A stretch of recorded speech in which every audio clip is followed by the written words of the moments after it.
Chapter 11. Eating the Ashes. Taewang's POV. Looking at Yun's calm face, I can feel peace inside my heart. Even if it is broken and its shattered pieces are all over my ribcage, but its every piece demands her safety, peace. Unhappiness? An evil chuckle born in my chest, but I suppress it, not wanting to make any sound. I again concentrated on her face, her puffed eyes and still red nose. Dried tears on her face are feeling like acid to me. But regardless of those things, her face has the ability to lighten up my dark world just like this room. I am smiling like an idiot while looking at her, for so many times I brought my hand near her face to remove the hair strands from her face, but never being able to muster up the courage to do it. She is so sensitive to touch that it can wake her up. And no matter how much I wanted her to talk to me, I know how exactly her peaceful face will turn into a terrified one when she will be awake. Why you did this, huh? I never wanted to hurt you, but you always trigger me. Such a bad girl you are. Bad Mrs. Kim. I smiled, feeling satisfied with my name with her. She is mine, only mine. Always mine. Still, I can't believe she is in front of me, lying on my bed, which I changed to the softest one because of her. She is in my room, under my gaze, under Kim Taewang's cage. I smirk. Whatever Kim Taewang wants, he gets. By any means, she is the biggest proof. My wife. My life partner. My better half. But the pleasure of having the same, I thought, never exists. The relief that she won't leave, I won't let her now, is something I felt for the first time. Suddenly, the alarm rang on the nightstand, bringing a frown to her beautiful face. Sighing heavily, I turned around to silence the device, which could break her sleep. Such a weird thing it is, I didn't sleep the whole night but never was so refreshed. After leaving her a crying mess, when I returned and saw her sleeping peacefully, that's when I realized what my heart craved. I looked around to see the bright sunlight invading my room. I climbed out of the bed, opening the curtains so the bright sunlight wouldn't disturb my baby's sleep. Turning around to go back towards her, when my eyes landed on the alarm. I glared at it. If her sleep were destroyed by this clock, I would have burned this company down. I grab it silently, not wanting it to stay here anymore. When I met Yun, this is one of the things which helps me get ready on time. Well, I merely slept at that time with the excitement of meeting her again. I smile sadly. I don't feel those feelings anymore, even when she is here and never will be able to escape. I came back while holding a tray in my hands, trying to walk as silently as possible. I can feel the tickle from the fur of the carpet. I don't remember when was the last time I walked barefoot around the house, shaking my head to not remember why I don't do that. Why do I like my strong footsteps echoing around the place when I walk? I stare at my baby girl because of whom I am changing this habit of mine. Stopping in front of the bed, I kept the tray with all the medicines near her feet while I sat on the other side near her. Unwrapping the duvet, I looked at her white, soft feet, massaging them softly. I put it on my lap. My baby stood for hours in marriage, it must be painful for her. Caressing her feet, I scanned her soles. There are so many cuts and wounds which I had given her.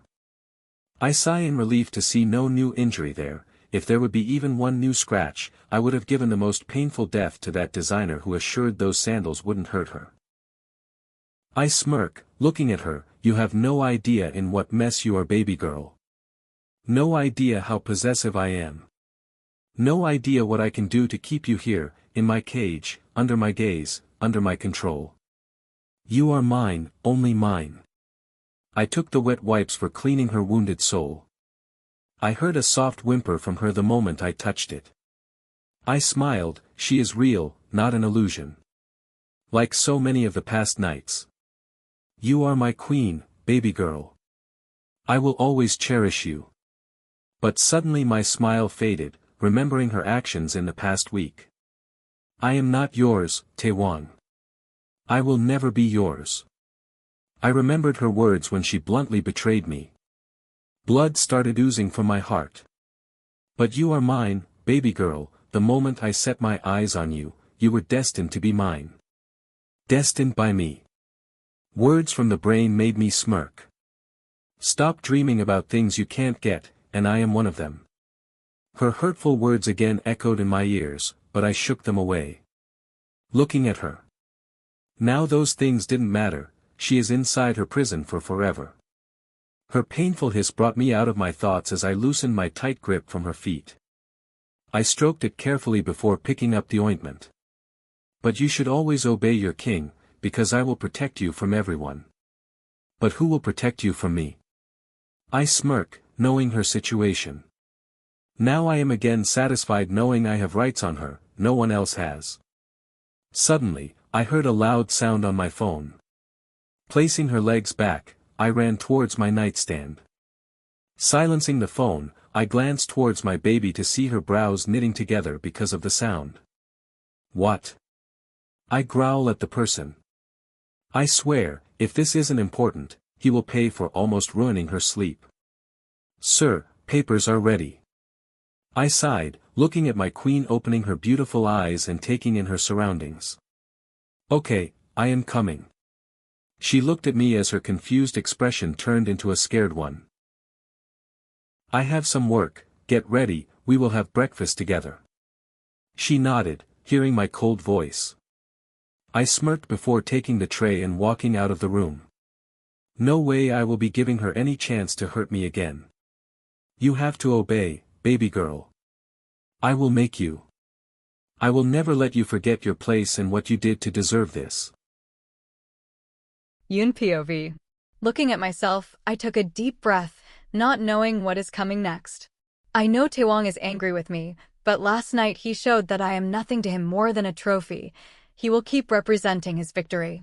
Last night, he broke me, defeated me, not just by force, but by words too. He made me so helpless to accept his every command, to agree on his every word. My heart is still burning from betrayal.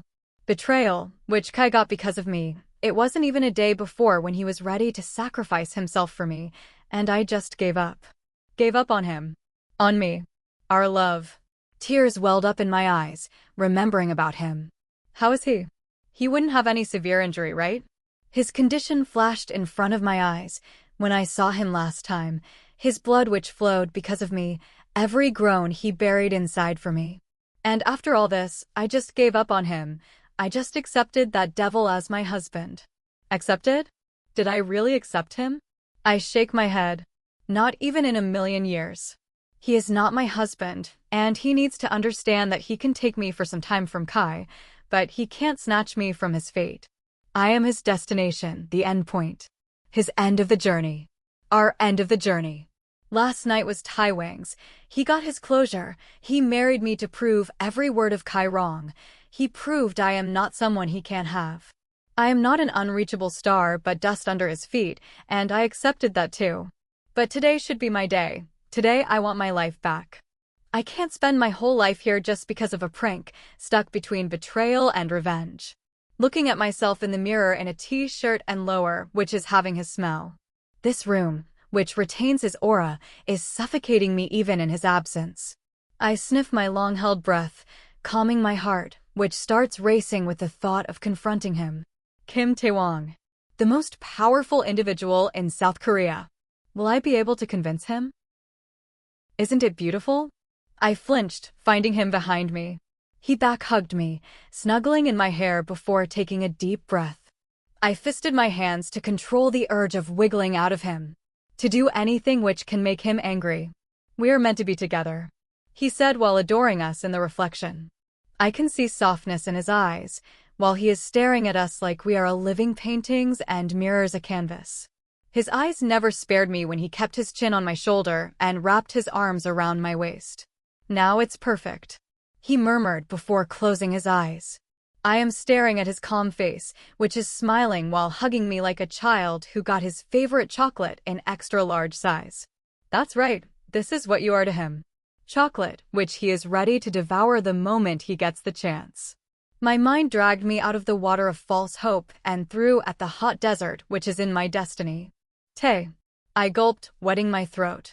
Taewang. He hummed without opening his eyes. He started swinging me softly with him toward sides, like a song is playing inside his head. His smile widened when I didn't resist. How can I? I want him to be as calm as possible to understand me. My words. My pain. Aren't you expecting too much from him? My mind again stopped me from going towards water, which could break me down completely. It is trying to save me from the painful strike from his side. We need to talk. I didn't look away from the mirror, scanning his face, trying to estimate his reaction. But all he did is hummed and hold me tightly. Taewang, I am sorry for what. He opened his eyes as his dark gaze penetrated my confidence. His calm face isn't helping either. For what Kai and I said to you. The moment I said his name, his grip became painfully tight.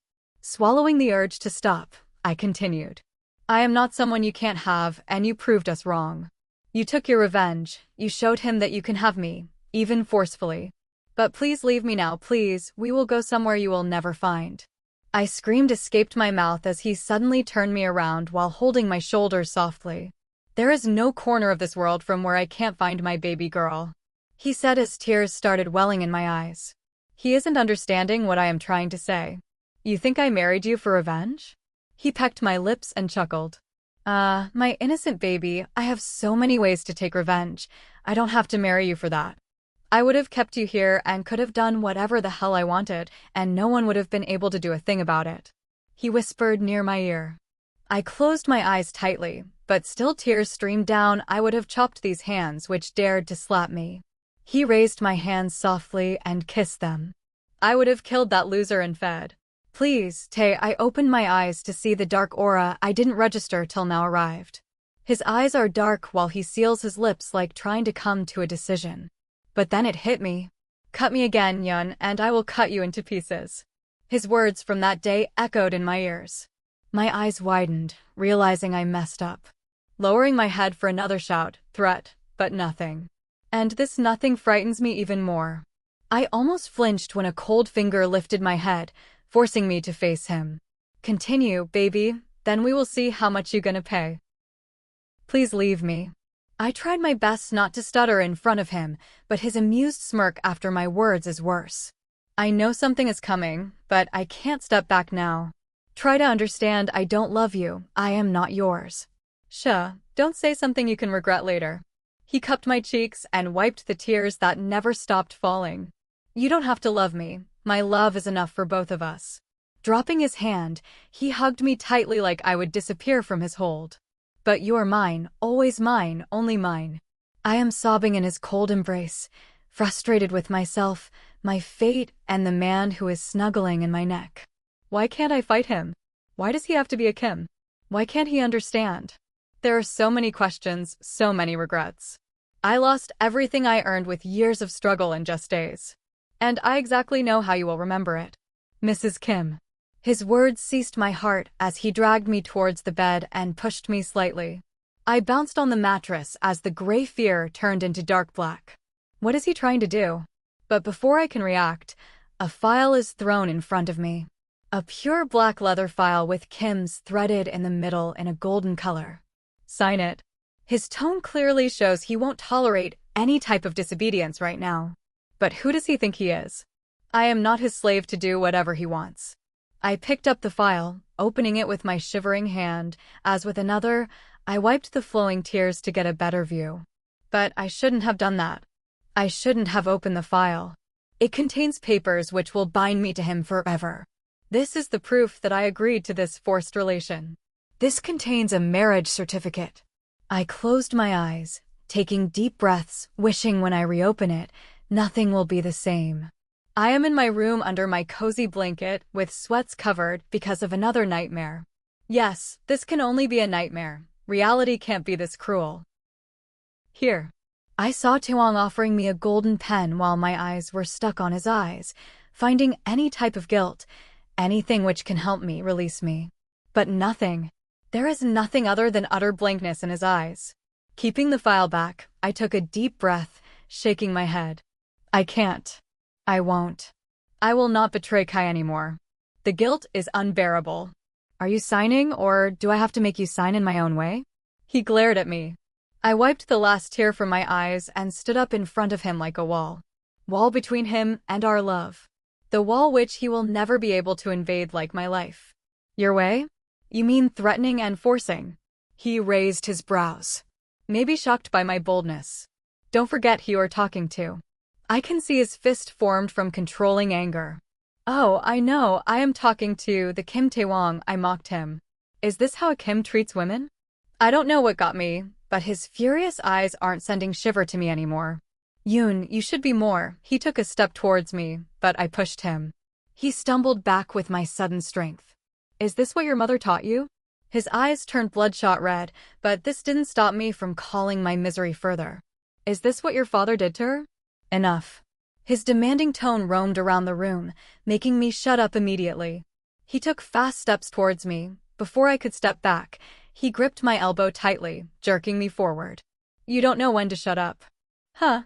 His quiet tone clearly showing the aggression. I instantly regretted my actions. Let me show you when you should. He turned around and started dragging me towards the door. Taeyang, please. He cut my already stuttering words. Another word and your punishment will be worse. He deadpanned. Unlocking the door, he tugged me forward and started dragging me at an insane pace. I stumbled a little trying to keep up with his speed with my wounded feet. I didn't struggle in his hold. I didn't hope for someone to help me. I didn't try to calm him down. I know nothing will work on him now. That look in his eyes, they aren't red because of anger, but because I opened a wound. They are red due to his bleeding heart. I stopped the urge to apologize to him, not for my sake, but for his. He jerked me left, running down the stairs, while my eyes are brim because of the pain. Every step is making it worse. It feels like walking on a road full of thorns. I swallowed the screams, eager to escape from my mouth, not taking his warning lightly. Entering the big, luxurious dining hall, which is capable of keeping hundreds of people in one go. All his men bowed, registering our presence. Leave. He roared, verbalizing my anger on others. Within a second, they left, leaving me with an angry beast behind the closed doors. He walked towards the table and pushed me into the chair beside him. Use your mouth in a better place. I don't want people to think I am starving you, he said, pushing a bowl full of fried rice towards me. A sad chuckle escaped my mouth. He is feeding due to people. Not because it is a basic need or for his so-called love, but because of his worthless reputation in the society. What's so funny? He glared at me. Well, your reason was quite hilarious, I said, pushing the bowl towards him a little. But the great Kim Taewang, for your kind information, I won't die if I skip a breakfast, I said with an attempt to stand up, but he pushed me down again. He soundlessly shifted his chair towards me and grabbed my nape, pulling me forward. You don't get things in an easy way. Pecking my lips, he pulled away. Sam.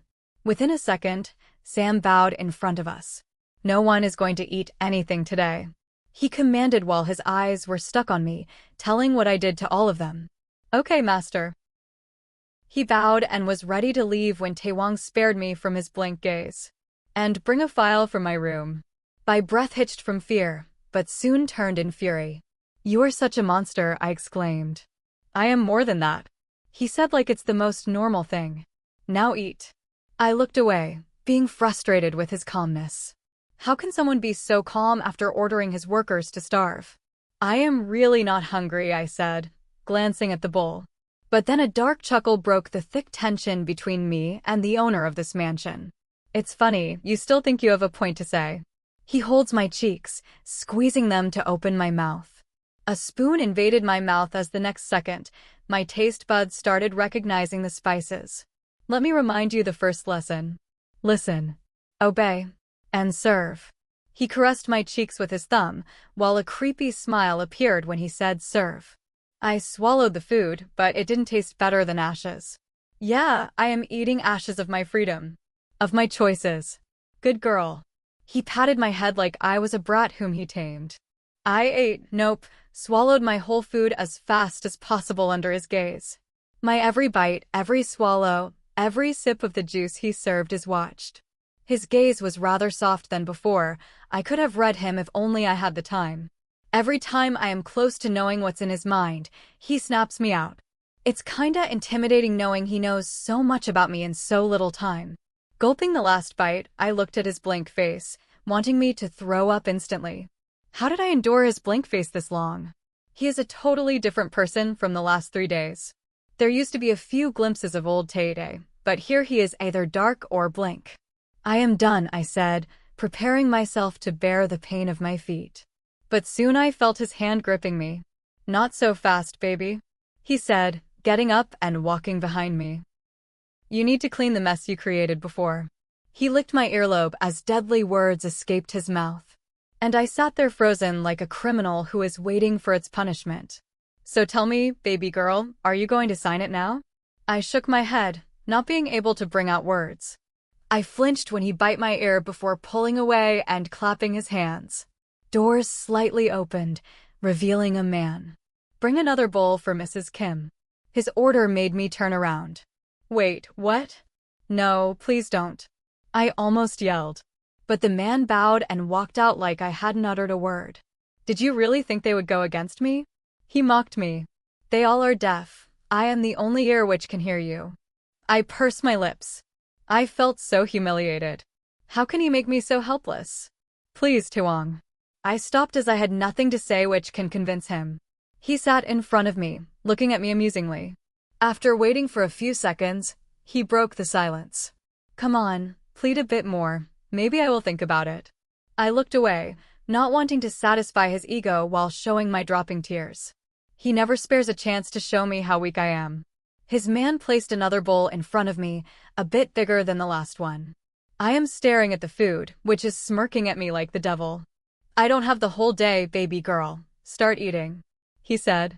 I picked up the spoon while all I wanted to do is run away and hide from him. Now tell me, will you sign it? He asked the moment I swallowed my last bite. Taewang, please, I said, feeling helpless. I can't have another bite now. You want me to have mercy on you? I nodded my head like a child. Sad. You don't deserve it. He threw the same file in front of me. Sign it. Now. I opened my eyes, having no choice. I looked at papers that are going to bind me with this devil legally. Marriage certificate, the bold letters spell like my death sentence. These words are stabbing my heart. I can't betray my Kai. I slightly shake my head as a loud sob echoes around the hall. Do it before I change my mind. Another sob escaped as blue ink showed my agreement for this forced relation. I kept the pen down with my shivering hands, not wanting to look at the person in front of whom I stood like a wall this morning. But he broke it and invaded my love life and burned it down. Taewang's POV. The moment I stepped inside my office, I was engulfed in a tight hug. Jin-woo came running towards me like I am his long-lost girlfriend. I'm so happy for you, brother. He murmured while tightening his hug. I chuckled, patting his back, waiting for this shorty to release me. Not that I didn't expect his reaction, but this is more than my expectation. This shorty is hugging me, leaving his girlfriends. Unbelievable. He pulled away. You took a good step finally, he said diplomatically. After all those dumb moves. I stopped listening to you. He stared at me with a blank expression while I made myself comfortable on the couch. Are you serious, you ungrateful brat? I raised my brows. Isn't he becoming too bold these days?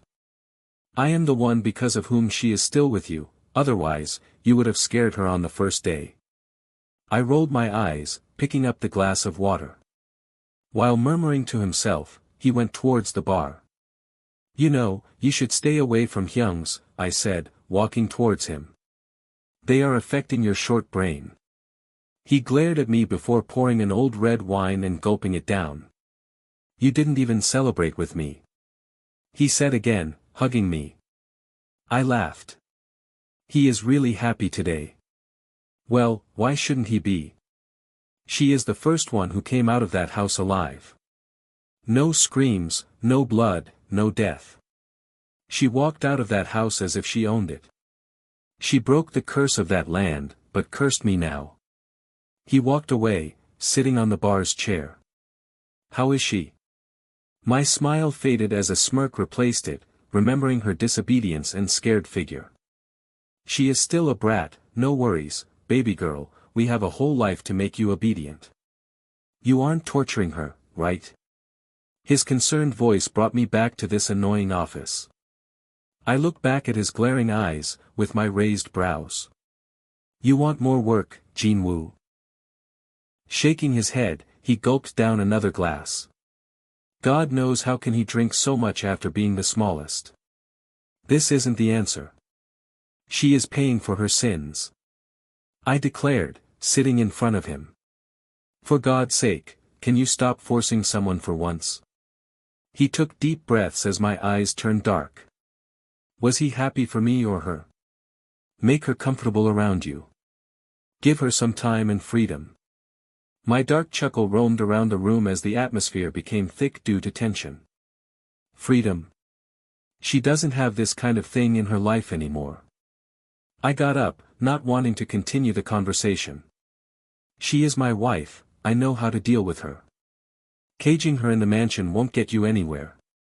He followed me towards the couch. Jin-woo, stop, I glared at him when he cut my words, the only person who can cut me and doesn't face consequences.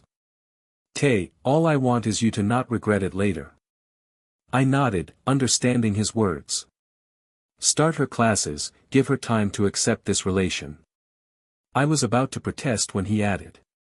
She is a Kim now, who will dare to go against you. I leaned back, looking at him calmly. He has a point. What's wrong in giving the illusion of light, while it never exists? She is mine, and no one can save her from me, but she giving herself to me will be more satisfying. More peaceful. More pleasurable. I looked at the photo frame kept on the table, capturing her smile. I smiled, looking at her innocent smile. A big surprise is coming for you, baby girl. Hope is the strongest but softest thing. A ray of light can surely fight from a large amount of darkness, but the chances of darkness overpowering light is more. Taewang is building a castle for Yoon. The castle of glass. The castle of fake hopes. He was there once upon a time, and he knows how it feels to realize his hopes are just illusions. It was never real. He is going to push her inside that castle, lock her up. While he will be there standing out with the largest stone. Will he break the castle? Will he give Yoon the pain she gave him? Or will he step inside this castle again to protect his love? What do you all think? Chapter 12 Steps Towards Dreams. Yoon POV. Lying on the bed, I heard some noise from outside, footsteps inexact. I have been trying to sleep from evening, the only way by which I can escape from confronting that devil again. But in every 15 minutes, according to my assumption, someone knocks on the door, which I think is Sam, and tells me that dinner is ready. Well, I started hating food when I swallowed an extra bowl in breakfast. If Mom were here today, she would have fainted because of shock, the foodie, she calls me, denying for a meal which is delicious, but the company can ruin every effort of the chef. I know I am not lucky enough to go downstairs and not confront him again. Even when it's late already, he will be arriving anytime soon, and I am not taking any risks. My attention was diverted when I realized someone entering the password to the room. 6 digits, which can allow or deny your entry into the room. Sam informed me about it after breakfast. That's it. That's the only conversation I have with someone after breakfast. No one talks to me. No one looks at me and are afraid to be near me. Not that I wanted to hang out with someone who is almost a foot taller than me and far more stronger than I can imagine. But I need someone to talk to other than Taewang. Talking to him is useless. He is like a closed bottle. No matter how much water you try to pour on it, not even a drop will get inside if you aren't ready to open the cap, and Taewang has sealed that cap with the strongest glue in the world. Damn it. I whispered under my breath when I heard the last sound. Closing my eyes even more tightly, I shrank underneath the blanket a bit more, uselessly trying to hide my existence. This must be Taewang. No one else is allowed to enter the room when I am here. The sole reason I got inside it. The moment I got to know about this rule, I walked inside this room and locked myself. making sure not to do something stupid, like in the morning. Not that I am scared of consequences. Well, I do a little, but the sole reason is I don't want others to suffer for my act. I don't want them to be punished for my crimes. Every time someone suffers because of my actions, the guilt increases. It is heavier and heavier every second, crushing me underneath this rock-like feeling. Today, all the people in this house, young or old, fat or thin, healthy or sick, were being deprived from food just because of me.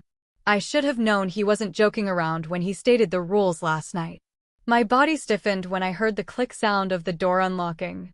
This reminds me of something I don't want to remember, which I buried deep inside my heart and never let anyone bring it out. But this is even worse. Taewang is worse. At that time, when the blinding rays of light invaded my peaceful dark world, I used to have knowledge of what was in store for me. But Taewang, he is unpredictable now. I can't read him like I used to before. It feels like he kicked me out of the room where all his feelings reside and locked it from inside. Were you truly able to read him even once? Then how did he fool you? My mind questioned, making me doubt my ability to judge people. I restricted my body to shiver when I heard footsteps coming towards me. My grip on the pillow in my hands tightened as I am trying my best to hide about my consciousness. Enough of your acting, baby girl. Get up. I heard his deep voice darkening the atmosphere already. But I didn't move an inch, trying to convert my body into a statue. Sounds of footsteps became strong, but suddenly they vanished, making me doubt on the reality. Was it just an illusion, and he never came? Am I so terrified of him that my mind starts tricking me? But the sound of metal licking the glass erased all my doubts. He is here, but too silent, like always. Ways of him doing work always amazes me. How can he work so soundlessly while we can hear his strong footsteps from outside the mansion? Again, the sound of his footsteps started echoing in the dead silent room. It is coming closer and closer every second, making me want to have a superpower to be invisible. I flinched when I felt the side of the mattress sinking. Fisting my hand under the pillow, I tried to breathe calmly, not wanting to fail now. Do I have to repeat myself? He whispered near my ear as his hair tickled my forehead. Kissing my ear, he backed away. I am giving you 5 seconds, baby girl. Don't make me do it the hard way. He caressed my hand, which I was fisting under the pillow a few moments ago. 1. My breath shortened as he opened my tight fist and started licking it. I felt so disgusted as his tongue wetting my dry palm. 2. He murmured as he bit my palm softly. Did my baby girl like my punishments so much? He mocked me while my heart skipped hearing his words. 3. He said, taking one of my fingers inside his mouth, this is not good. This won't end well if I do nothing. 4. I opened my eyes slowly, trying to pretend he broke my so-called peaceful nap. I scooted back as soon as possible, breaking his hold on my hand. What were you doing? I said as I wiped his disgusting saliva from my hand. He chuckled as he shifted towards me, and before I could understand something, I am in his embrace. I missed you so much, baby, he said, tightening the hug while I just rolled my eyes. Can he be more different? A few seconds back, he was literally warning me. This work is so cruel, separating me from my baby. He snuggled even more on my neck. I shivered inside his cold embrace as he kissed my neck. Mustering my courage, I pushed him, taking deep breaths. He glared at me while I am trying to not make my situation even worse. Is this why you wake me? I tried to make my voice as much sore and raspy as possible. But all I got in response is his laugh. Fascinatingly, it didn't spread chills on my body and fear in my heart. It is a heartwarming laugh, his original laugh. My titties laugh. I shoved away my thoughts. I won't be fooled. I won't let impossible expectations hurt me again. You are such a brat. He pinched my nose softly. But sweet brat, my brat. He again hugged me, hiding me in his hard chest, where I can hear the heartbeats of this heartless person. He is patting and caressing my hair softly, while my body is still stiff in his embrace. For the first time, I felt warmth in his embrace, but it didn't make me comfortable. His warmth is too much, burning my skin under him. How was your fake nap, baby? Had you dreamt about me? I backed away from him as he looked at me curiously, like he asked the most important question in the world.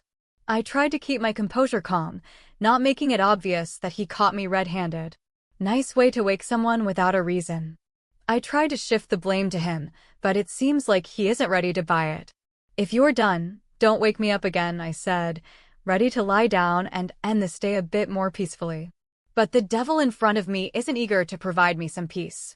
He shifted in front of me, not letting me spread my legs to lie down.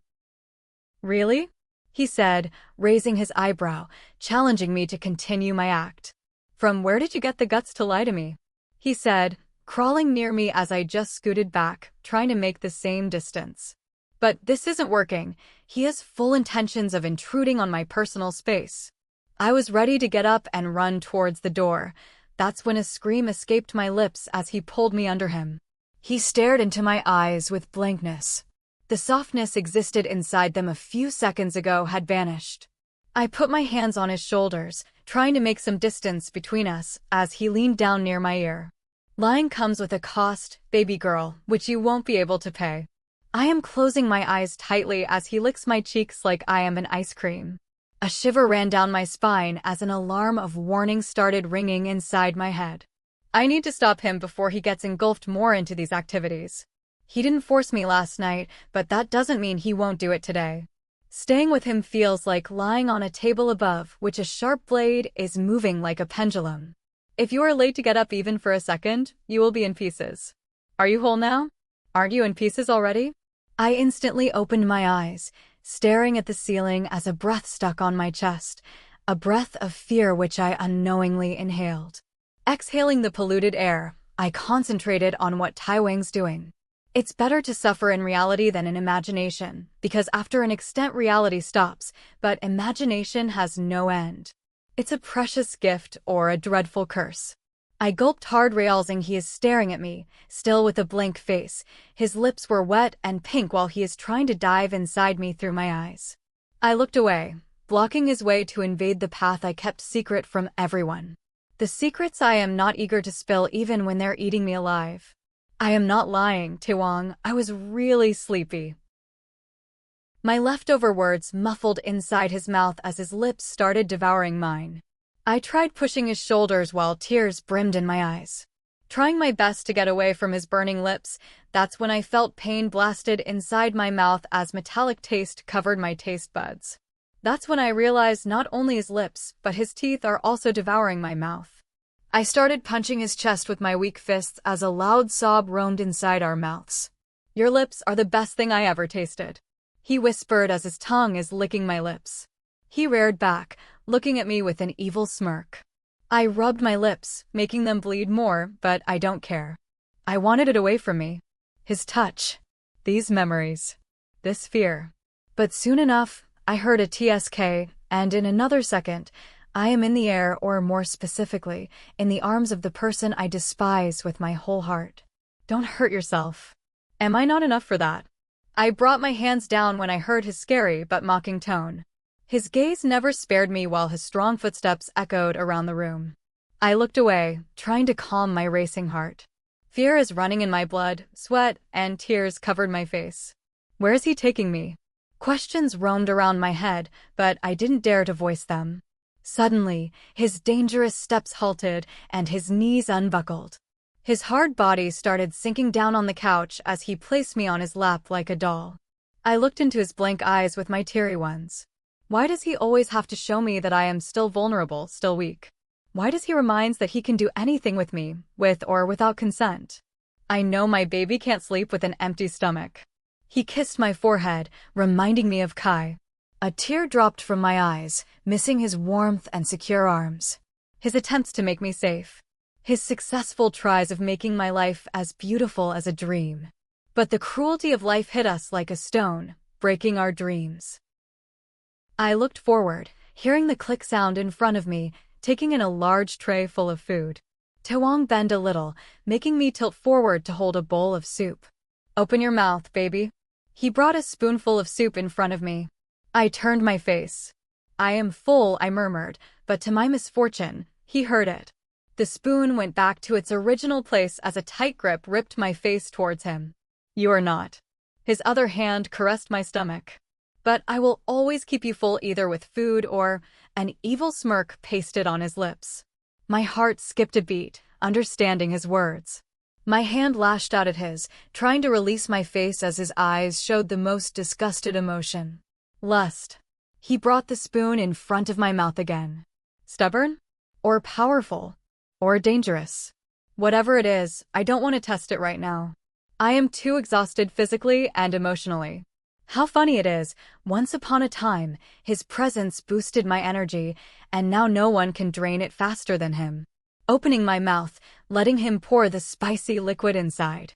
I hissed as it was burning on the skin he just ripped from his teeth. Is it hurting? He pulled my lips slowly, examining my wound with worried eyes. Is he for real? First hurt someone, and then look at the loss like you can feel the pain. But didn't realize he didn't just hurt my lips but my soul too. That the blood isn't just oozing from lips, but also from the heart. Next time, remember it before lying. He put the soup bowl back, picking another one. Were you always like this, or am I the special one? I asked as he was busy mixing rice with curd, but his whole attention was on me. Liars always get punishments, baby, but yours are special. I shook my head, not able to understand how to verbalize it, but I need to know. Then I can decide how safe I am here. With girls, are you? Eat it.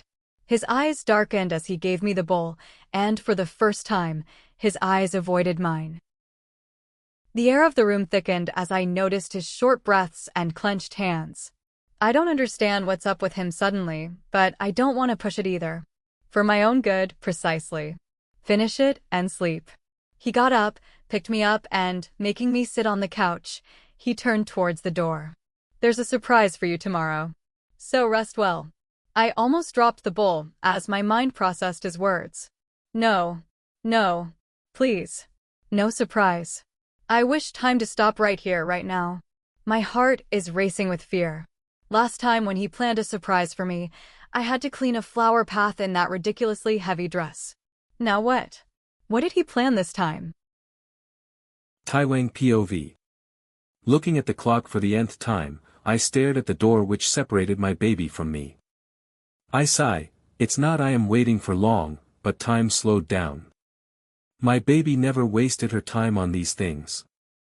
I don't understand why people waste so much efforts to make themselves perfect when everyone has flaws. That was our first date, when I asked why she didn't do makeup. She was the one who proposed to me, but I am faster than her. I smiled, now we are married, she is mine forever. 2 days, second day of our marriage, and I didn't sleep in her arms for once. Last night, I planned to make it up for the morning, but things forced me to go away from her. Things like her questions. After her words, my blood started to boil. It took everything inside me not to hurt her in any way. My hurried steps brought me to the forest, which surrounded the Kim mansion. The cursed mansion, which took everything from me and is not ready to return it. And now when my baby girl is here, I am afraid this place will suck her too. Leaning against the rough wood of the tree, I let myself feel the fear.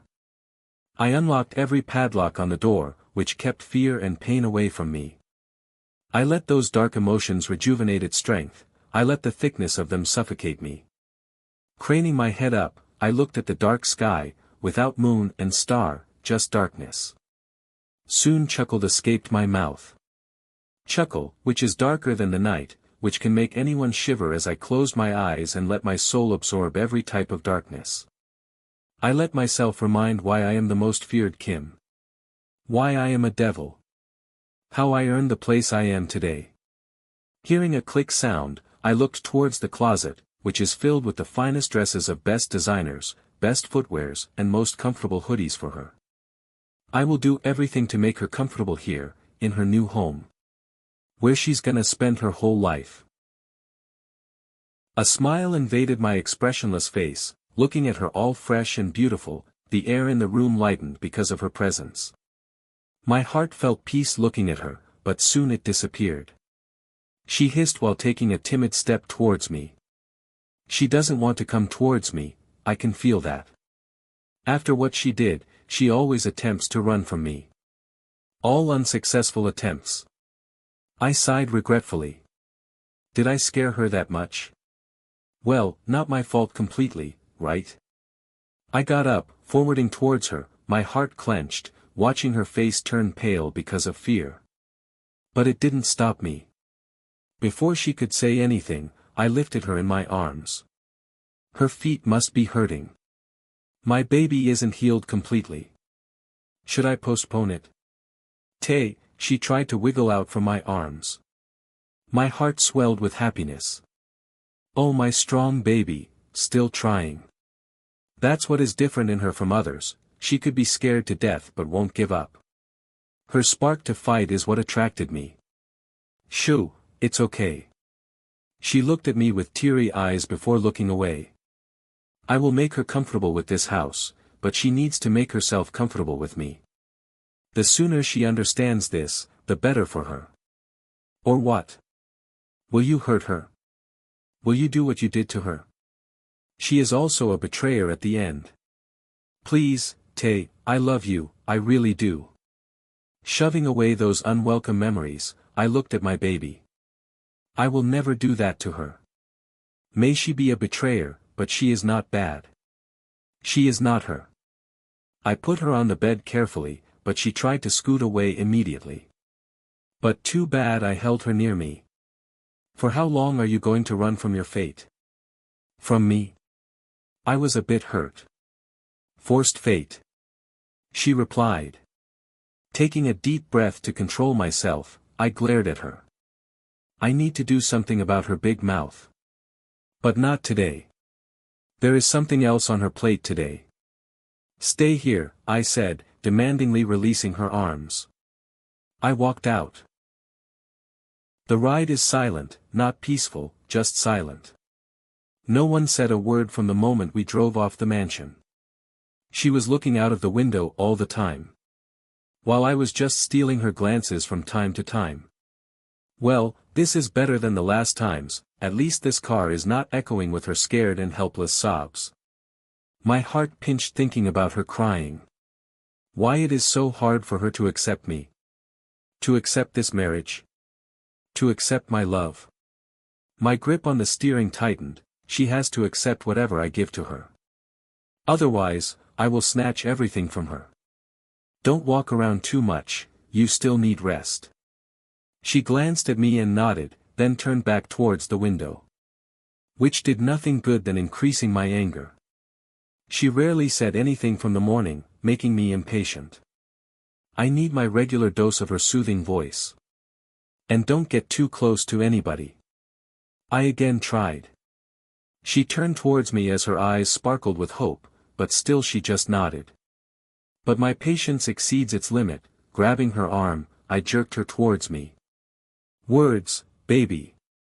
You don't want me to ruin this surprise, right? My voice was dangerously dark, coloring the atmosphere of the car. No, her voice cracked, giving a wave of pain to my heart, but I never cared less. I want to hear her, my mind is messing around with anger. No. What? My grip tightened, trying to deny the urge of shouting. But seems like she is eager to test my patience. I will not go near to anybody. Her timid voice calmed my volcano-like anger. Good, be careful. She nodded. Yes, yes. I will be careful. Words escaped as I tightened my grip. I nodded, feeling satisfied. I loosened my grip and started caressing her arm. I hope it wasn't really tight. She knows how to bring alive my every emotion, even anger too.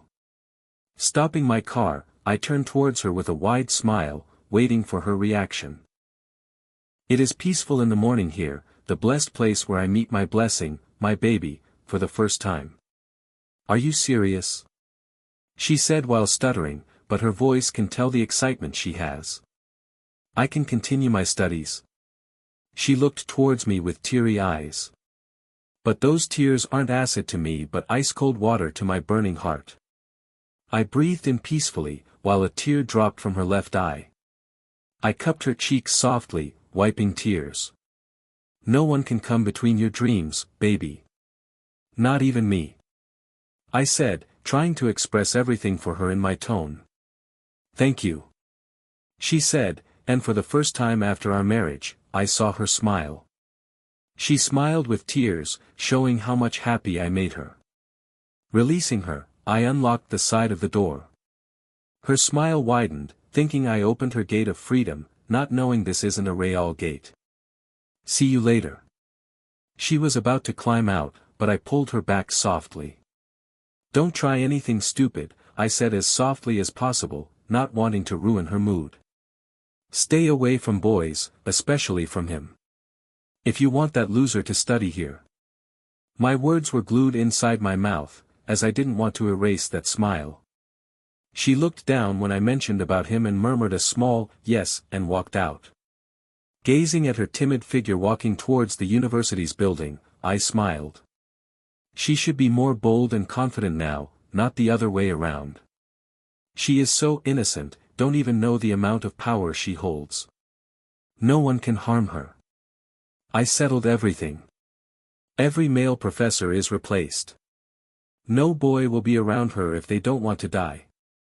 And that loser, Kai, a smirk curved into my lips. He will never be able to find out about her presence. Don't worry, baby girl, no one can touch you. My hold on stirring tightened, thinking of someone touching her. No, no one will touch her at any cost, if they want their hands. My smirk again appeared as I stared at the disappearing figure of her. There are some truths we don't want to face. Everyone lived few nightmares, which killed our dreams, while we are not ready to acknowledge them. We are not ready to accept, a photo from our life's album is burned, and it can never be the same. But as we are not ready to accept that the day has finally lost to the night, we are also depriving ourselves from the hope of a new morning. From the new start. From the chance of replacing that burned photo with a better one. Taehyung and Yoon are both running from their nightmares. Both are denying its existence. But is it helping? Or making things worse? What do you all think? Chapter 13. The Cost of Trying. Yoon POV. Taking a shaky breath, I let myself relax for taking the most important steps of my life. The step which will make me free again. I am finally able to break the unbreakable, to get out of the claw of the Kims, the most feared and dangerous family of South Korea. This isn't the first time I am escaping for my life, and, honestly, this life is far more better than the last one, but I won't be happy ever here. Because it lacks the soul of happiness, it lacks freedom. My smile never vanished from my face as my eyes are staring at the door with a racing heart. A few steps to go, and then I will make sure to never do a prank in my life. Neither will I let anyone do a prank. Just a simple joke can convert your life into the worst nightmare. Life always punishes you first before teaching a lesson, and I learned it quite well. Prank won't be a word in my vocabulary. I never hated something with this much darkness, but now I do, and finally I realized it's not Taewang I hate, but the core cause of all these incidents. The main reason why my calm and silent sea-like life is now surrounded by stormy clouds. Prank. I could have lost myself again. I could have lost my family. I could have lost my soulmate, my life, my Kai. But never again I am going to gamble anyone's life, just for fun. I wiped a tear, which escaped because of the bright rays of the future in this darkness, the light which only I can see. All this is possible just because of my anchor, my savior. He proved again, nothing and no one can stop him when I need help. He will do everything in his power to save me, just like now. I giggled like an idiot at the thought of meeting him again. I wanted to see him so badly, to hug him, to kiss him, to treat his wounds with my hands. Your touch can make me forget my worst pain. Kai's words roam in my ears. He said it when I was worried like hell, because that clumsy man fell from the stairs and broke his leg. Well, he wasn't the only clumsy, he fell while saving me. He always asks me to treat his wounds from then on. It relaxes him. A tear of sadness escaped this time. Now, who would have treated his wounds? Is he still in pain? Well, no worries, I am coming back, and then I won't let him get hurt again, not even for me. This is the last risk he took in his life. The risk of approaching me under the nose of Taewang, not that we exactly met. Taewang made sure no male could be seen under the radius of 100 meters around me. All the capable professors are replaced by dumb ones, just because of their gender, while God knows where all the boys of my class went. Well, who cares exactly? All I care about is my family and my love, who are actually safe right now. Tapping at my pocket, where I have the key of freedom, the note that showered all the love of Kai in just a few lines. The note from an anonymous sender I got 3 days ago, which I can undoubtedly tell who is.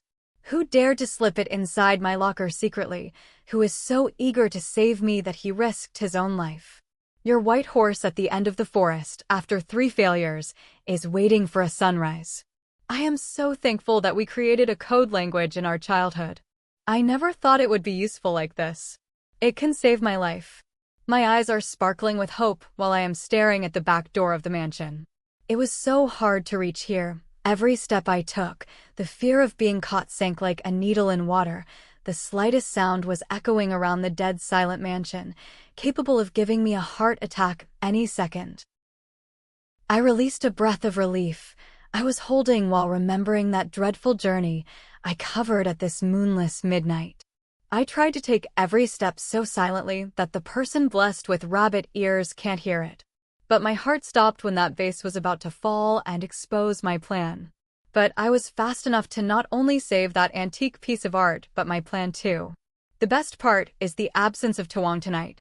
I never thought it would be so easy to escape from this hell when the devil is not around. In these 3 days, I obeyed his every command. It was so hard to hide my rebellious behavior, and guess what? He started trusting me from those simple acts. If he weren't so dark, he could be a nice person. What the hell? I quickly shoved away the thought. He can never be nice. He is cruel, bad, a devil. He forced me into this relation, and I don't want to see his face ever again. I sighed tearfully. What's taking so long, Kai? It's past the time that he said. My heart throbbed with fear. But I tried to calm myself. He had never driven around the forest before. It could be hard for him, and that too sneaking inside Kim's property. I looked around anxiously as my heart was not accepting any kind of consolation. My patience ran out a long time ago. Now I can't lose hold from the rope of hope. Taking a deep breath, I stepped toward the back door and decided to cover some part alone, as standing under the roof of the devil's mansion isn't giving good vibes. It was hard to roam around the mansion without being suspicious, as he sticks with me most of the time. Only a few hours after returning from university is all that I got to explore and memorize the place. It's more like a maze than a house, I must say. Most of the hours are ruined because of similar corridors and hallways. I don't understand why a single person needs to live in such a giant mansion. But again, it's Kim Taewang. Nothing about him is normal. I roamed my hands on the cold metal door in this humid night, trying to find the handle which will unlock my gate of freedom. Damn it. Why didn't I carefully examine it when I found it this evening? It is just a normal metal door, but where the hell is the handle? Planning to be the dinner for wilds. My search stopped abruptly, my hands glued to the door as my mind instantly recognized the voice. My heart sank deep in the ocean of fear when I heard footsteps approaching me. No, no, no. This isn't happening. This can't be true. After every effort, every sacrifice, so much patience, I can't fail just like this. My mind started working at the speed of light, thinking of a way out of here. I am just a step far from freedom. Kai must be on his way. Should I jump over the gate and run for my life? Maybe he couldn't find me. But if he did, he won't spare Kai this time. My body shuddered remembering how eager he was to kill him. But too bad, they sleep early, not like my disobedient wife. I felt Taewang's hot breath on my nape. My body practically shivered when his fingers traveled their way from my arms to my hand. He pulled away my hands from the cold door to his even colder palms. Why aren't you asleep? He gripped my shoulders tightly while my palms were sweating. His calmness is scary. Why didn't he shout? At least it doesn't force me to pay attention to his every move. His shouts used to be better than this. In a second, he turned me around. I restricted my hands to hide my face, not because of shyness but fear. Even when I am caught, I don't want to expose it. Maybe he is unaware of everything and just came, fetching me around. I looked down, trying to avoid his burning gaze, which was ready to burn me. Where were you planning to go, baby? He lifted my head with 2 fingers, softly like a loving person, while his tone clearly shows his suspicion.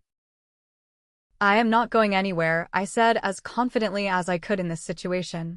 Taewang raised one of his brows before cocking his head, signaling me to continue. I gulped, wetting my dry throat. I was. Yeah, I was waiting for you. Why are you late? I forced myself to pout, knowing his weakness. He was never able to resist it before. He giggled, cupping my cheeks softly. Maybe I am successful to manipulate him. Is that so? He asked softly as guilt struck me like an arrow. But still nodded hesitantly. I can't step back now. It's too late for that. You know you should stop it. He said, caressing the side of my lips where he had bitten me before. Because you're a bad liar. He sang the last part as my heart dropped. Taewang, I am not. He pressed his thumb on my lips, forcefully shutting them. We have a few events to cover before sleeping. His hand snaked around my waist while I was processing the words he uttered in a demanding tone. How can someone's mood swings this fast? Let's go, he said, pulling me beside him. He pulled me softly as I started walking back to my cage in the arm of my captive. We are walking slowly and gracefully, like a perfect couple. But deep down, I know something is not right. An alarm rang inside my head, telling me this could be my last chance. I took a glance beside me. Taewang's aura is becoming darker with every step, which is reducing the gap between the mansion and us. This isn't the first time it has happened. He always puts on his guards around the house like he is entering a fighting ring.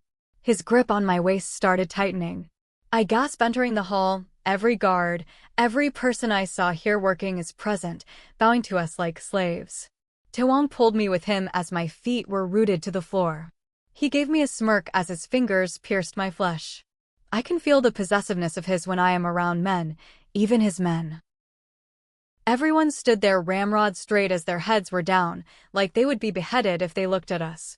The air of the hall is thick with tension, as I can see every man is holding their breath. I should have known at the moment I heard his voice. I shouldn't have let myself keeping impossible hopes. He knows when he finds me. I looked down, afraid of the consequences. I know that was risky, but it was my only chance. The hope which Dad gave me, the hope which kept my soul alive till now, how can I betray myself? How can I waste their efforts? Suddenly, the hall became dead silent as the echoing footsteps of Taewang halted. Sam, Taewang shouted his name with so much anger that if his voice could have the power to take life. Sam must be lying on the floor. I flinched when Taewang pulled me closer to him, hugging me from the side or more like squeezing me. Dare to eye any man, and I will kill him in front of your eyes. My breath hitched with his dark tone. Understand? He whispered again. I gave a scared nod while trying my best to not break down in front of all. My eyes became the dam of tears, trying to hold them as long as possible. Yes, master. A timid voice was heard as I bowed my head even more. I don't know what this night holds for me, but I can't bear the guilt of others suffering anymore. And from my past experience, I am sure Taewang isn't messing around. His possessiveness is not a joke. What was she doing near the back door? Isn't it past her bedtime? Anger is the only emotion I can feel in his voice. His grip became painfully tight as he pulled me to him even more. Sorry, master. Sorry isn't the answer of my question. His growl echoed around the hall as my soul shuddered with fear. Mrs. Kim was in the room for more than 2 hours, so we expect she was already asleep. That's why we went to sleep, Sam explained slowly with his weak but calm tone. Calm tone? How can he be so calm when someone like Taewang is angry? So your sleep is more important than Mrs. Kim's security. I snapped my head up, looking at him who was glaring at the poor soul. I wanted to say he is exaggerating the matter, but words aren't ready to escape from my mouth. No, master. Taewang hummed in satisfaction as he nodded slowly. His grip on my waist isn't piercing anymore as his eyes are locked on the ground. I can bet something evil is running in his head as a smirk appeared on his face. Then I guess you all will be awake to make sure everything is fine, he said in a not-to-argue tone.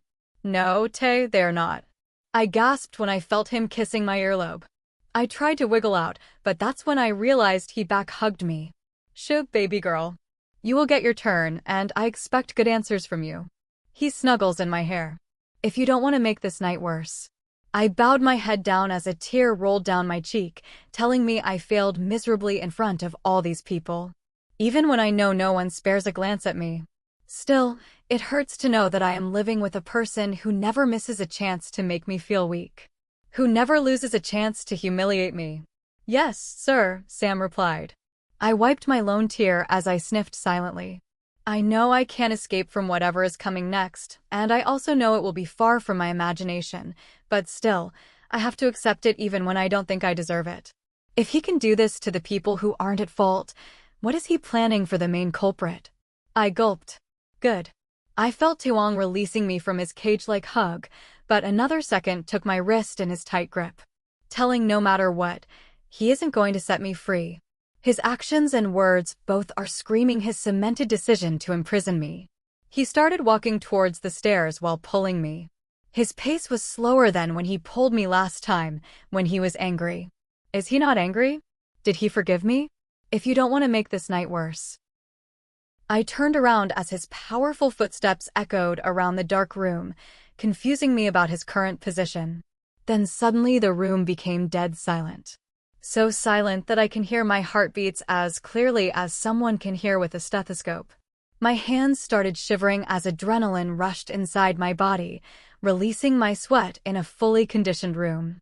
The room is reminding me of the dark room where Taewang shoved me on the first day, which was somehow able to break my strong wall. My heart skipped a beat, fearing of past repeating itself.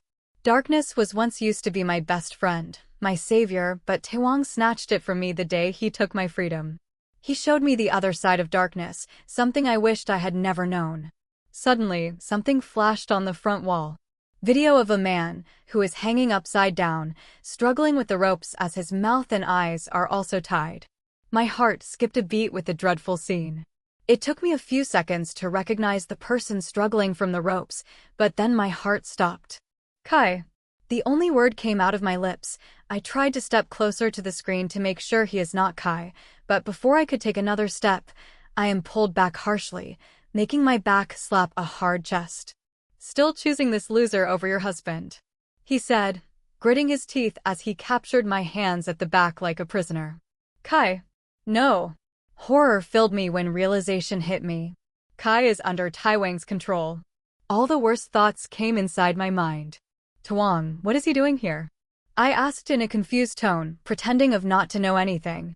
He pulled my hands back, my back again hit his hard chest, but this time he didn't make a distance. Holding my hands tightly, he placed his chin on my shoulder. As by now tears started flowing like a river, my heart stung seeing Kai struggling in those ropes helplessly. My men found him at the back of our beach house. He smirks, his eyes are also on Kai, but he is enjoying our misery. So I thought of showing him my hospitality. I sobbed looking at his state. I am the reason he is suffering. I am the one who didn't stop him. I was stupid enough to believe we could fight this devil. But soon my face turned towards him harshly. Forgot my words from downstairs. He squeezed my cheeks painfully as I could see anger in his eyes. "Dare to eye any man, and I will kill him in front of you." I froze. He can't be serious. He can't do this to my Kai. Taewang, I am so sorry. He loosened his grip on my cheeks and his thumb started caressing one. You should be. Looking at another man than me is a bad thing." I nodded while sobbing loudly. He released my face and I instantly looked down, not trying to challenge him. "Good girl. Let me give you a reward," he whispered lovingly, tucking a strand of my messed up hair. Before I could understand, the room filled with muffled angry shouts. More tears came as I resist myself from looking up. Every muffled word is stabbing me with the knowledge that my love is in danger because of me. I struggled even more. I can't hear this, trying to bring my hands out of Taewang's grip. But all it led to was him tightening the grip and pulling closer. "Enjoying the music, baby girl," he whispered while I just kept struggling. "If you don't like this, I can change into a painful one too." I stopped struggling the moment my mind processed his words, while he is smirking behind me. "Enjoying our pain and helplessness." Tae, please stop. I heard his mocking giggle from behind. Gulping hard, I decided to target his weakness, the thing by which I can manipulate him. Is this how you treat your guest? This is how I treat someone who lies their eyes on what's mine. I shivered with his dark tone. What should I do to change his mind? He was so eager to kill Kai from the start, and we gave a perfect reason now. You think I wouldn't find out about your white horse and dark forest? My heart skipped a beat. He knows it from the start. A whimper escaped when he tightened his grip on my hands painfully. I will break your hope and his courage of thinking you can escape. He pushed me forward, making me stumble. I took a few steps to prevent myself from falling, but another second he back-hugged me, caging me in his embrace, not letting me cover my ears from hearing this dreadful sound. I shivered when I felt his lips on my neck. You know the house I caged him in is cursed, he said while a painful event from that house flashed in front of my eyes. I wasn't there for the complete 3 days, but they're the most painful days of my life. Every day, he has planned something for me. Cursed with death. My heart stopped, my blood froze, my tears stopped as the worst possibilities came in my head. I shoved that thought out of my head, not wanting things to get more difficult for me. But fear got a firm hold on me. Fear of watching my Kai in pain. Fear of losing the love of my life in front of my eyes. But as he is my wife's only friend, I won't kill him, he said with so much love that I believed him in a second. Releasing a sigh of relief, I relaxed in his embrace. I will make his life worse than death. I could feel him clenching his jaw as he kept his chin on my other shoulder. Did you like my idea? He asked with an evil smile. Tae, please don't, I said between my sobs, trying to convince him. But he put his 2 fingers inside my mouth, forcing my tongue down. Let me give you options first. He removed his hand as I am too shocked to react. Options? He have options to give pain? Should I smash his little business under my shoes like an insect? My heart dropped. His business is his life. He spent everything he had in this business. He will be broken if that happens. I shook my head as Taewang nodded, accepting my answer. So should I break his limbs, so he needs the help of someone his whole life. So helping my wife won't be an option. He said so calmly, like he isn't talking about someone's life, like he isn't planning to destroy it. He wrapped his arm around my shoulders and started leading me towards a couch I didn't notice till now. Personally, I liked the second option. What say, baby? I was silent, trying to find a way from which I can bring out Kai from his grasp harmlessly. I think you also like the second option, right? He made me sit beside him while I sat there in my own thoughts until I saw him calling someone. Let the show begin. I gulped as I could see the only way. Wiping my tears, preparing myself to sacrifice what I cherish the most for the person who owns my heart. I kneeled down in front of him, holding his legs. I cried harder. Please, Tae, please. I am begging you, please let him go. I cry harder as he froze. I will do anything, I will stay with you. Please spare him. I kept crying and begging in front of him while he sat there frozen.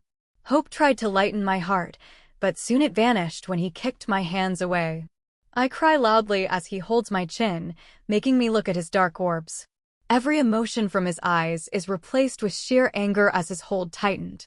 I can see this wasn't a good move. It made him angrier, but I will do everything to save Kai. This habit of yours, of saving him, will be his death one day. He released me harshly. Get up, we are not done yet, he commanded. I wiped my tears, getting up on my shaking feet, while my eyes are on his legs, trying to avoid eye contact. He patted his lap, signaling me to sit on it. I stood there frozen, trying to avoid it. He raised his one brow, daring me to disobey him. Knowing not obeying him won't end well, I sat on his lap. While I lost every cent of self-love I have for myself, I loathed my situation, my body, which is so helpless to obey his every unacceptable demand. Was it that hard, huh? He asked, removing the distance between us. It's good for you to obey me. I nodded as tears again started rolling down my face. I am already at the edge of breaking down. I am too tired to fight anymore, and Kai's continuous struggling is making it even more hard to keep fighting for us. He isn't doing it intentionally. I know he would have stayed still if he had known that Taewang was using him to make me surrender. Why are you crying, baby? Did I do anything to him? He asked while wiping my tears. Stop crying, he said again, wiping my tears. Unless you want me to give you a good reason to cry. I shake my head, fully understanding what he means. Wiping my new tears, I tried to stop them. But they again wetted my cheeks. I shivered from his glare as I wiped them. Good girl. He kissed my both cheeks while smiling like an idiot. I can feel his darkness reducing as he stares at me lovingly. Don't cry again. I nodded at his soft tone, trying not to trigger him. For another second, I hold his shirt tightly as he turns me towards the front. Let me show you something. As the screen which is showing the bound man is replaced by my parents' photo. I sucked in a shattered breath as I looked at their dull faces. I know they will blame themselves for this. But in a way, I felt grateful for looking at them. It's been a week since I last saw them, but it felt like an eternity. It's been the longest I've ever been separated from them. Tears threatened to fall from my eyes as another photo showed them eating their meal silently. Author POV. Every action has its equal and opposite reaction. Words from a genius that everyone learned in their high school. But it takes a whole life to understand its meaning. To understand this rule is not just applied to non-living things, but to us, too. Yoon forgets it and does an action whose reaction is unbearable for her. But will Taewang also do something that he will regret later? Will he make an unforgivable mistake that he won't be able to repent from in his life? Chapter 14. Bend or Break. Yoon POV. The moment Taewang entered the room, he threw me on the bed harshly, letting me bounce on the soft mattress. I tried to scoot back with my shivering body, but it didn't obey me. I am sinking deeper into the bed, not because of the mattress, but because of the heavy gaze on me. He bent down, kneeing the bed near me, making the bed sink even more. I tried to crawl back to make some distance, but he wrapped his long, cold fingers around my ankle. Where are you planning to run now? He said in his angry but calm voice. I blinked my eyes, tried to push tears back as whenever I tried to cry or plead him on the way, he kissed my lips so roughly that I am sure they are swollen by now. His eyes became dark as he pulled me near him harshly and hovered above me. A scream escaped from my lips, not because of a sudden pull, but because of his closeness. I know what could happen to me tonight. I know what he meant by punishment. And that's the biggest curse for me. I know what I shouldn't. I remember what I wanted to forget so desperately. I asked you something, didn't I? He said, caressing my cheeks with dried tears while his body is in the air with the support of one hand. Open your mouth before I open it with mine. Remembering his last kiss, my fingers unconsciously reached my lips, which he forcefully opened so many times tonight. Lips which is paining because of his torture. I am staring at the ceiling with a blank mind. I felt numb after decades. Every emotion was drained from me like my energy. I don't know what should I tell him. What can I possibly say which won't trigger him? Which won't increase my pain? Which can calm his fire like anger? I returned from blankness and numbness into a room, beneath the person who is my so-called husband, when he snatched my hands and pinned them above my head. Another second, I can feel his burning lips on mine, devouring me mercilessly. I wanted to fight, to scream, to wiggle out of his grip, but I am too tired of anything. But tears flowed out of my eyes, wetting the bedsheet. After I didn't know how long, he broke the kiss, raising his head, staring at me with his emotionless face. Was the question too hard for my baby? Let me replace it for you, he said as his one hand still captured my hands while another one started massaging my hair. I gulped hard, closing my eyes. Now what is in his mind? Why he can't just get lost and never come back? My closed eyes can't retain the tears inside them as I can feel him more close. His hands are massaging my hair while his hot breaths are fanning on my scared face. Okay, so now tell me, he said so enthusiastically, like it's a quiz game, while in reality, this is a cruel game which will break me in the end. Where were you planning to go with that loser? His voice became darker, like he wanted to rip Kai apart. He was possessive whenever I used to talk with a boy at the university, but his hate for Kai is more than anyone can think. I can taste that sore taste of hatred in his voice, which actually once killed me. I shivered as he pecked my lips, providing me with a wave of pain. I tried to remove my hands from his grip, to push him away, but everything went in vain as my tired body was nothing in front of his muscular one. But another second, I froze when I felt his fire-like lips near my ears. "Concentrate on me, baby," he whispered before biting my ears. "Or should I do something to get your undivided attention for tonight?" I shoot open my eyes, shaking my head with my everything. My soul shuddered with his words. I can't let it happen. No girl can let it happen. No one can accept this fate. I cried harder but voicelessly. He reared back, staring at my teary eyes with his calm one. "Like this, baby. Give your whole attention to me if you want to save your virtue," he said as I cried harder, struggling under his grip. "Please, Taewang, leave me." I couldn't complete as his lips smashed on mine, making me cry harder. He didn't kiss me but stuck his lips between mine. My body vibrated under him because of my suppressed sobs, which were turning into acid, killing my hopes. His eyes are becoming darker every passing second as he is staring at me emotionlessly. But suddenly, a muffled scream echoed between our mouths as his teeth pierced my lips. My mind noticed unbearable pain as I struggled to get away from it. But he didn't budge, digging his sharp teeth even more. I closed my eyes, bearing the pain. My tears were streaming down like a waterfall as Taewang didn't show any mercy. After it seemed like eternity, he released my lips from its painful prison as I started sobbing loudly, closing my eyes even tighter when he harshly held my face, squeezing it. "Still want to go to that useless man, huh?" he snapped angrily, switching from a silent sea to a stormy one in a second. "You forget he is still beneath my claws." My breath stopped, hearing his words. "Now just see how I am gonna crush him under it." He released my hands, standing on his feet and storming out of the room. Before I could think, something in my body took the lead, and I jumped down the bed, running towards him, wincing from the pain in my legs. But it didn't stop me. Taewang is punching the codes in the door when I hold his hand, unsuccessfully tries to tug him back, but he keeps punching the code. The moment the door opened, he tried to jerk his hands from my grip, but I held it tighter with both hands.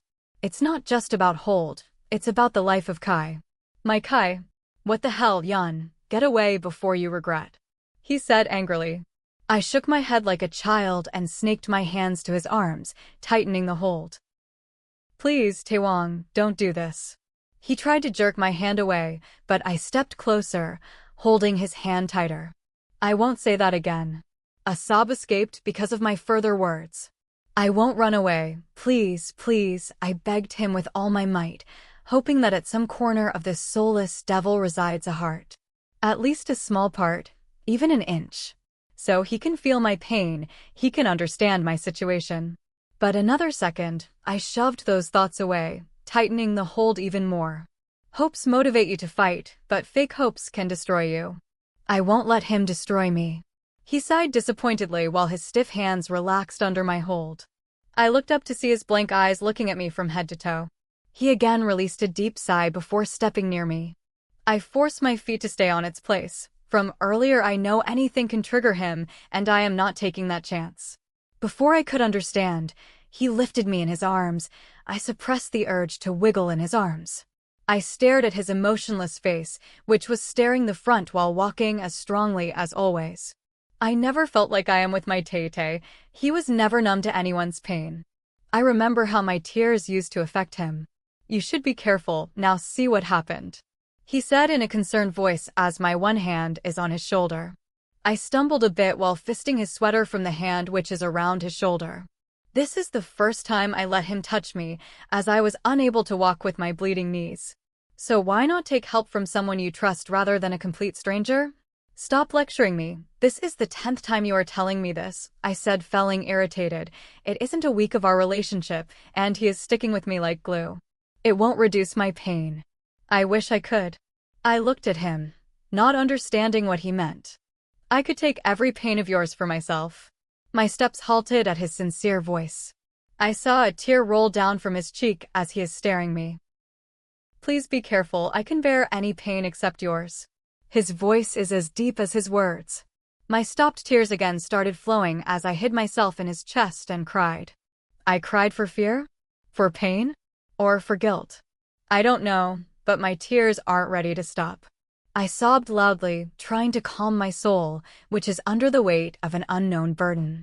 Am I the reason that a person like him turned into a devil? The room became dead silent. Only my sobs were echoing in it because of his halted steps. He sinks down on the bed while holding me tightly. He didn't shout at me for crying, for loud sobs from which anyone from outside can imagine him torturing me. On the other hand, he placed my head near his heart, patting it slowly. He didn't try to stop my tears. He gave me time to cry my heart out, like he knows I need it, that this will help me to lift the weight from my heart. All he did was just pat my head while I heard his racing heart. Half an hour flies, 10 minutes or just a second, I have no idea, but slowly I calmed down when my hiccups and sobs vanished, and finally I felt a bit better. I looked towards him to see if he was staring at me from the start. But his eyes express emotions unlike his face. I wiped my wet cheeks, blinking a few times with my puffy eyes. I made sure not to let a drop escape from them again. I sat straight on his lap and was about to get up when he snaked his hand on my waist and pulled me back. I didn't scream or struggle in his hold. If I say I was expecting something like this from him, it won't be a lie. I looked at him, preparing for some kind of threats. Why? I frowned as curiosity replaced fear in my eyes. Why do you always choose him over me? I can feel pain in his voice. I can see his eyes well up for a few seconds before he swallows it back. What he did, which I can't do, I am better than him in every way. Then why are you choosing the second best? Because he owns my heart and you don't. Didn't I love you? Do you doubt on my love? His other hand crawls on my knee, caressing it. My breath stopped as I shook my head. Then why did you choose him? I lowered my eyes, not wanting to voice my answer and put Kai's life in trouble. You don't love me, right? I shivered as his painful voice turned deep and dark. Lifting my face, he made me look at him. Right, baby girl? Yes, I said, knowing lying will not help either. It's better to say truth and suffer. At least you won't lose self-respect in your eyes. Taewang hummed calmly, but it didn't mean he was calm. The tight hold on my waist is telling another story, the real story. But still you're mine, he said in a not-to-argue tone, so I just kept my mouth shut, not wanting to shove myself for more pain. You will always be mine. No one can separate you from me. He said it like a fact. Who are you? He demanded. I gulped the lump, knowing I can't avoid this. If anything which can stop him now is my obedience. My acceptance of this fate, for the destiny written by this devil. Kim Yoon, I said, lowering my gaze, every day when I think I cannot be more helpless, he proves me wrong. He shattered every piece of hope I created with so much effort. Who am I? He asked as his cold fingers touched my chin, lifting it. I saw the anger in his eyes, anger not because of my answer, but a lack of attention. My body shuddered unintentionally, remembering his warning. My husband, I said, daring myself not to look away from him. And this is the toughest task till now. The urge to avoid his soul-piercing gaze is eating me from inside, but I need to bear it to make sure I don't fall into the same pit again, because this time there is no one to save me, no mom, dad or Kai. Who do you belong to? I closed my eyes, hating this question.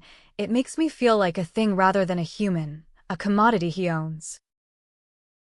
You, I mumbled, but loud enough for him to hear it. But maybe he wasn't satisfied after stabbing my self-respect with this question, as he repeated. Who do you belongs to, baby girl? His voice contains a different type of threat while his one hand is rubbing my waist softly, increasing my fear even more. Kim Taewang. I looked at him with my teary eyes, but didn't let them betray me. Good girl, he said, kissing my head, which made me shiver under his grip. His forehead kiss doesn't have that security. Only Kai's has that magic, which can make me forget every pain and problem. My baby knows her place. Taewang looked at me with proud eyes like he had achieved something by forcing me, by making me vulnerable. But his next move made me hold his coat tightly as he snuggled on my neck. I shivered when his hot breath stroked my neck. Now tell me, who do you love?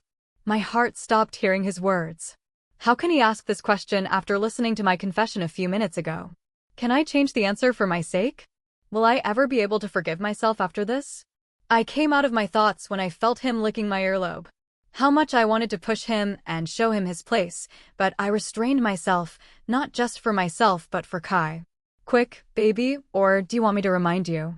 I flinched when he bit my earlobe, before licking it like it would vanish the pain. You, I said as I felt disgusted by my own words. I felt disgusted in my mouth from which that word escaped. I felt disgusted in my brain, which gave me this solution to get away from him. But it didn't satisfy the devil. A small whimper escaped my lips when his teeth trapped my neck like a beast. You what? He asked in a demanding tone as my eyes brimmed with the swallowed tears. How much he will make me fall in my own eyes. I closed my eyes as tears slipped down my cheeks. I love you, I said in a cracked voice. How can my life switch from everything full of hope on a bright day to everything covered with ashes of my dreams and hopes in the darkness? He hummed, kissing my neck softly where he had bitten a few seconds ago, when he wasn't satisfied with my answer, while my body shivered from his every touch. Repeat, he said while his lips aren't sparing me. I closed my eyes, letting hatred crush me beneath it. I love you. Again. He said a bit more calmly, like my words are intoxicating him. I closed my eyes, obeying him, while every time those words are escaping from my mouth for him rather than Kai, my soul is dying. These words are acting like slow poison killing the love I have for myself, which Kai helps me to believe I deserve. How ironic, the person who gifted me not his, but mine love too, snatched it the moment I betrayed him. After I don't know for how long, Taewang finally released me from his cage-like grip, looking at me with his loving eyes. It took everything inside me to restrain the urge to roll my eyes. But that softness soon replaced from darkness as his lips twitched in a smirk. Chill spread on my spine knowing he's up to something evil, something which isn't in my favor. Prove it, baby, Taewang said, as I scanned his face to see if he isn't serious and just messing around. But no, my hope died when my gaze landed on his dead serious eyes. I gulped hard, trying to find a way to avoid this situation. But before I can come up with something, Taewang gripped my nape, craning my neck to look at him. Kiss me, Kim. His words sound like a death sentence to my ears. I tried to get back, to figure out a way to get out of this situation, but his grip is not letting me make distance, while his eyes seized my brain. I swallowed the words I wanted to shower upon him with hate and licked my dry lips. Knowing there is no use in pleading in front of a heartless devil, I decided to get over with it. I leaned closer while my eyes welled up, my heart was racing, and my soul was cursing me with all its might. This is my internal war, the war between my brain, heart, and soul. Where I am alone with my brain while the other two are staring at me with a loathing gaze. I closed my eyes, not able to see I am going to kiss someone willingly other than Kai. Not able to contain my guilt, my dried cheeks again got wet when I felt my lips connecting with Taewang's. I decided to give a quick and shallow kiss to get away from him, but his hand on my nape didn't allow me to back away. He deepened the kiss, molding my lips with his, dominating his tongue in my mouth. I stopped kissing him as his movement is too fast to catch.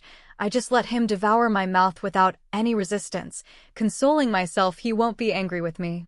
Slowly, my breath became heavy and ragged. I unsuccessfully tried to break the kiss, but when it didn't work, I patted his shoulder, trying my best to voice my struggles. But instead of understanding, he flips me from his lap to bed while our lips are still connected. Before I can push him, my hands are pinned on either side of my head. I felt my head spinning due to lack of oxygen, so I started shaking my head and finally, when I was on the edge of giving myself to darkness, he broke the kiss. But before I can take a lungful of breath, I hear the most horrified words escaping from his mouth, making me regret why I fight to be conscious. Hell, I want you.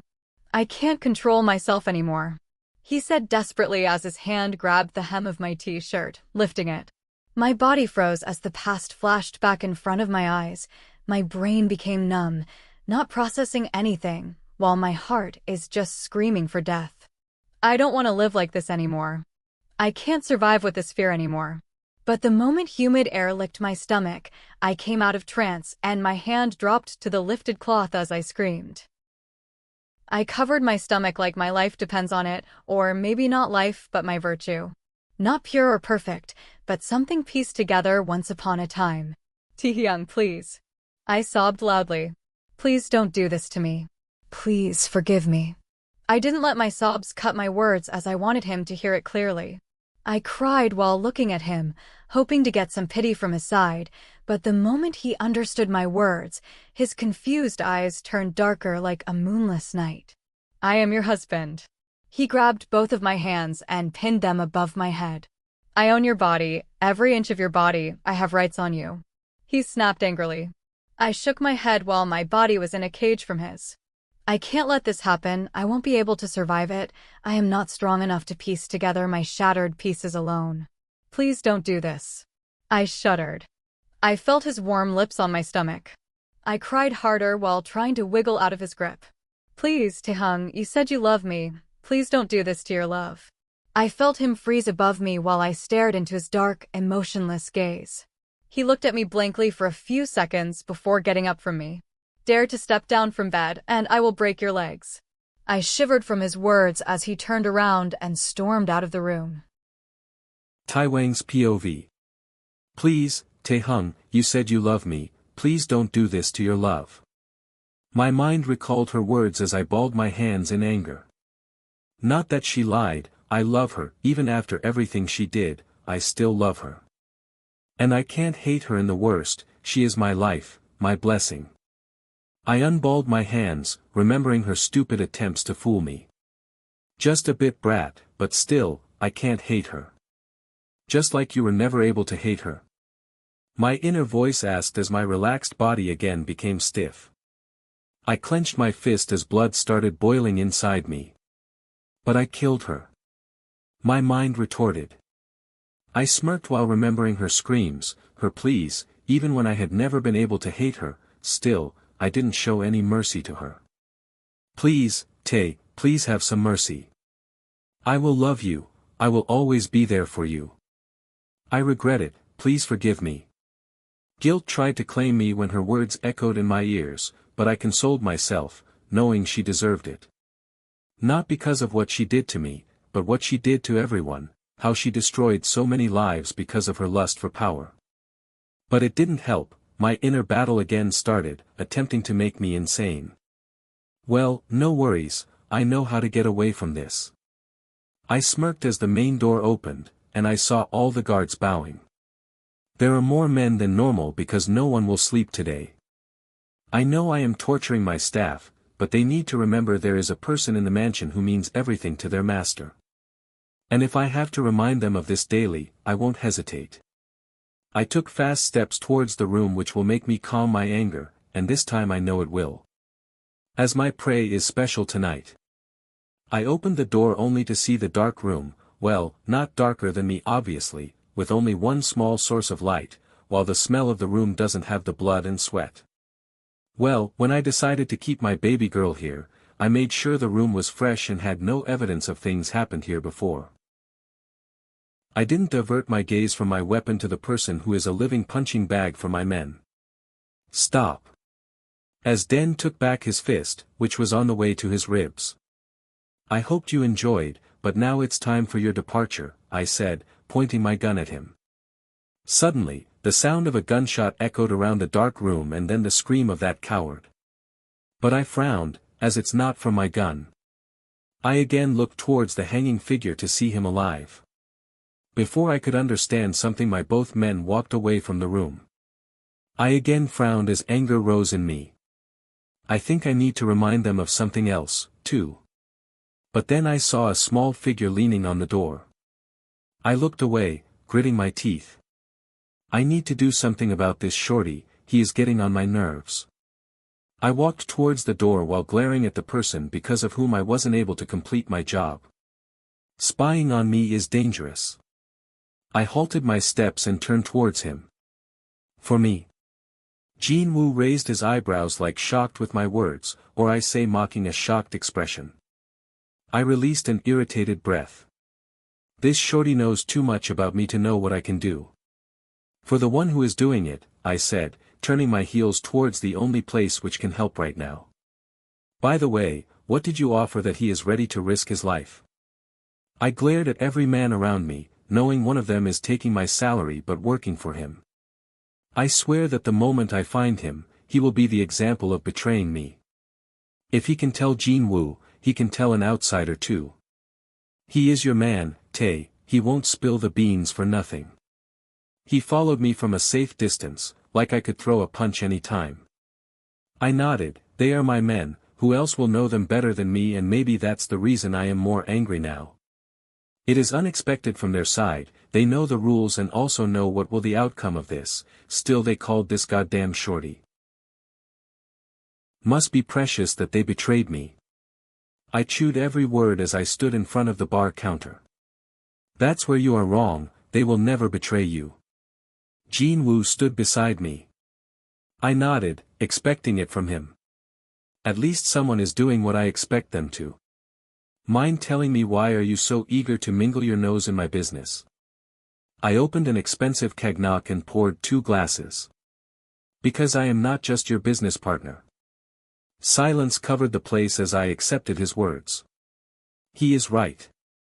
He is my savior, my friend, the one who knows everything about me, every worst thing, every crime, every sin, but still chooses to stick by my side. Why are you here?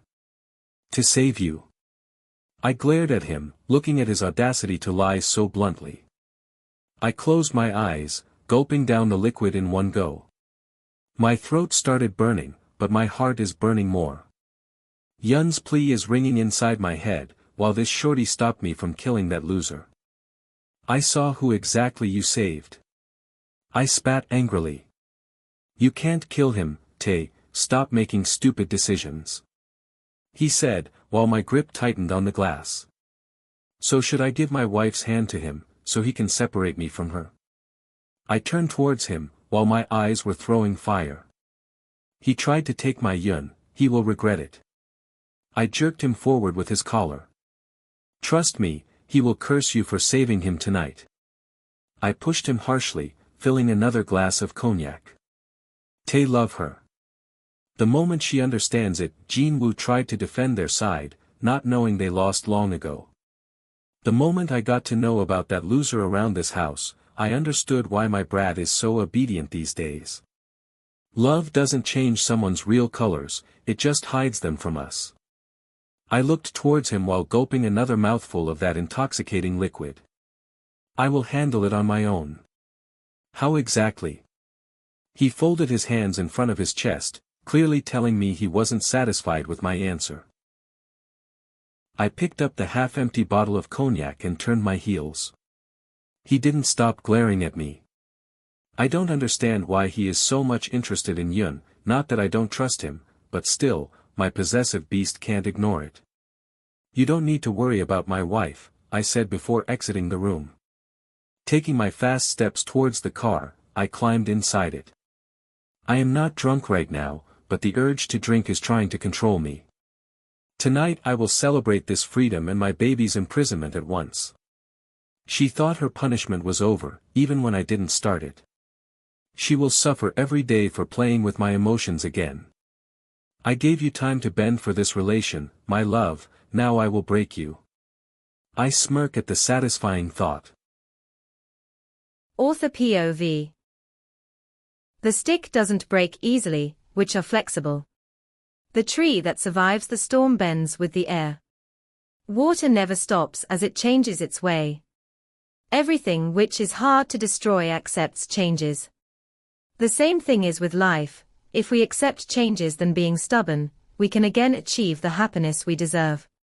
But we hang on the same thing like a stubborn stick, which is ready to break, but not bend. If we don't bend in front of our destiny's decisions, it breaks us. Will Yoon and Taewang be able to understand the clues life is giving them? Or they will choose to break themselves and their partner while fighting it? What do you all think? Comment down below. Chapter 15. Journey to Unhappiness. Yun's POV. Scooting back on the cold floor, I looked for something which can help, which can protect me. But I only got darkness, pitch darkness, not letting me see anything helpful. The room is echoing with the dangerous footsteps as I am crawling back with my shivering body. Tears never stopped as I could feel his dirty gaze on me. Help, please, someone, help me. I wanted to shout, to find someone who could save me from him, but there is a lump in my throat not letting anything escape. I glanced at the dark room while he was just a few feet away. Wiping my tears, I stood on my jelly-like legs, ready for the mission escape. Even when I can't see the door, when I don't know where the exit is, but it is there, and it's enough for me to give a try. I won't give up just like that. I will fight for myself. I will not let the past repeat itself. I balled my hands and commanded my legs to start their struggle, but before I took a step, I was pushed against the floor with the sound of a thud. A groan escaped as I felt my back burning upon the cold floor.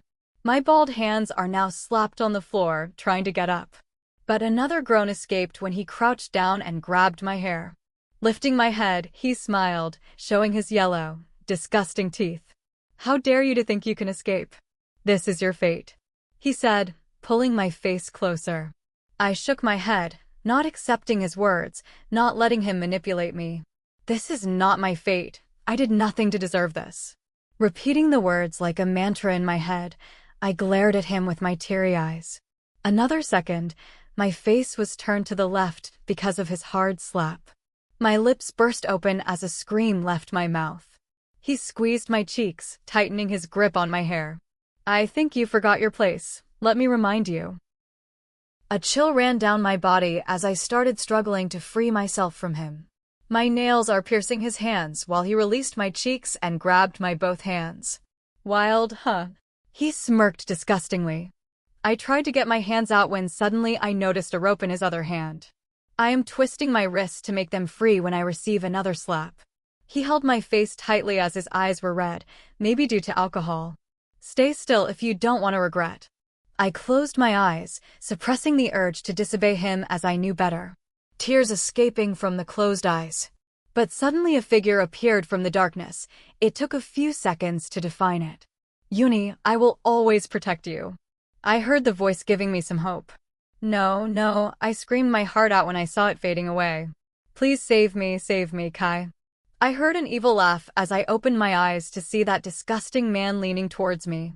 "No, don't come near me," I said in a shivering voice. "Kai, please, Kai, come back. Kai." I was about to shout again, but a cough escaped from my mouth. I got up coughing from my dry throat, while drops of water wetting the blanket. Wait. Blanket? Water? I looked around, frowning to see myself in the room. I let out a sigh of relief. It was just a nightmare. I tried to console my racing heart, but deep down I didn't like the fact that Kai faded in it. This never happened before. He always saved me. He was my knight in the shining armor, then why he didn't save me this time? Why did he just fade away? "Finally, you're up." I had been waiting for so long. Taewang's voice brought me back to the room as he looked at me so sweetly. I scoffed internally as he walked towards me while his lips were smiling brightly. What happened to him today? He is acting weird. My body unintentionally crawls back, watching him come close. May his body seem relaxed, and his face show some emotion, more particularly good emotions. Still, the existence of his darkness didn't go unnoticed by me. And I am not having good feelings about this imbalance in his behavior. My intuitions are telling me to run from him as far as I can, but my mind restricts my urge, reminding me there is nowhere to go where he can't get in. And after catching me red-handed last night, I doubted he would even let me step out of the room. Maybe after that attempt, my prison became even smaller. I flinched suddenly when I felt warm lips on my hands. Looking towards him, I tried to snatch it from his soft grip, but he tightened it. Giggling, he looked. "How did my baby sleep last night?" he said as suddenly every emotion from his eyes evaporated. I gulped hard as the soreness of the morning is still in my mouth. Nodding my head, I looked down, not able to bear his dark eyes. But I whimpered another second as his thumb's nails piercing my palm. I looked at him with pleading eyes while he is staring me like he is unaware of my pain. "Nice," I said, but he increased the pressure. I slept nicely. "Taewang, please." I almost screamed with tearful eyes. He backed away his thumb and smiled sweetly. I cried, trying to take my hands from his grip, but he brought them up and kissed them softly. I blinked my eyes, looking at him with my unbelievable eyes. Is he the same person whose thumb was eager to penetrate my skin a few seconds ago? My baby likes to test my patience in every way. Right, baby? He pulled me forward, caressing my wet cheek with his cold one. Yes, I said, not even realizing my words, when he backed away and glared at me. He nodded while his fingers around my wrist tightened. His eyes are throwing fire at me. Yeah, like dreaming about your lover shamelessly. His slow and deep voice entered my ears like an alarm of danger. I instantly shake my head as words refuse to escape because of my racing heart and increasing terror. I started struggling as I could see something bad coming next. But Taewang pushed me on the bed, pinning me under him while his one hand captured my hands above. He harshly turned my face towards him. Did you enjoy it, dreaming about him in my house? I can feel his suppressed growl. Did you enjoy cheating on your husband even in dreams? I shake my head under his hand. Tears are flowing down as I close my eyes. I didn't, I shouted, crying harder as this time his actions didn't hurt me, but his words did. They felt like arrows covered with acid, making my heart stab and burn at the same time. I never cheated anyone. I never tried to break someone like they broke me. I never used anybody for materialistic things. There are people who are eager to sell their bodies for money and fame, but I am not one of them, and I am proud of it. Even when I am not the pure white cloth, but still I never let it affect my character, my mind, and my heart. I tightly shut my eyes when I felt his teeth sinking near my neck. I already know why he did that. He always hurts me like this when he isn't satisfied with my words. Lying is a bad habit. Bad baby girl, he said as his teeth found another target. I let out a scream, expressing my emotional and physical pain. He reared back as I opened my eyes to see his blurred face near me. He wiped my teary eyes as he kissed my forehead so softly that I couldn't help but close my eyes to feel a few seconds of warmth I found near him. But don't worry, I am here to teach you. He again kissed me. I will make my baby a good girl. I opened my eyes, hearing his soft voice. My baby doesn't want punishment, so she will obey me. Right, baby? Yes, I said without giving him time to get angry. His mood swings are faster than a girl's with periods, and I am not eager to be its victim again.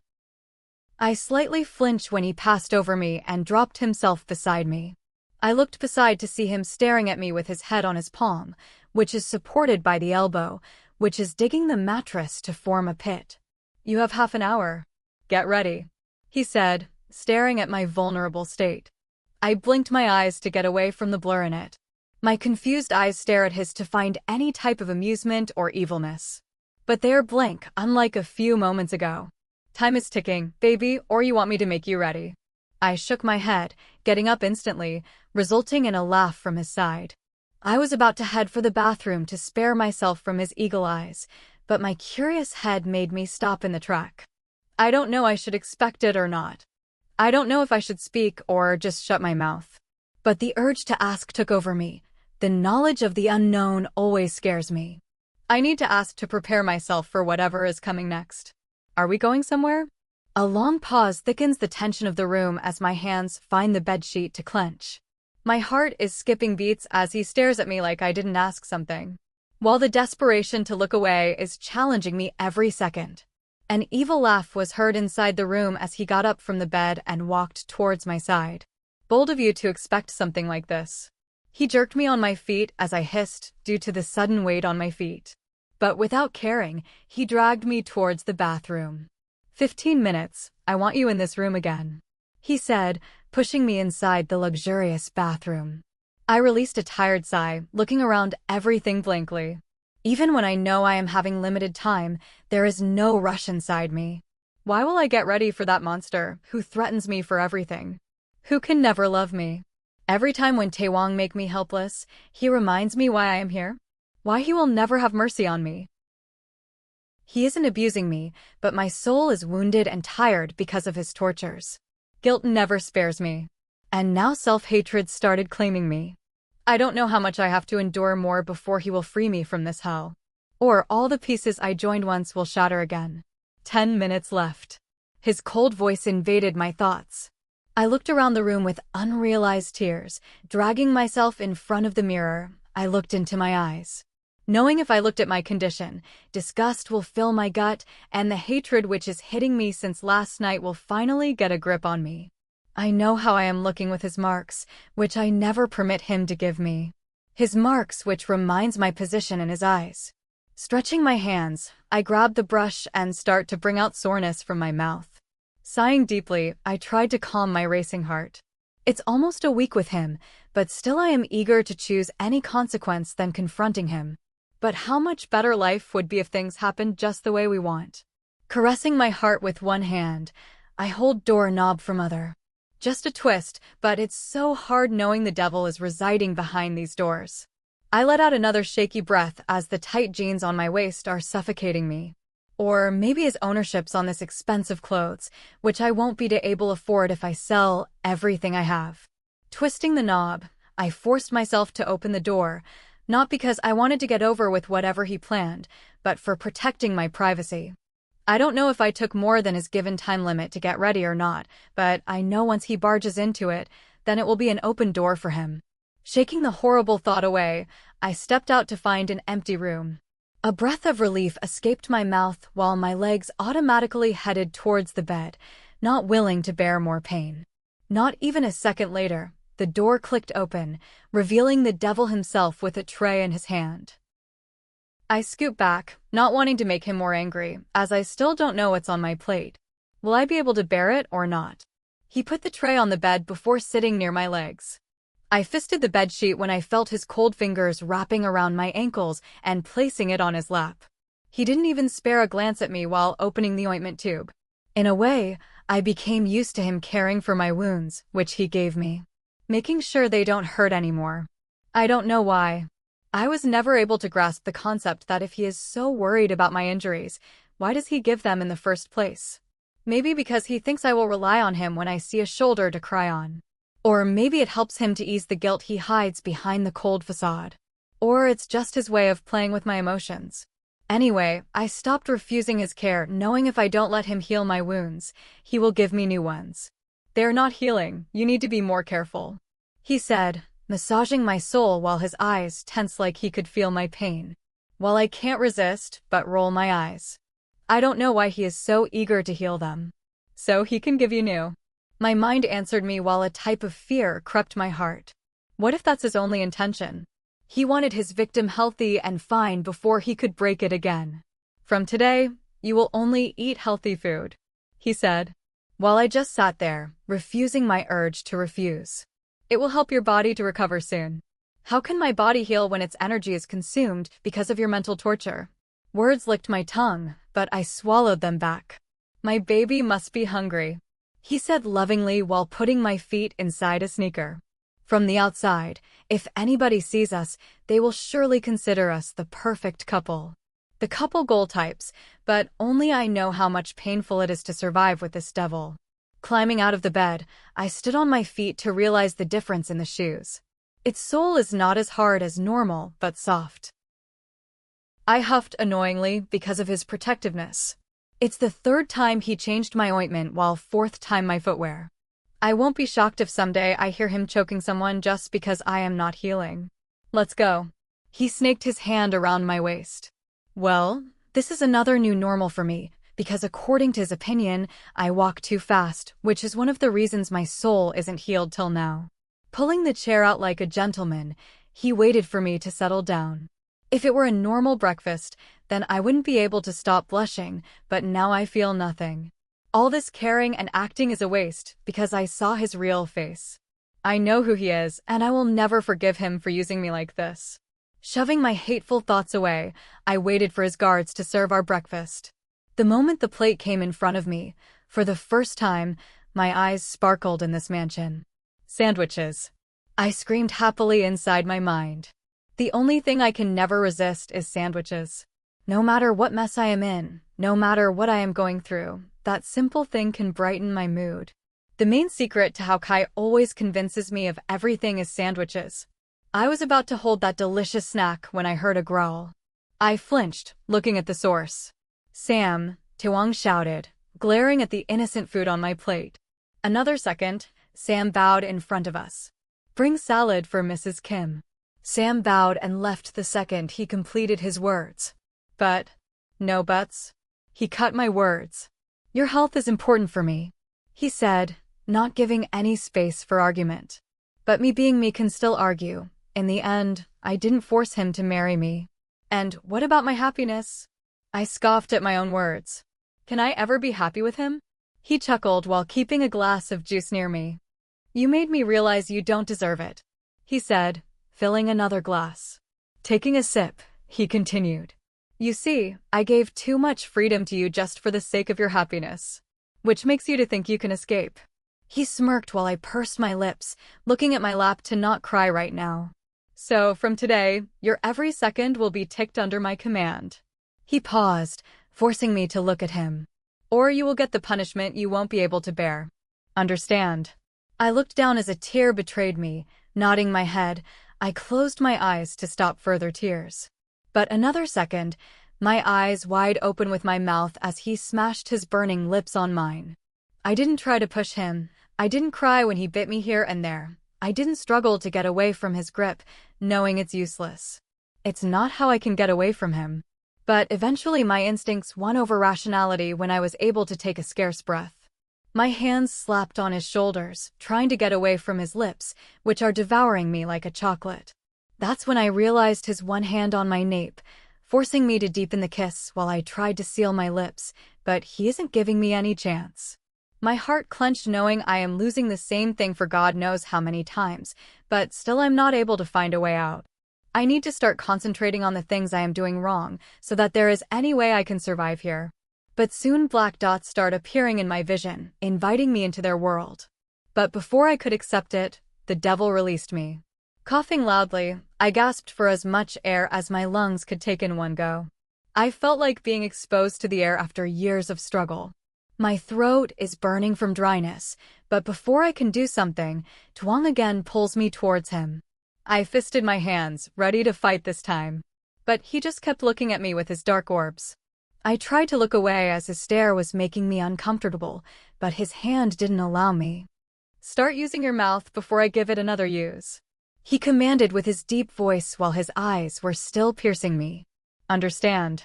Yes.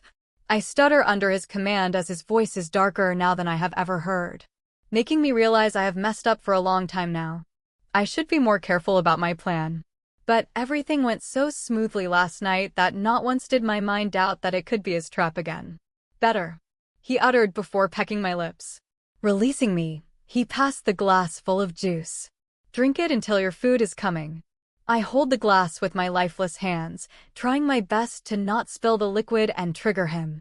While staying with Taewang for almost a week, I realized anything can trigger him when he is angry. Soon, Sam entered with a man who placed the plate in front of me before leaving. I looked at the plate full of salad with a deep and silent sigh. All the shine once my eyes contains must be dead by now.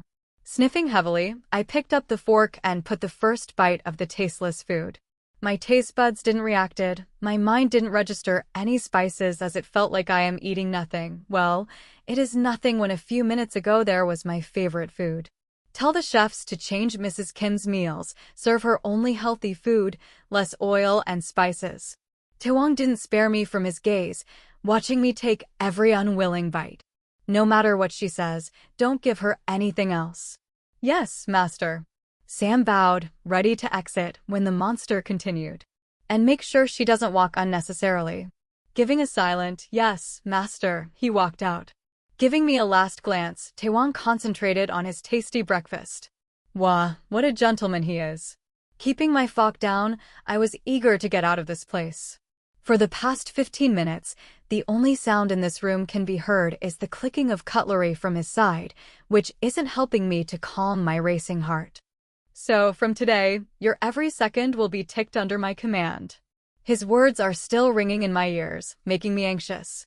I don't like his words. I don't like the way he said it. This is how he warned me when he caged me in the previous house. And from the experience, I can tell he still has some evil plans. The rustling sound of wood on the carpet brings me back to this horrible room.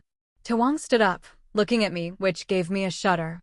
I don't know how his gaze can affect me so much. It's been a while with him, but still it felt like his sharp gaze landed on me for the first time through his thick glasses. My body became stiff when he walked towards me. I was assuming him to get out of this house so I could breathe peacefully for some time. But suddenly he pulled my chair back, increasing my heartbeat. "What are you doing?" I tried to protest as he picked me up in his arms. "Quite." His commanding tone shut my mouth immediately as I looked away. Not so good feeling crawled in my heart as he stepped out of the dining room. I would have shrugged it off in a normal case, but it is not a normal case, and I am absolutely not with a normal person. Looking around to find myself in almost the same corridor as all the other mansion's corridors. But something is strange here. A type of emptiness, uncomfortable stillness. Frowning, I looked more carefully this time to realize there was no sign of humans, other than us. This is quite strange because, as far as I have covered this mansion, there is no corner of it where I can't find his men. With a racing heart, I looked at Taewang, who was ignoring my stare and walking with his slow, strong steps. Wetting my dry throat, I looked in the front again. But curiosity is humming inside me like music, giving me false courage. Where are we going? My heart halted for a few seconds when his cold gaze landed on me. I clenched my hands on his shirt. "To show you reality." Well, this didn't help, not even a cent. I clenched the material more tightly, stopping my body from shivering. Chuckling, he looked down at me with an amused smile. "It's not going to harm you, baby," he said, pecking my forehead. "Not physically, at least." I closed my eyes, taking a deep breath. Well, the knowledge that I can't escape from whatever he planned helped my mind and heart to prepare for a strike. I know he is going to hit me. He will try everything to extinguish every ray of hope from me. But I have to keep my guards on, so he can't break my already broken hope. Yes, still I have a hope that my dad or Kai will come to save me. It's just I have to save myself till then. All the tears in my eyes dried. I got a grip on my shivering body, and my running heart calmed itself down. I took a deep breath to calm myself and to stamp my decision with surety. "Open the door, baby." Taewang's voice brought me back to his arms from the battlefield, where he is surrendering in front of me. Cocking his head, he made me look at a red button in front of me. I pressed the button, not concentrating on what he said before. Well, I should have concentrated on his words. I should have tried to stop him. But I didn't. Not realizing the door I opened is going to shove me into the bug of unhappiness. That he isn't planning to break me but to destroy me. That he isn't going to extinguish my tame ray, but he is planning to burn the whole place surrounding my single ray of hope with his fire of hatred. Author POV. Battles aren't won in fields, but inside tents. Everything can be achieved from the mind, we just have to focus on what we need. But what happens when your enemy doesn't let you focus? What happens when they make you believe you don't deserve it? That you aren't capable enough? Will you still fight for it? Will you still gamble everything you have for one thing, maybe you can get? What will you call it? Stupidity? Bravery? Do you think Jihoon will be able to focus when Taewang close every door of freedom in front of her eyes? When Taewang make her believe she doesn't deserve anything but him? Will Jihoon accept it? Or will she fight more until she dies in the hands of her enemy? What do you all think? Comment down below. Chapter 16. Bloody Forest. Jihoon POV. Squinting my eyes from the bright sunlight, I tried to look around. I don't know, but this brightness is giving me the feeling of darkness. This isn't warm. It didn't make me feel calm as I used to feel under the light of nature. The positivity it contains vanished somehow. Putting me on my feet again, Taewang turned me around softly. His dark eyes became calm again as he pecked my forehead. "See it by yourself." He stepped back, walking towards the door. My heart is thumping behind my ribcage as I look at him leaning his back on the wall.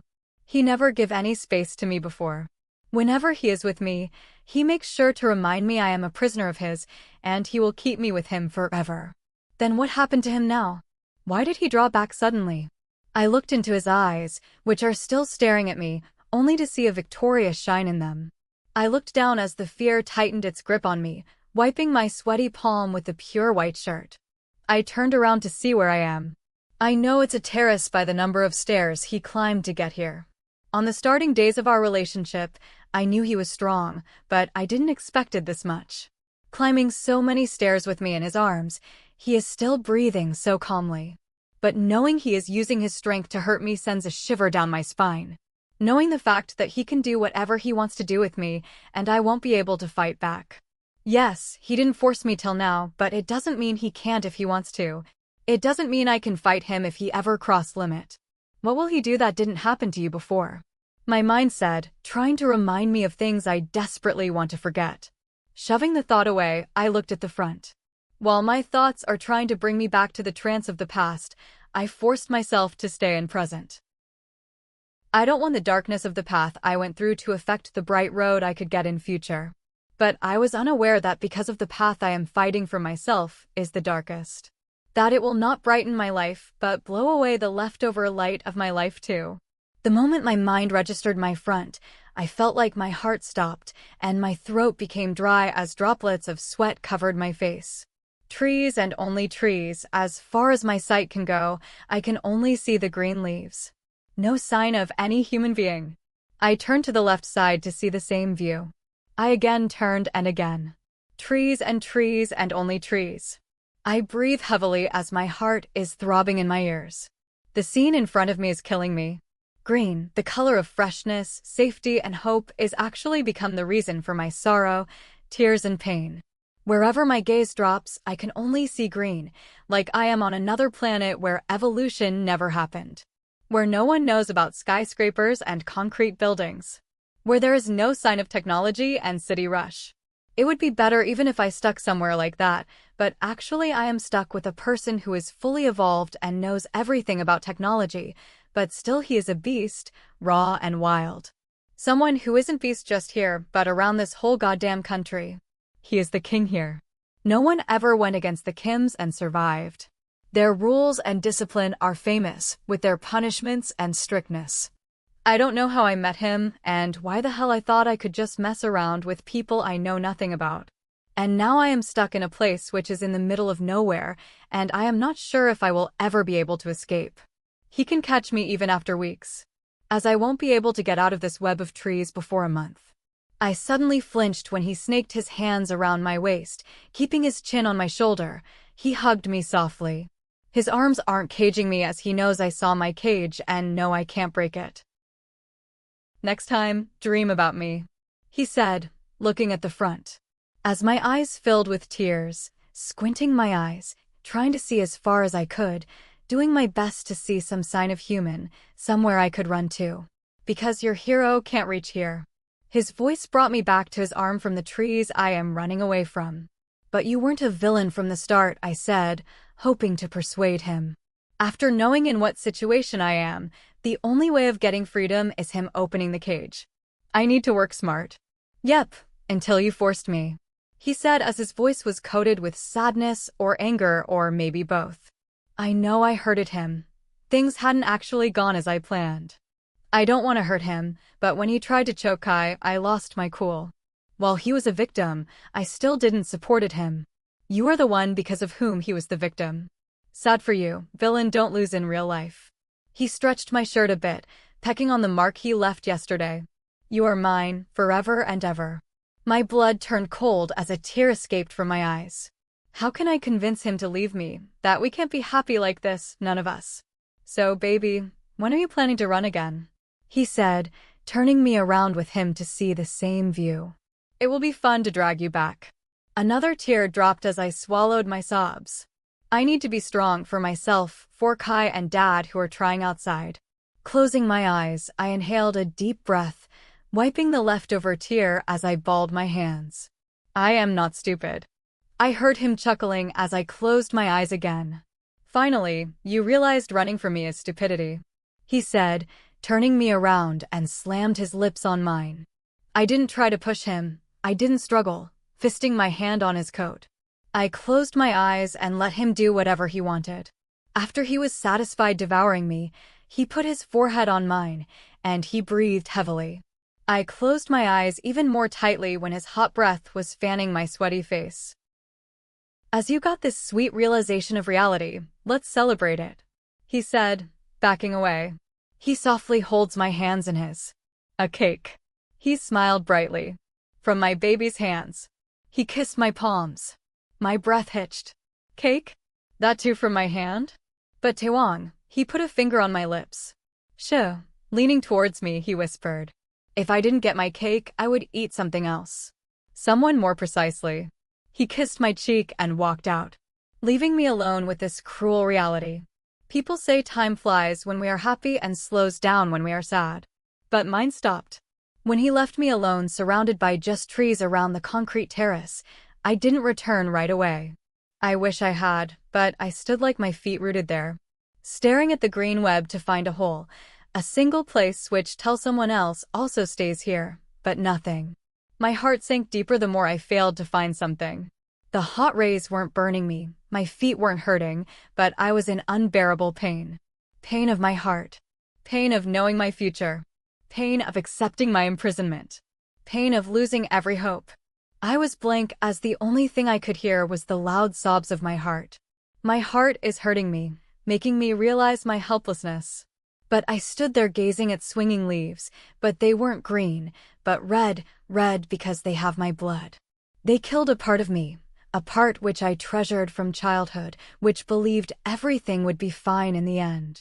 But I have now lost it because the villain of my story is far too strong to keep a hope. Mrs. Kim, add some more milk. A sweet but scared voice dropped me back to the kitchen, where I am trying to make cake for the 4th time. It's not like I don't know how to cook or something, but I don't have a baking hand from the start. I still remember Kai suggesting me to use hammer for breaking the bread that I baked for the first time. And how many birthday cakes I spoiled on mine, Mom, Dad, and Kai's birthdays before accepting my defeat. Nodding my head, I poured some milk, but I suppose it was far too much, so I had to add some flour too. I am tired now. Well, I hadn't started very enthusiastically either, but as time passed, I realized something can never be my type, and baking is one of them. I wouldn't be making it if I didn't know what could be in stock if I failed. If I didn't get my cake, I would eat something else. Someone more precisely. His words still send shivers down my spine. Maybe he was joking, but I don't want to take a chance. He never leaves a chance to force me. He is just waiting when I will quit so he can do whatever he wants. But I will never let that happen. I will do everything in my power to stop him from touching me ever again. I know he loved me once. The genuine love in his eyes is the reason I stopped myself from telling him the truth earlier. I never thought someone would become so serious in just 1 month.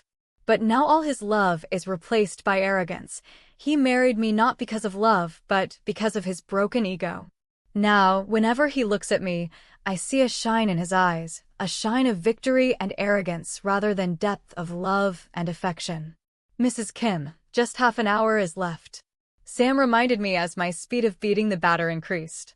Yes, I am running out of time, as I know the moment Kim Taewang steps inside the mansion, he wants me. He is like a kid seeking attention every time. I rolled my eyes, remembering how he used to stick with me all the time in the past 3 days. It was so difficult for me to bear his clinginess and cheesy words like "we are the most romantic couple in the world."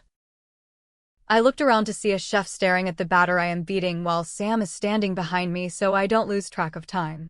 At the start, I didn't take help from anybody with the illusion that I could do it on my own, but soon I realized it was my mistake. Not that I have a lot of time to waste, most of the day is eaten up because of lectures. Well, it didn't help as most of the time I was zoning out of the lecture, thinking if I could tell the tutor my situation, who didn't even dare to take a glance at me. I was shocked when I got to know Taewang allowed a male tutor to teach me, but then I realized he would have taken precautions too. Like threatening him to not even look at me, not to shout at me, as I know I am testing his patience when he has to repeat the same concept 3rd time. I don't know if he will help me or not. Will he go against the most powerful individual in the country just for an unknown girl?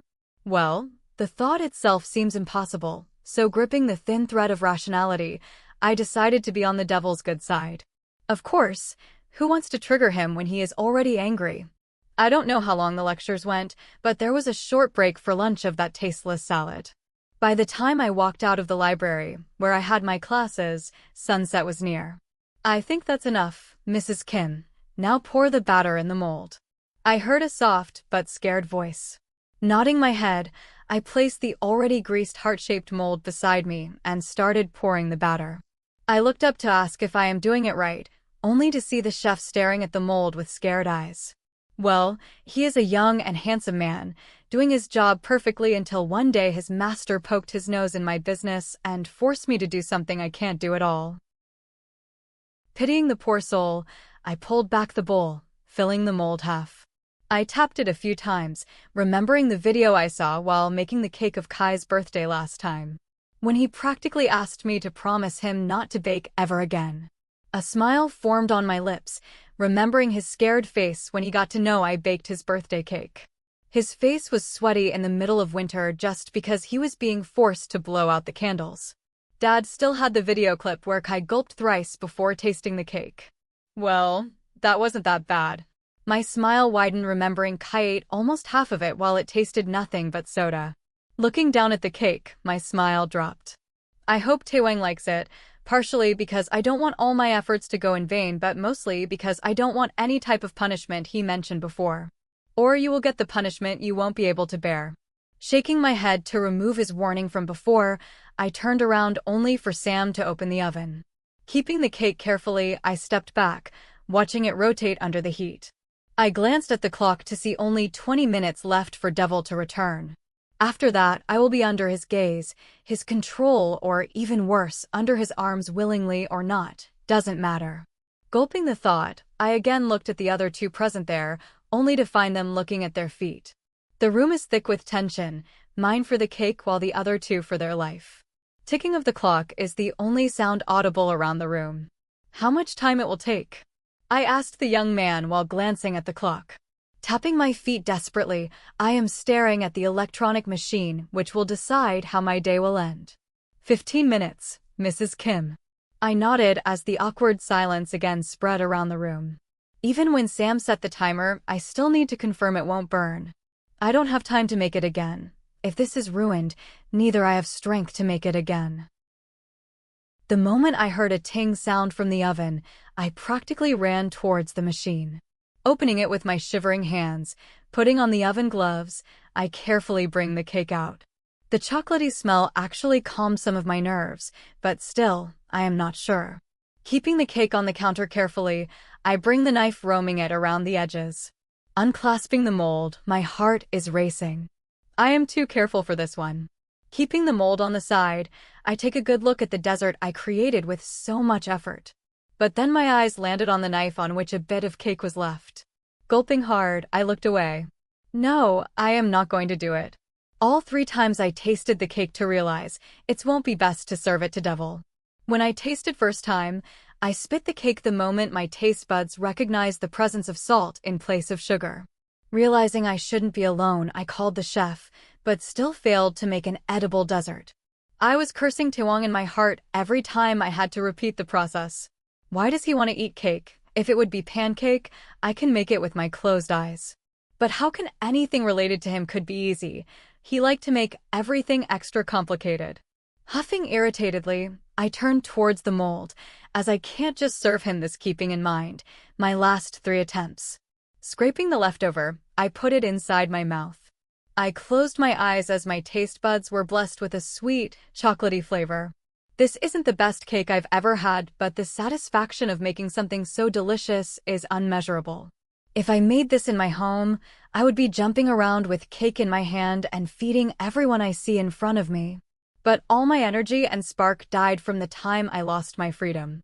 I don't feel like myself these days. It's like I am someone else in the same body. The one who celebrates every small victory. Who always stays happy, knowing how life can flip in a second, now rarely smiles. The only thing I feel now is pain, and the only emotion exist inside me is fear. Fear of being stripped from normal rights. Fear of being forced. Fear of breaking down. Fear of being. Shaking myself, I didn't let the thought cross my mind. Looking down, I sealed my lips. Finally, he won't get a chance to hurt me tonight. Taking the knife, I cut the heart of the cake into equal pieces, unlike how Taewang destroyed mine.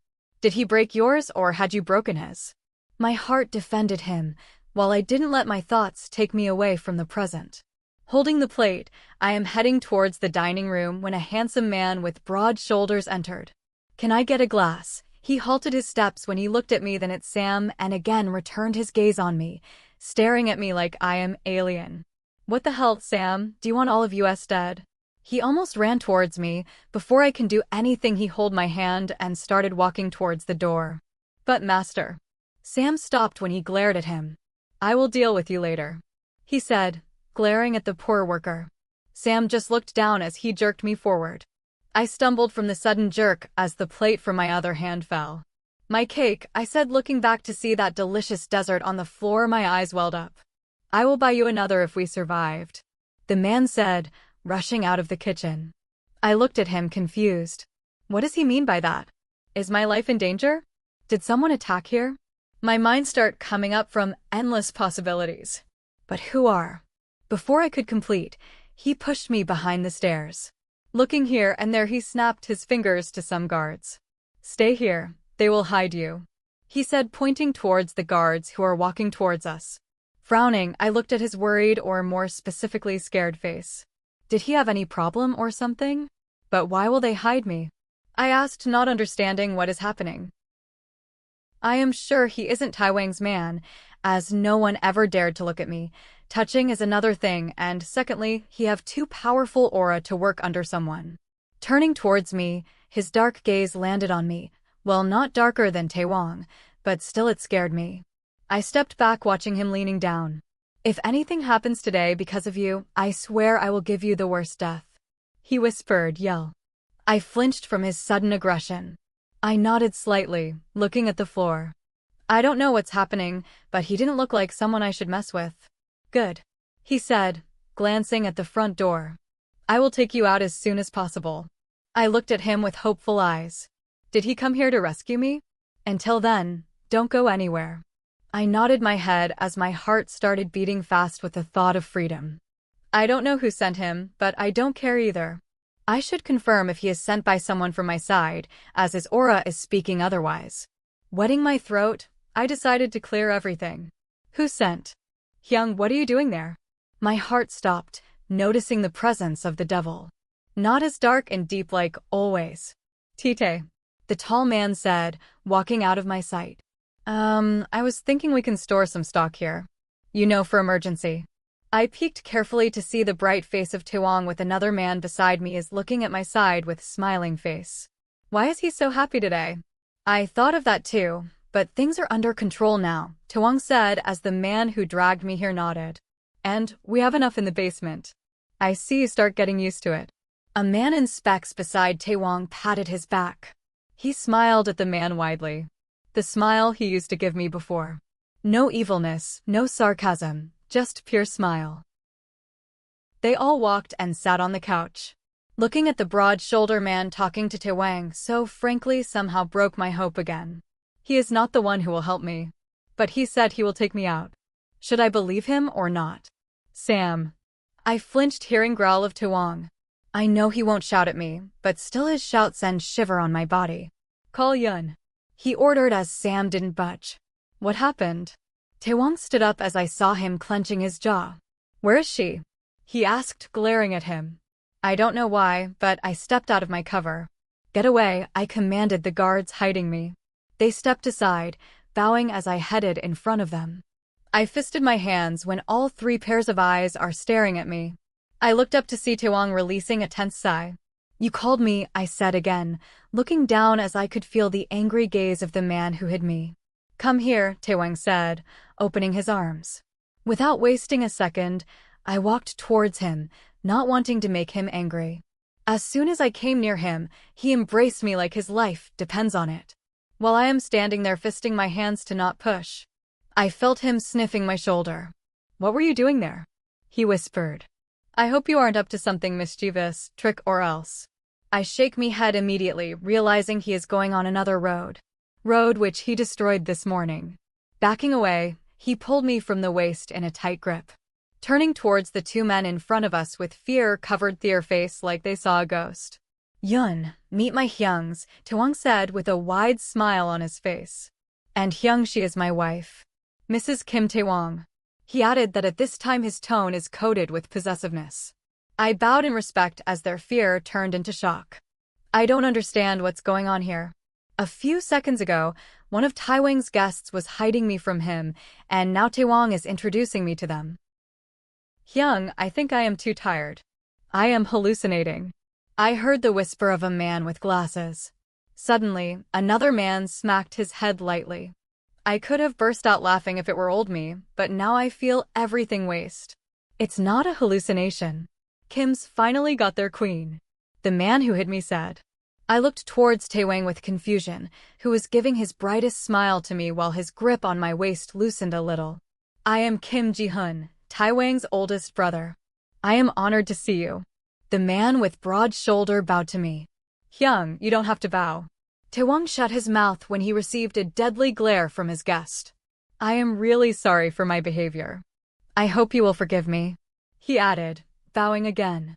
Wow means wow. Can my life get any more complicated? The one who was threatening to kill me a few minutes ago is now bowing in front of me. And I don't know the reason of both of his actions.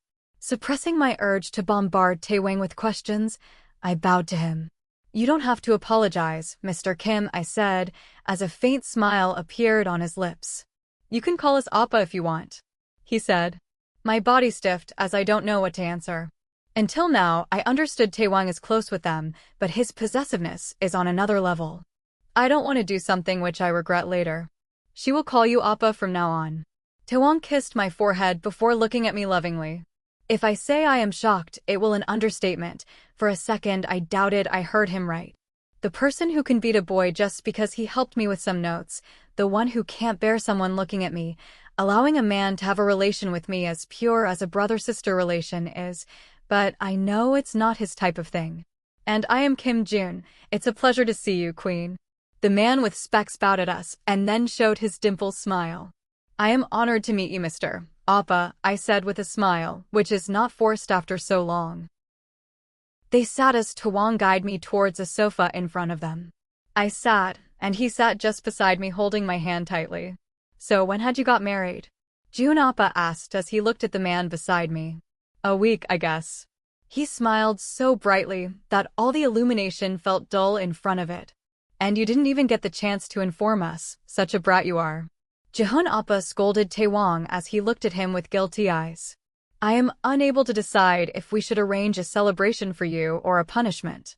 "I am sorry, Hyung," he mumbled while dropping his head.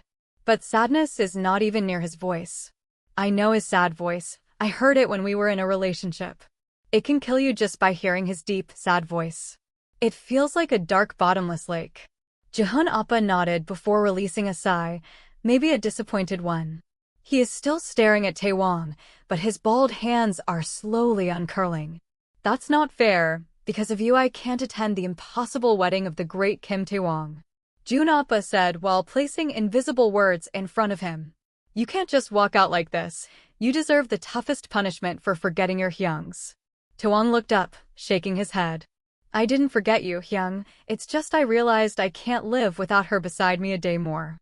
He picked up our intertwined hands and placed a kiss.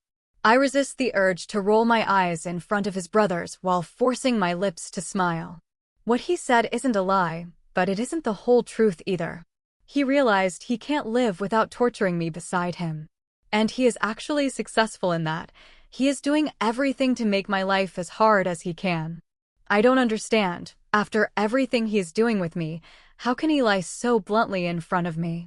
A smile appeared on both the Kim brothers watching his youngest in love, not knowing the truth behind his lies. "Had you completed all the rituals?" Jihoon Appa asked, while Taewang shook his head vigorously. He is looking like a child who was caught red-handed by his parents doing something mischievous. "How can I do it without you all?" he said. "What about others?" "Others? What do they mean by it? Isn't it a rule for Kims to not make friends?" I remember the whole article in the newspaper, which told about the legacy, rules and regulations Kims must follow. And I also remember pitying them for not being able to live their life, not knowing I would be one of them in future. You are the first to meet her, Taewang said, a bit tensed. And when are you planning to introduce others? Hyungs of yours? Other Hyungs? Oh God, how many Kim I have to deal with. I am looking at all of them with a racing heart, while questions are popping in my mind like bubbles in boiling water.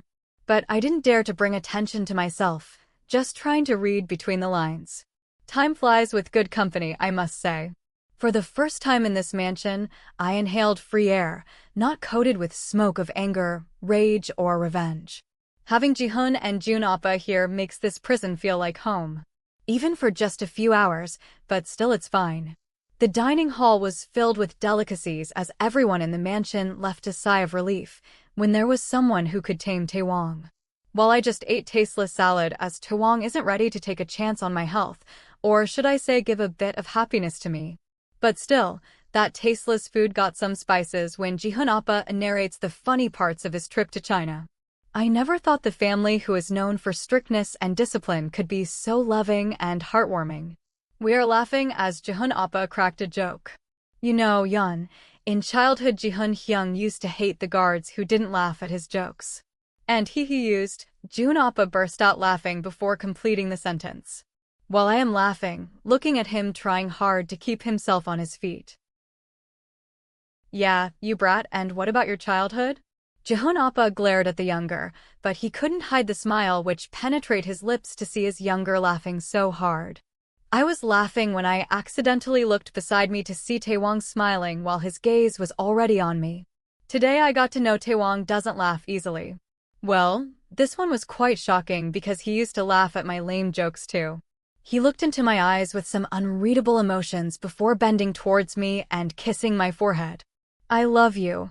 He mumbled inaudibly as my smile faded and I looked away immediately. I don't know what to reply to him.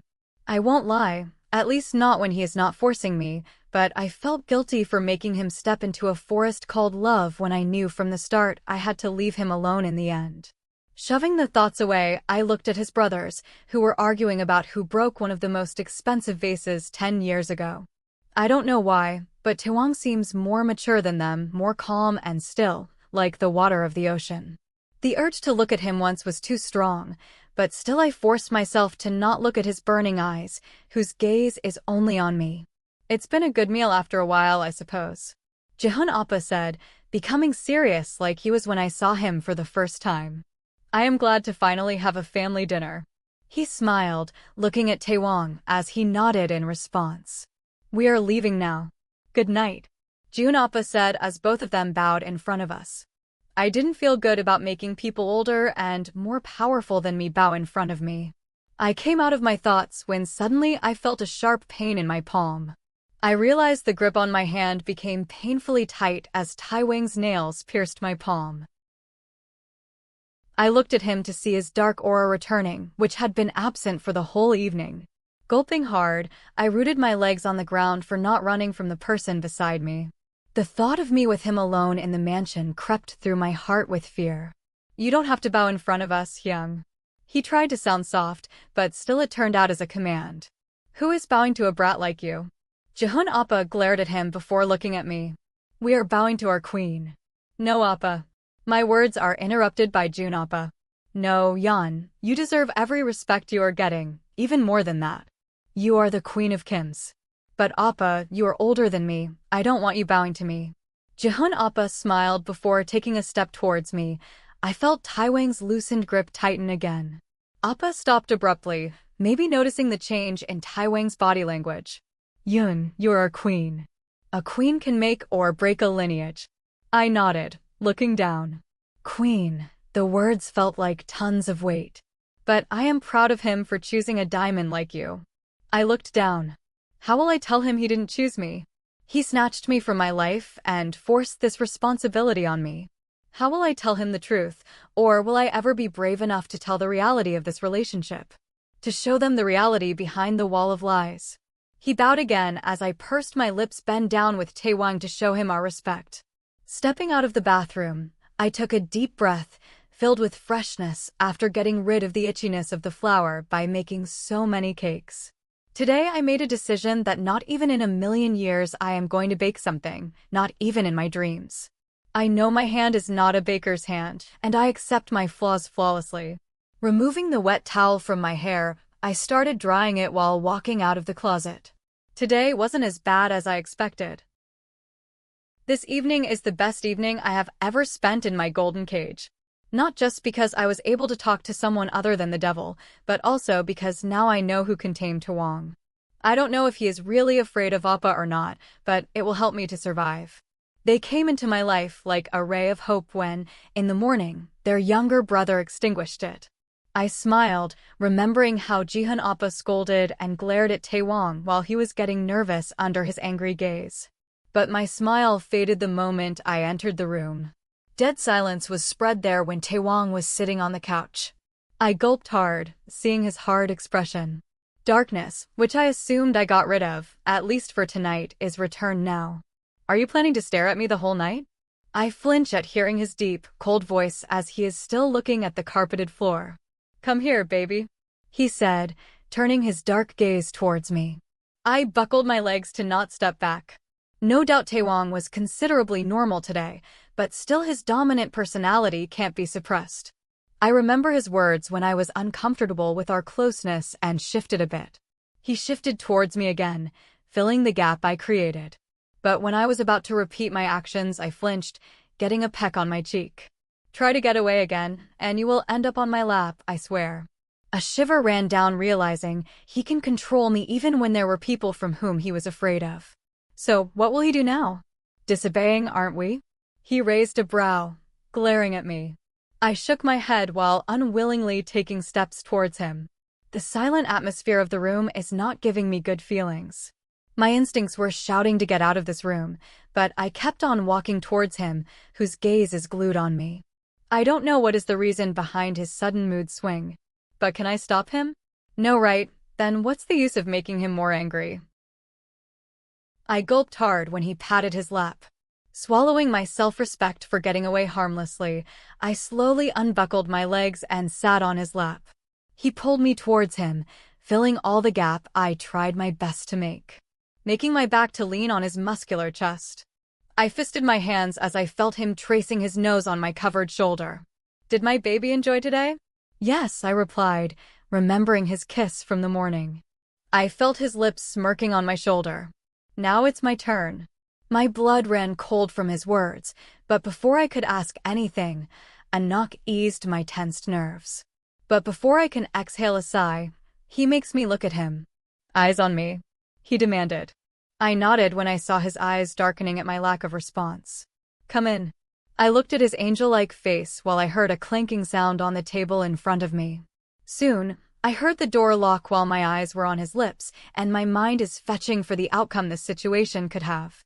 If you like my lips, I won't mind you kissing them. I immediately looked away, while my gaze saw a bowl on the table with a lid on it. Taewang leaned forward, pressing his chest on me, while his one hand wrapped around my waist possessively. He opened the bowl to expose whipped cream and chocolate flavor. I frown as questions start jumping into my head like bunnies. But before I can ask anything, he grips one of my hands and dips it inside the bowl. When my fingers are half covered in cream, he brought it out and laid to his face. I tried to pull back my hand, but it only made his grip painfully tight. I started moving to get free from his grip.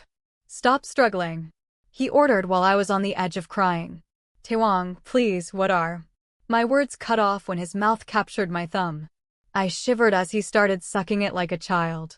A lone teardrop fell from my cheek as I again tried to pull away, but suddenly yelped when he started biting it. Stop struggling if you don't want it to be painful.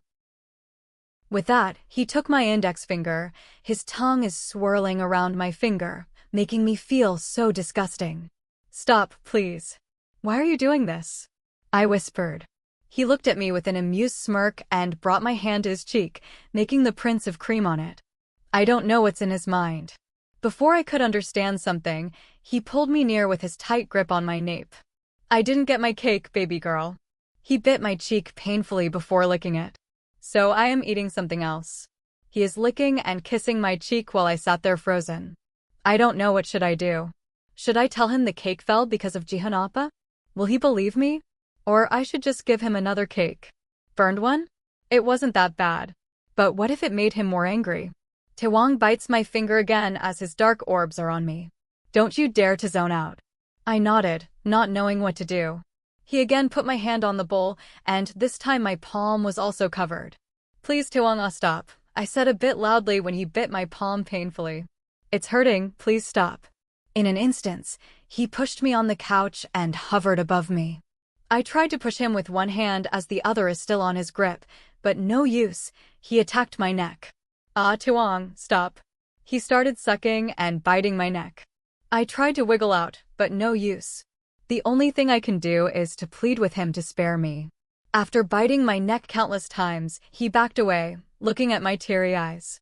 Your screams are so sweet, he said sweetly, licking my tears. But I want it when you are beneath me, full of pleasure. Should I, baby girl? I widened my eyes, shaking my head vigorously. Then shut up and bear your punishment, he said and got up and pulled me onto his lap again. He again put my fingers on his mouth, but this time, he bit more painfully. I purse my lips, knowing he isn't joking and I can't take the risk. Author POV. Punishment should be equivalent to crime. If it's less than crime, it will be injustice, and if it's more than the crime, it's torture.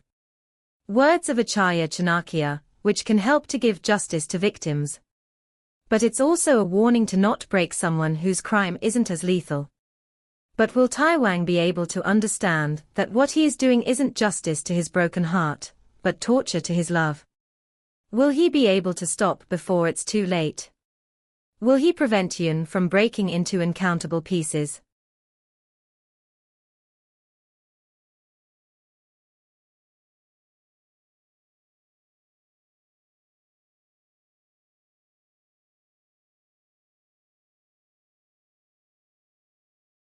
Chapter 17. Furious. Taewang. Yoon POV. It's been a week since I was introduced to Jihoon and Joon Oppa. Well, I thought things would become good after that, but the change in Taewang's attitude didn't last long. He was back to his cold behavior, or should I say, colder. That night, his punishment scared me to the extent that I used all my power to complete his tasks, and when I complete them, he acts like the most romantic person in the universe. Well, I still don't know who gives him those ideas for every task. If I got to know, I will kill him with my bare hands. Because no single person can have so many evil plans. I still remember the pledge I took a week ago to never bake again, but it didn't last even a day because my so-called sweet husband wanted a cake the next morning too, and that too not a sponge cake but a proper one. He especially went late to the office so that he could make sure I didn't take anyone's help and, of course, to stare at me the whole time. And lastly, he made me write for the best husband.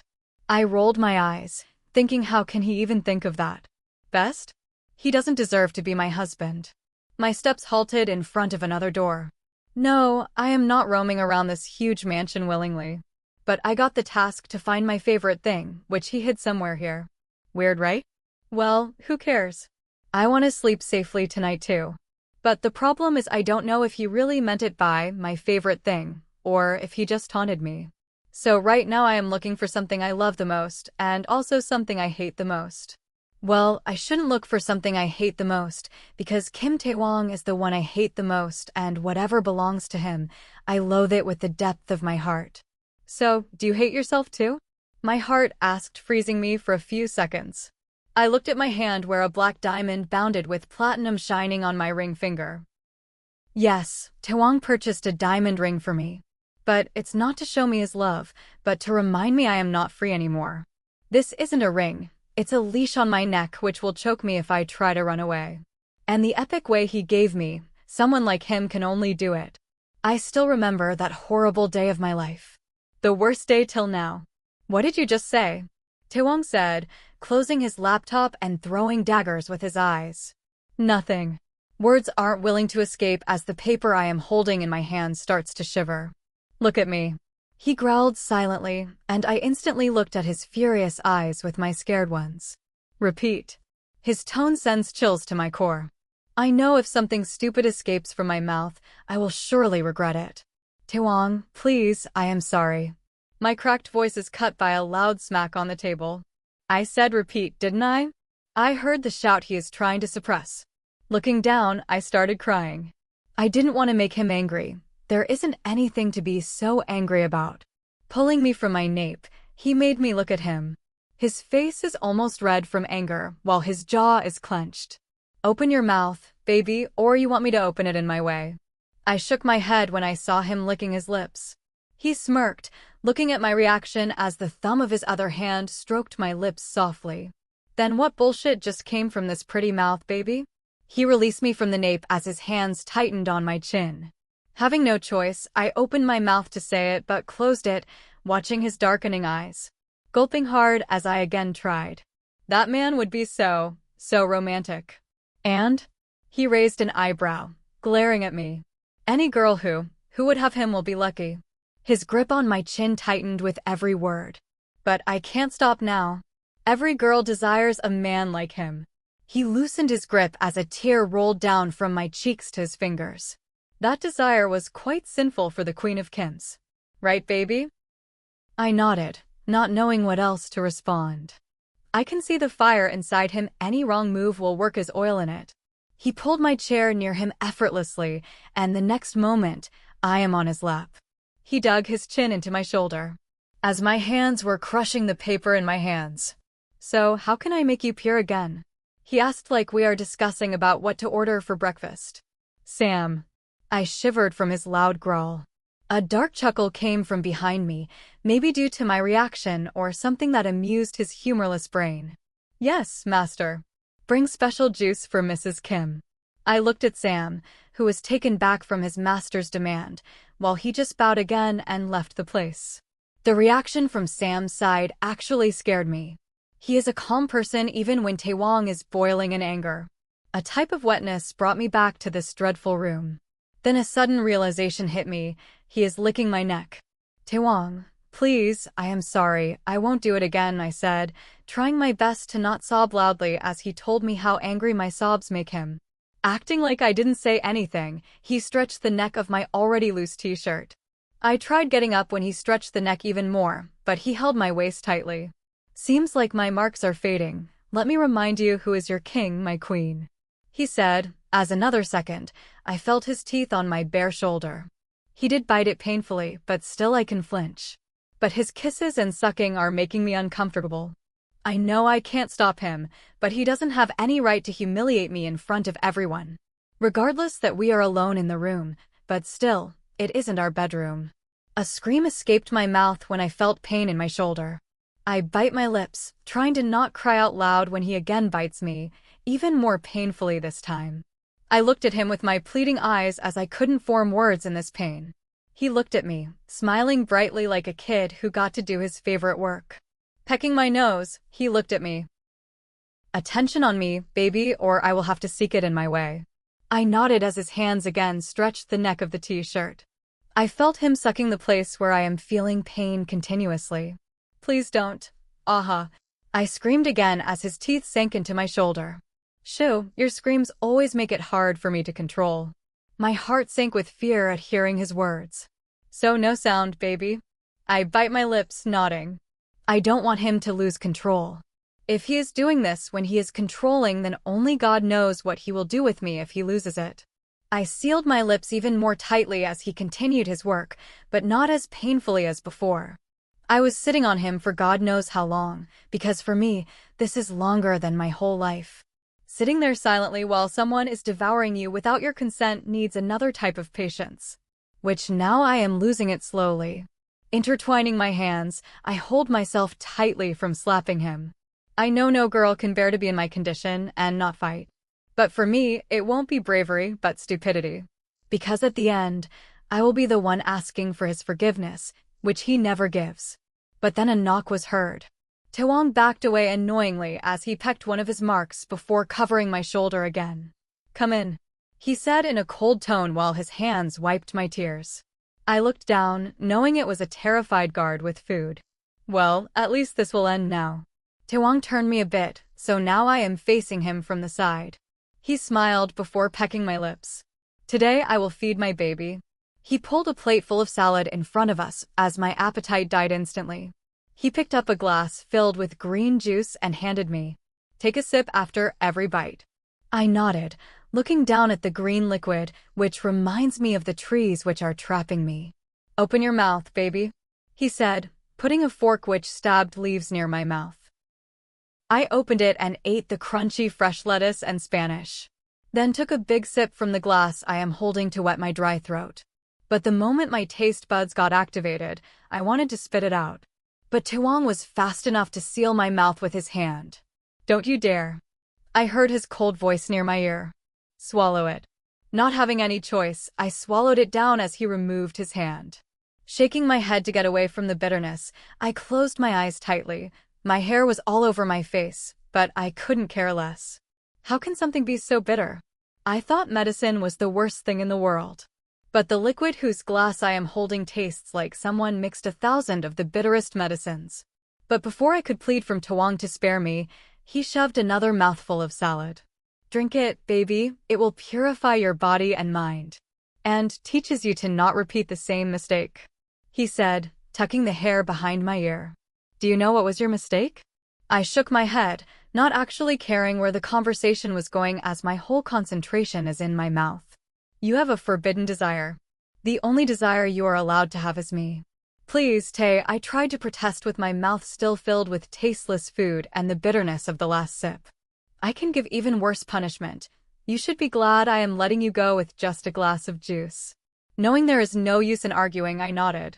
So you like this bouquet a lot, right?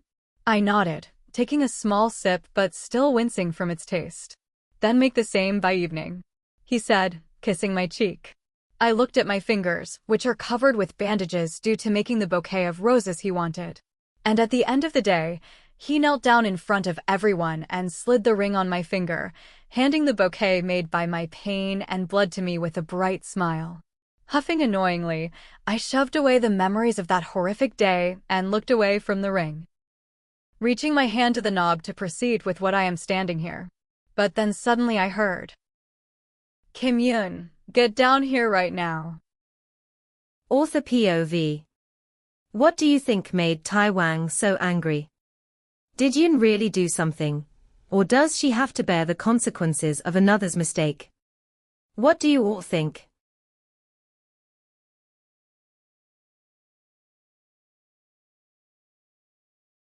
Chapter 18 Failed. Test. Yoon POV. Walking calmly on the corridor, I am clenching and opening my hands, which are becoming sweaty. The moment I heard his shout, I didn't run to hide somewhere because eventually he will find me, so it's useless anyway. So I just turned on my heels and headed back. Taking even breaths, I am trying to calm my racing heart. One thing I noticed in myself is, I have become calmer now, or is it cold? I don't show much about what I am thinking, even when a tornado inside me is eager to kill me. Maybe staying with him gives me another drawback, so company really affects you. Now I understand why Dad was so conscious of who I would choose as friends in my teens. I took another turn to reach above the hall, only to find him glaring at me while his hands rested at his waist, giving him a more dominating look. I forced my legs to not be rooted in place, but my eyes refused to keep contact with him. I hung my head low, but still felt his burning gaze on my sight. I gulped, wetting my dry throat as I took a step down on the first stair. From his tone, I know he is angry. But why? I didn't do anything wrong, or did I? Well, I am not sure what can trigger him. He can be angry on anything if he wants. Or he is just finding ways to make my life more difficult. I shrugged off the thought as whatever the reason is, I have to make sure I don't end up making him more angry. The flip-flop of my slippers is the only thing voicing around the silent hall. I was looking down, not wanting to confront the dark eyes of the man in front of me. Every step I take is drowning me from the first floor to the hall. My heart is accelerating to another gear. I am not sure that I will be able to handle him when walking towards the raging beast is almost giving me a heart attack. Fast. You don't want me to lose patience. I craned my neck up to look at the empty hall with an angry devil staring at my soul. Commanding myself to walk faster only to fail miserably due to my fear. It took everything inside me to not fall on my knees and beg for forgiveness for whatever crime I had committed. Did you actually commit a crime? My spine became ramrod straight as I realized of not doing anything. This time I won't give up. I will stand taller on my ground. I will make him realize he can't be right on everything. He has to understand just because he has power doesn't mean he can't be wrong. The boosted confidence inside me unknowingly reduced the distance between the beast and me. Taking a deep breath, I stepped down the last stair to root myself there. Even with the confidence, I can't be stupid enough to walk closer to him. He is aggressive today, and even when he never dominates me physically in front of others. But I can't risk it and make it the first day. He can do anything when his anger crosses the limits. And I don't know why I'm having this feeling today. You called awe. Before I could properly voice myself in a shivering tone, he stormed towards me and gripped my hands in his iron-tight grip. I stumbled as he tugged me forward before dragging me. It took me some time to catch up with his speed, making me almost fall numerous times. Before I could try to stop him, he pushed a door, throwing me inside. Taking a few steps to protect myself from falling, I immediately turned back. What's wrong with you? My hands fisted as I shouted with my teary eyes. I don't get angry easily, but he is testing my water a lot these days. Sometimes I was at fault, but most of the time his anger has no base and still he tortures me with the name of teaching me good habits. I still remember the horrible taste of that juice. My body still shivers remembering the night when he licked me, like I am his favorite ice cream. I won't let this happen again. I won't let him control me for anything. Shut up. His calm voice is hitting the walls and shelves of books and returning to me. Why should I? I walked towards him while my body is shivering from rage. My fist must have turned white. You can't just dominate me for nothing. My shout echoed while I am on the edge of crying. But those tears aren't of pain, regret, or fear, but they're the vapors of my boiling blood. It will be the anger which I suppressed during his every injustice-filled act. But my forwarding steps halted, looking at his darkening eyes. I curse myself for stepping back when he is trying to reduce the gap, not wanting him to invade my space. Nothing. He sounds like a raging beast, ready to eat me alive. You think I am acting like this for nothing? After a few steps, I let my knees unbuckle because of the wooden bench biting the back of my legs. I am glaring at his glaring eyes, telling me to back away to not trigger him even more, but should I not fight when I am not wrong? Even when I have to bear the consequences of this later. But I won't tolerate his injustice anymore. Then what did I do wrong? I crossed my hands in front, while my voice clearly shows I am not going to surrender. He towered me as I am spiting fire from my eyes. I know I didn't do anything today.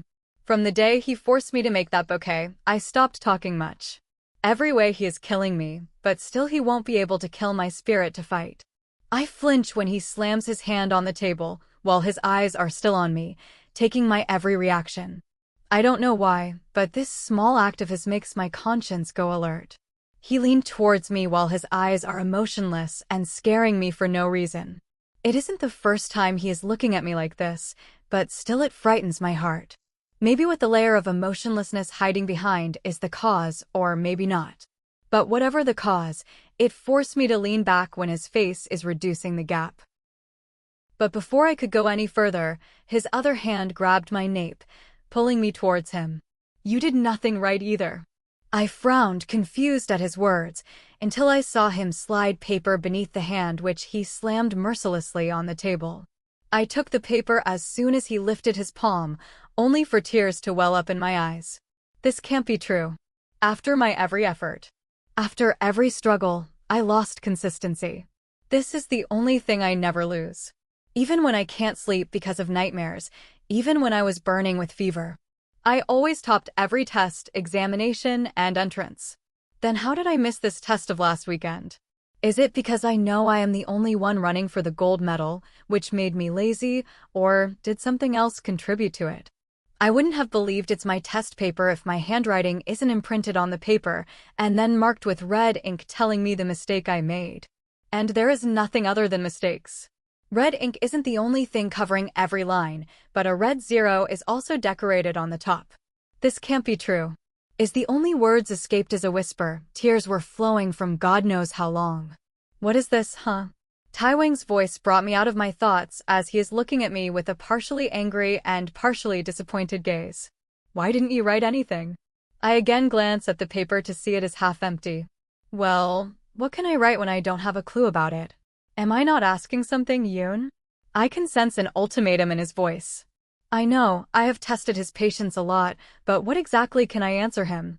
That most of the time, I am debating inside my head whether to ask for help from the tutor, who is already looking too scared while teaching me, or about me zoning out to remember all his deeds and my pain, and sometimes missing my family and old life. What answer could practically won't seek for more problems than I am already in? Taking the only path I can see which won't add to my miseries. I mumbled, looking down. I don't like to study. Hiding all the truths which can expose his fault, I lied so bluntly, even after knowing this could trigger him even more. Maybe he won't let me study ever again. I won't even be able to complete my graduation. But it's the only bright way I found while surrounded by the dark forest of my fate. I almost jumped when his cold hand touched my cheeks. Fisting my hand on the paper, I let him pull my face up to face him. I took a deep breath to prepare myself for his wrath, only to find his calm eyes staring at me. So my baby is dumb? He mocked, making my eyes well up again. If I want to get away safely, I have to endure this humiliation. Maybe I can convince him to not discontinue my studies, as he makes me do everything I hate. Nodding my head swiftly, only to earn a dark chuckle from his side. I look at him with confusion and a pinch of fear as his hands tighten their hold. Or is she expecting her husband to be one? I shook my head immediately.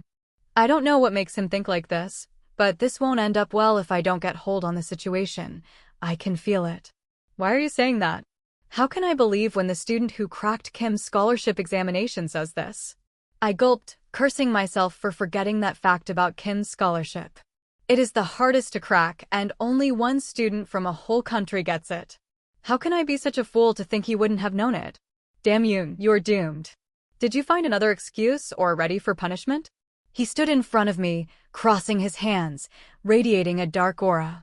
I gulped hard, not knowing what should I do now. I am sorry, Taewang, I whispered, bowing my head, ashamed of my own performance. Genuinely apologizing this time. I know how it feels to have a worthless person in front of you, spending all your hard-earned income on someone who doesn't give its outcome. Even when he is filthy rich, there must be some reason for him to react like this. I don't want your damn apology, I want marks. He almost shouted, towering me even further. I will work harder. I tried to calm him down with my cracked words. Oh, you will. I will make sure of it, he said in his deep voice. Get up. I stood up the second my mind processed his words. Well, how funny. The day I actually stood against him is the day I am actually wrong. Bring a file from there. He pointed at the last rack in the library. Nodding, I walked towards it. I never went through that rack, so I don't know what to expect. Well, actually, I didn't look at the library carefully till now, even though I always have a dream to make a library in my home, but his damn tasks keep me engaged all day and exhaust me from exploring this wonderful place. My heaven, I smiled looking around the racks, inhaling the smell of books around me. It's so heavenly that it actually calmed my otherwise racing heart. I entered the row to find files. Well, if I say they are thick, then it will be an understatement. They are so thick that they can cover 2 editions of Harry Potter, if not more. Not knowing what Taewang's intentions are, I look around to find the thinnest one. Well, my bad, there isn't any, as a matter of fact. Not wanting to make him wait even more, I grabbed the nearest file and turned on my heels to go back to the devil. I know it won't be easy, but as books are involved, it won't be as bad. I remember one of his tasks from last week when he wanted me to count the word love in a book. But while counting it, I most of the time started reading and almost read half of the book like that. Well, it was a headache, but still I also enjoyed it. Sit, he said the moment I handed him the file. I sat looking at the table, waiting to know what his evil mind would come up with this time. The way he isn't using his stupid mouth indicates he is using his sharp brain, and trust me, it's the only thing I am scared to death right now. It took everything inside me to not beg him for forgiveness and wait for his punishment.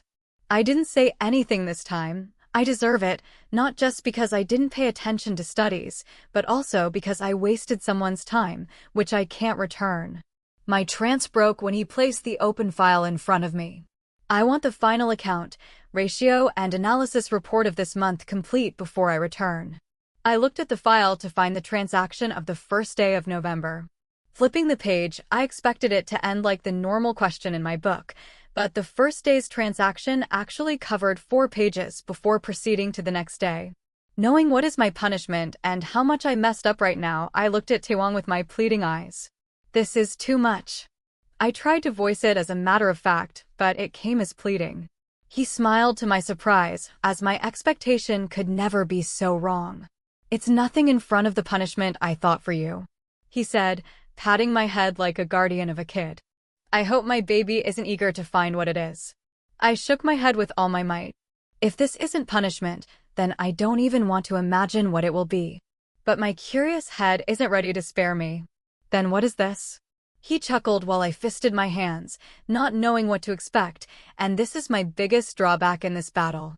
My opponent is unpredictable. This will decide how tough your next lessons will be. I turned towards him, not understanding his words, while he just smiled widely at my frowning face. This will decide who will be your next tutor. I don't know what it means. Is he expelling the present one? Will the next one be stricter? Try your best to not make me. My heart sank deep only with the thought of having him as my teacher. I still remember the lessons he taught me on our first night. Did I notice just now that he was smiling evilly all this time? So from now on, the only thing you will do is study. If I got to know you aren't studying, it won't be good for you. I gulped hard before doing the most stupid thing anybody can do. I looked at him with my hard face and said, "What will you do?" Another laughter roamed around the room before he bent down to my level, looking straight in my eyes. Trust me, baby, you don't want to know. I can feel my heart beating as his deep voice roams around my ears. He backed away before kissing my cheeks and forehead and turned towards the door. While my eyes are still stuck on his back, imagining all the horrible circumstances this day can end with. Remembering all his punishments still shudders my body, but I don't know why, but it feels like this one will be the worst of all. Time is running, baby. I would have started working if I were you. With his last warning, he slammed the door, leaving me with my racing heart and uncountable books. Author POV. The water which is purest has to be boiled. Gold got its shine after burning in the fire.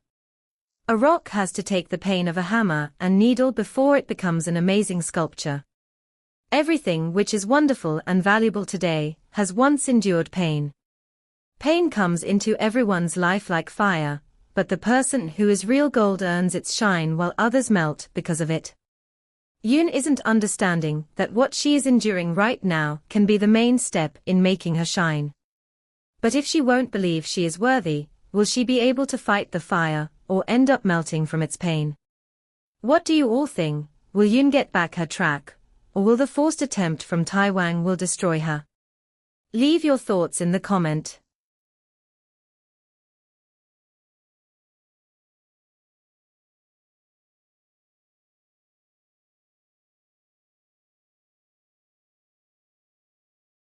Chapter 19. Wrong. Formula. Taewang's POV. How dare she? I slammed the door of the car, trying to consume the anger, but it is increasing every second. I want to sit in front of her, I want to look at her lips when they will be apart because of the pen and look at her furrowed eyebrows when she will be stuck at a point. I intentionally gave her more work because I wanted to compensate for every second that worthless tutor spent with her. I wanted to be the one to teach her from the start, to tell her every concept. Obviously, my knowledge is better than that tutor, not just because I was taught by the only family whose lineage teaches us and only us, but also because I am revising it daily in every meeting, while making every decision of the company. I wanted to give my every cent of knowledge to my baby, but her fear for me and my short temper forced me to appoint someone to teach her. The thought itself made my blood boil. I wanted to bury every person who is eligible for that job alive until Jinwoo decided to put his damn short nose in the matter and select the tutor all by himself. I would have chosen someone old, but he appointed a young one. Good that he warned him properly, otherwise, I also don't know what I would have done to him. He was lucky I don't know who he is, because if no I would have ripped him apart the moment he stepped onto my property. But after all this, I am still here, away from my baby just because of this damn anger. I know if I stay there even a second more, I would have burst out at her. How dare her to make my every sacrifice worthless? How dare her to not take my possessiveness seriously? She has no idea how hard it was for me to stay in the office and not barge into the library with the full knowledge of her sitting with another man. She doesn't know how the beast inside me was thirsty for his blood and to stop her education that very instant. If she had knowledge of this, she wouldn't have taken it for granted, zoning out in the middle of the lectures. My gaze darkens, realizing what is more important for her than studies. What she would be thinking when I was boiling with rage and possessiveness. You shouldn't have done that, baby, now see what you are forcing me to do. I smirk at my own thought as I start the car, knowing who exactly is responsible for this situation, where I should go to calm my beast. I turned the doorknob, letting the light invade the darkness just for a few seconds. Looking at the room filled with black fog, which is not visible because of the light, I found it empty. A smirk invaded my emotionless face. A smirk, which is worse than my blankness. The guards beside me shivered with the thought of what I could do with the victim inside. Knowing where I will find him, I stepped inside the room as the door was closed instantly. Taking a deep breath, I enjoyed the salty and metallic smell of sweat and blood, and that too from my favorite victim. The only smell that calms the beast inside me after the sweet and addicting fragrance of my baby. A smile came on my lips just by remembering her. Damn, I am already missing her, but it's not worse as this room has her presence. Even at that time, she was scared, and all this room has is her cries and sobs. Still it's enough for me. Just like this house, she also broke the curse of this room by being the first person to see light after I threw them into this endless darkness. And she will be the last one. I opened my eyes, agreeing with every word my evil mind just uttered. Yes, I allowed her to see the light again, as she is my light. She is the one who will be light in my dark world.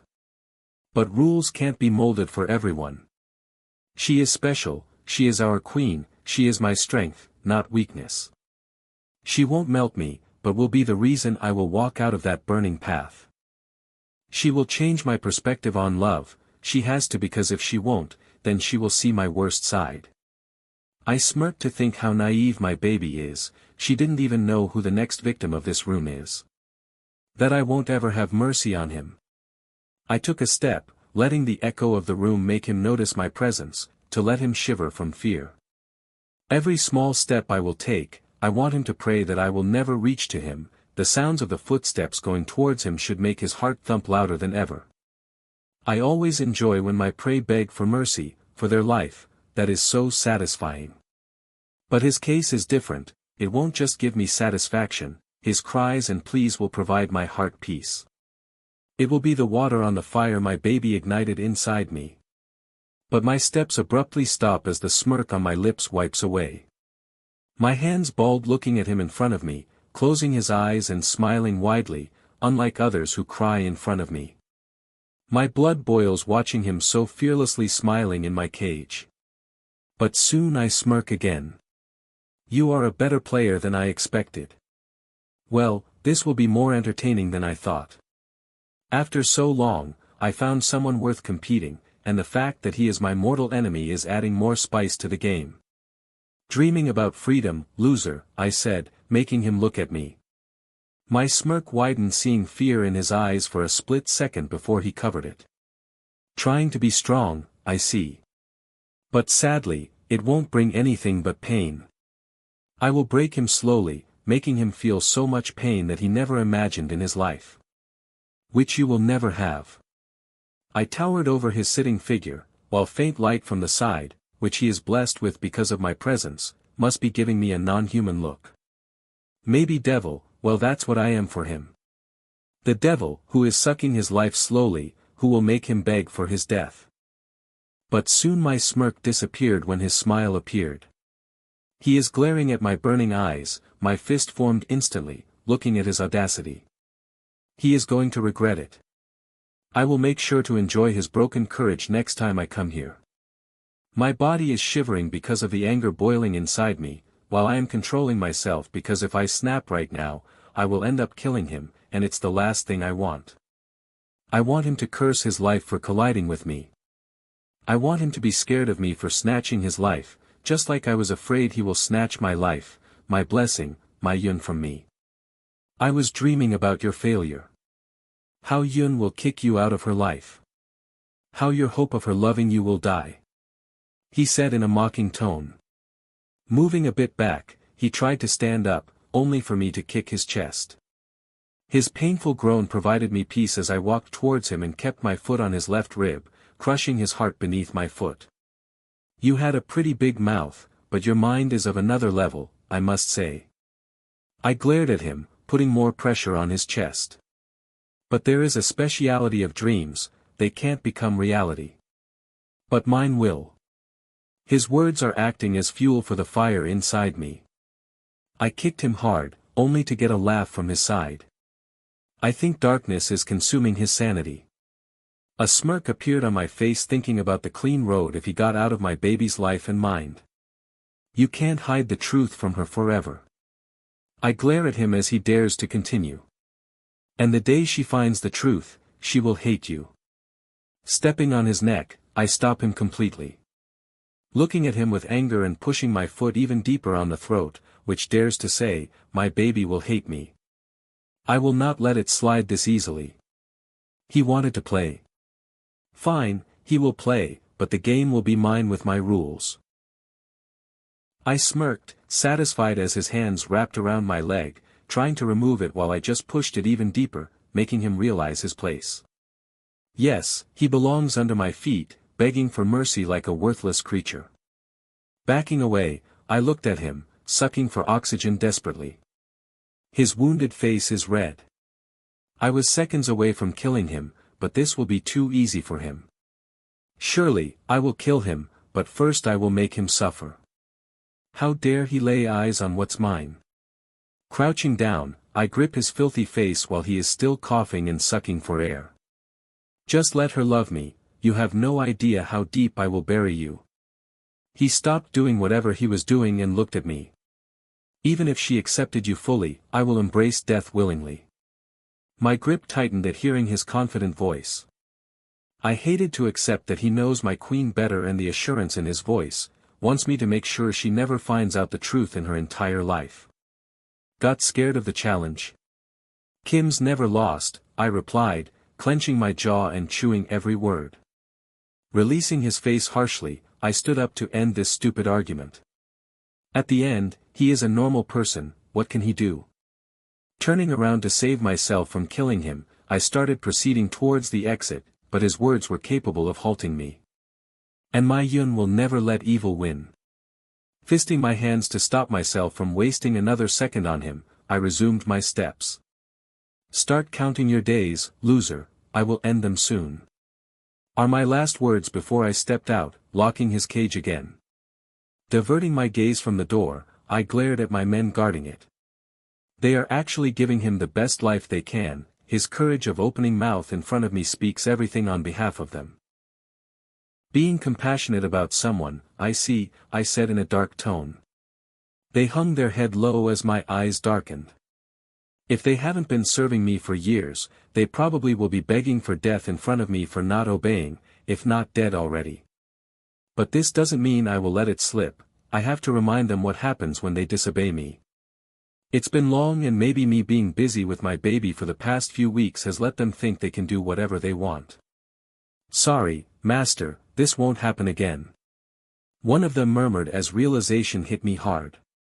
Now I get it exactly why my people are defying my commands.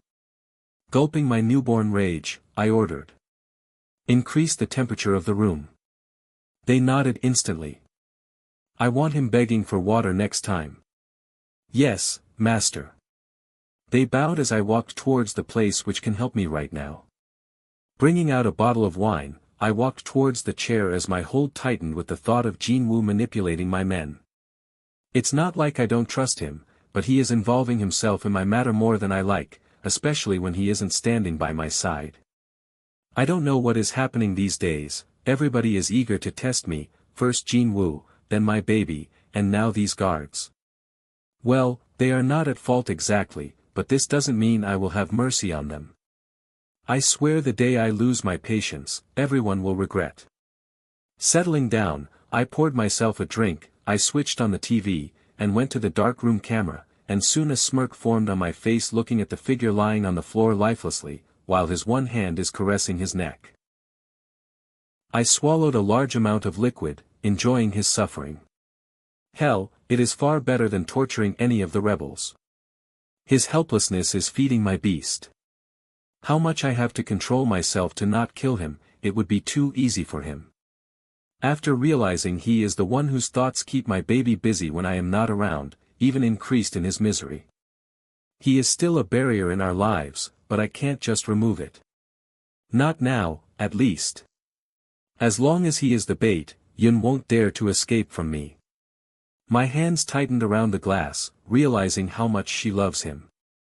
I can't bear to have anybody inside her head or heart except me. And I will make sure she will be as busy mentally as she was physically, so that only she has time to think around me and only about me. I will make sure to erase everyone from her mind except me. It doesn't matter how she sees me, because if I am the villain, I can only be her hero too. I won't allow anyone to even come near her, making a space in her conscience is another thing. Gulping another mouthful of liquid, I grabbed the remote of the TV. Why should I waste my time looking at this waste? He called for it, every pain, suffering. I asked him to back off politely, but no, he wanted to fight like a man, then so be it. He must have realized who is more man by now. But no, that doesn't mean I am going to spare him.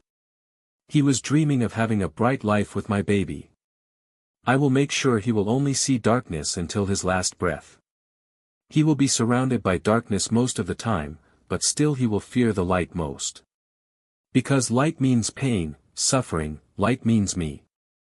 After thinking about my queen so much, there is an urge to see her. I want her in front of me now, and that's only possible in one way, bringing out the phone I connected to the big screen. I quickly opened the library, knowing she wouldn't dare to do anything other than what I assigned her. At the end, she is too afraid of my punishments. Well, good for her, like this she will accept her new life. I know this won't be easy, but she has to do it either, so I am just helping her. Just once, she understands that there is no escape from me, that no matter where she runs, how far she goes, she has to end up in my arms. It will be her choice to consider my embrace her sanctuary or cage. I don't mind any of it until she is with me. The day she will accept her reality, I will show her the whole thing. She will see I didn't take her to imprison her but to make her rule everything and everyone, including me. One day, she will understand that she deserves more than what she wants, she deserves a better person than that loser, she deserves me. A smile crept on my lips, imaging her accepting me wholeheartedly and becoming my perfect wife. The thought of her waiting for me to return rather than running away from me is so peaceful. The thought only bloomed in my heart. I gulped another mouthful of wine before glancing at my baby, who is so dedicated towards her work. Cute. I thought before switching off the TV and making my way outside. How can I even think my desperate heart can be satisfied just by watching her, when I can be with her?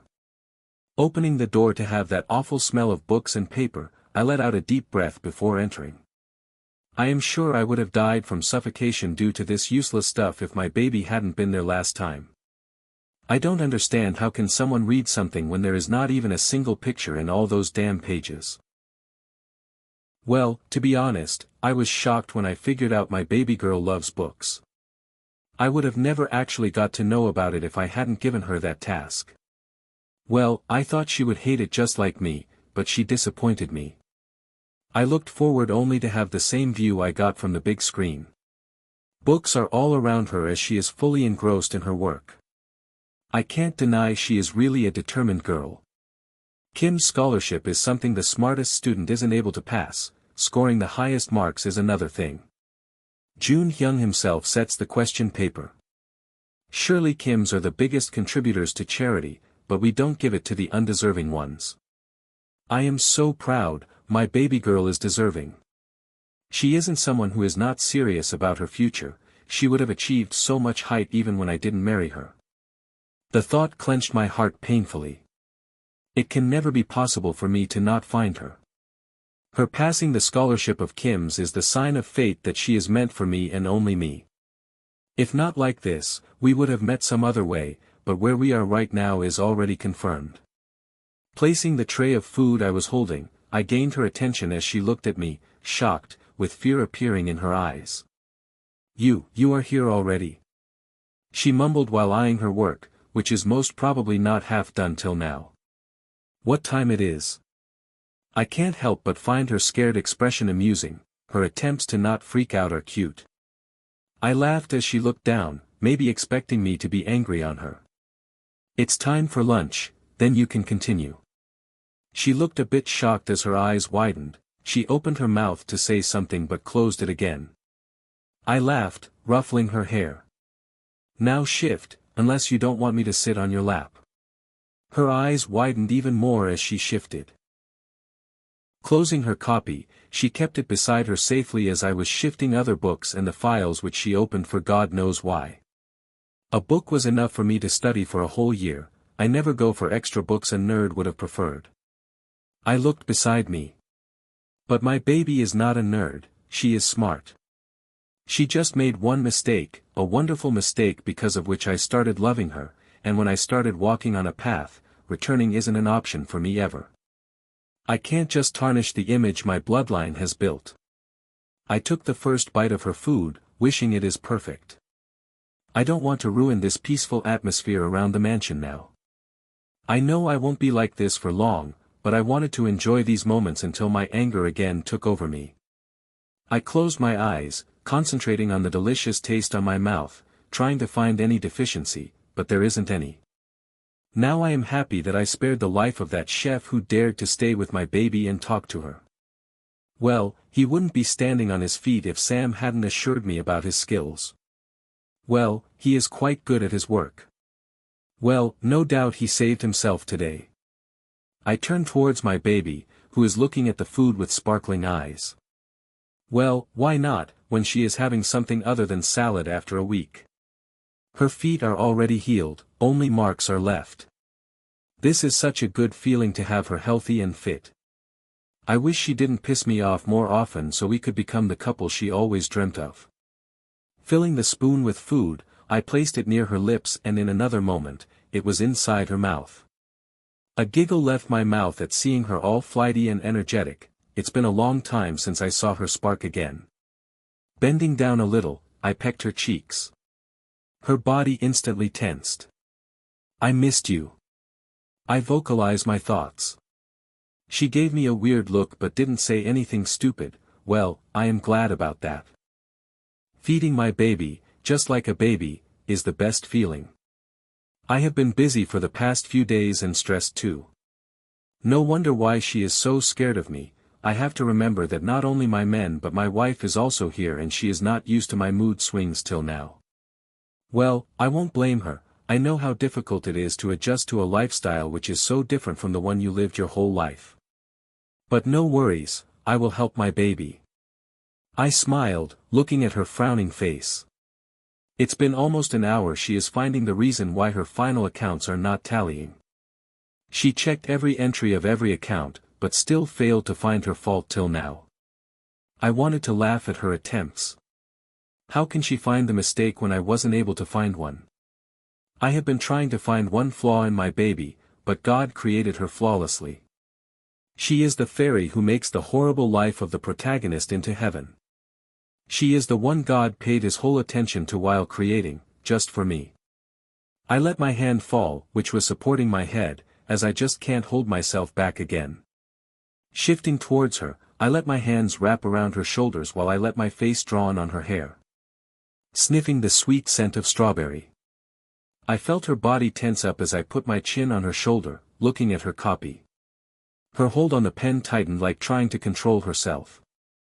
Well, good for her, the early she learns to not resist me, the better. Pulling her, I took a deep breath, taking my daily dose. Want help? I asked, rubbing my nose on her shirt.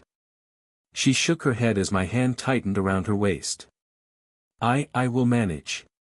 She uttered in her scared tone. I will use another way to remind you next time.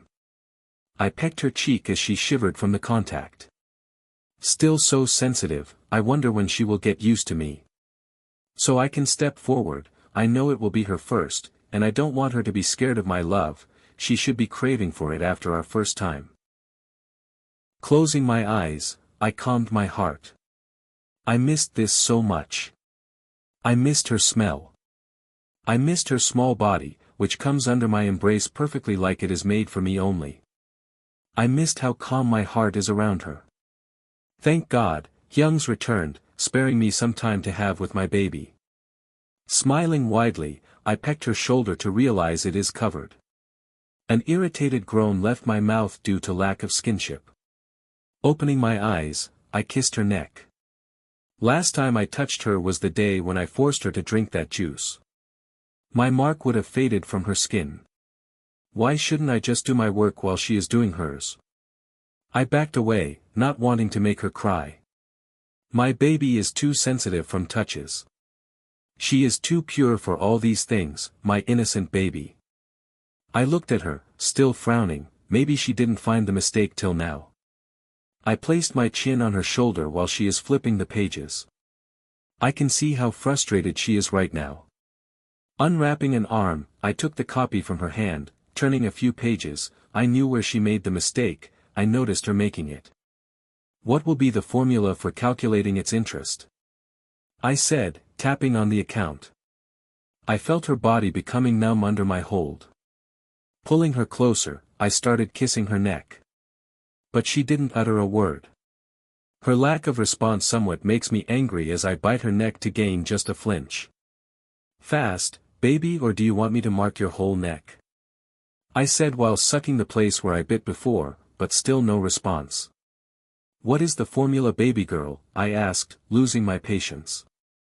I don't want to hurt her, but she is making me angry now. I turn her face towards me only to see her face dull while her eyes are brimming with tears. I felt like someone had pricked a knife inside my heart. Removing the grip from her face, I embraced her quickly. Author POV. An expensive necklace is a grace of your neck until it is loose. The moment you tighten its knot, it becomes a neck noose. The same thing goes with relations. They are the beauty of life until they are loose. The moment you try to control the person, it starts turning towards another direction. Direction which is opposite of love and understanding. Possessiveness and protectiveness are pillars of love. You aren't possessive of someone you don't love. You aren't eager to protect someone you have nothing to do with. But when these emotions overpower your affection and care towards someone, that's when the problem arises. But will Taewang be able to understand this before he kills Yoon by suffocating her from the necklace he thinks increases her beauty, but in reality choking her? What do you all think? Comment your points. Chapter 20. His surprise. Yoon POV. I look down, while I can feel his lips and tongue on my neck, but this time it's not hurting me. This isn't the thing which is increasing my hate for myself. In my whole life, there isn't a question which I can't answer, if not correctly, but still I was never as clueless as today. Is it the toughest question in the world? Well, no. Is it asked by the most intelligent person in the world? Obviously not. Still, I am stuck on this simple question. A formula, not even an equation of confusing variables and constants. But why I don't know it then? The answer is clear and simple, but accepting it is the hardest part. I am becoming ungrateful for the things I am getting. I am becoming someone I hated from the time I came to my senses. The person beside me said something while his teeth sank into my body, but I didn't feel anything. The thought is crushing me under it. The hit of reality is so hard, it left my mind and senses numb and useless. I never asked for luxury and fame in my life. The only thing I ever thrashed for is skills. The lessons life taught me in childhood were enough for me to understand that everything can betray you. Everyone can turn their back on you. But your mind and body will always be with you. And just a bit of distraction. A simple turn in my life, I accept it's the biggest one, but not big enough that it breaks my hunger for learning, craving of leaving everyone behind and storming towards the red ribbon alone. I don't know who I can blame other than myself. I have no one. Circumstances? Haven't they been worse once upon a time? Companion? Wasn't I alone that time? Nothing and no one I found to shift this burden of blame on, to console myself that it's not my fault. A cavity is making its space inside me as I know something is dying.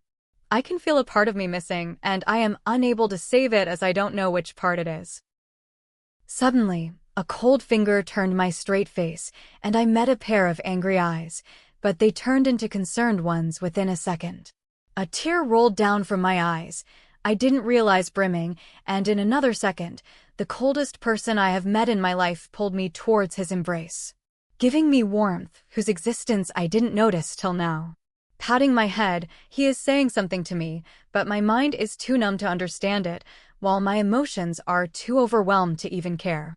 And suddenly a sob escaped from my mouth, shocking me. Am I crying? Am I crying for the loss, but I don't know what I lost? I don't know why I am crying, but it seemed the only way to pour the emotions bubbling inside me. Maybe it's the only way to escape from the irrational fear. I am shivering under his protective embrace as I can hear his concerned voice and soft pats on my head. Maybe he isn't enjoying my pain. Maybe he doesn't hate me. But it doesn't matter now.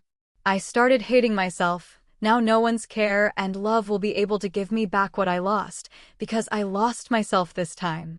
I sobbed even more loudly with realization. My body is shivering like it is exposed to the winter without any wool. I curled myself into a ball under his embrace, trying to hide from him, trying to hide from myself, from those emotions and heartbreaking realization.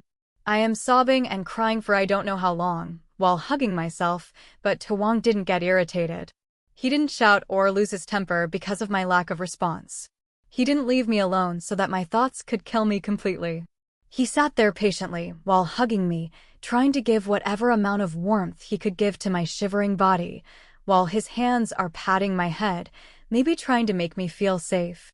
His voice was the constant companion of my sobs as my mind was too numb to understand his words. His voice was soft and concerned, something which I heard months ago. I don't know. I should be happy that he loves me or sad that he loves me too much to let me go.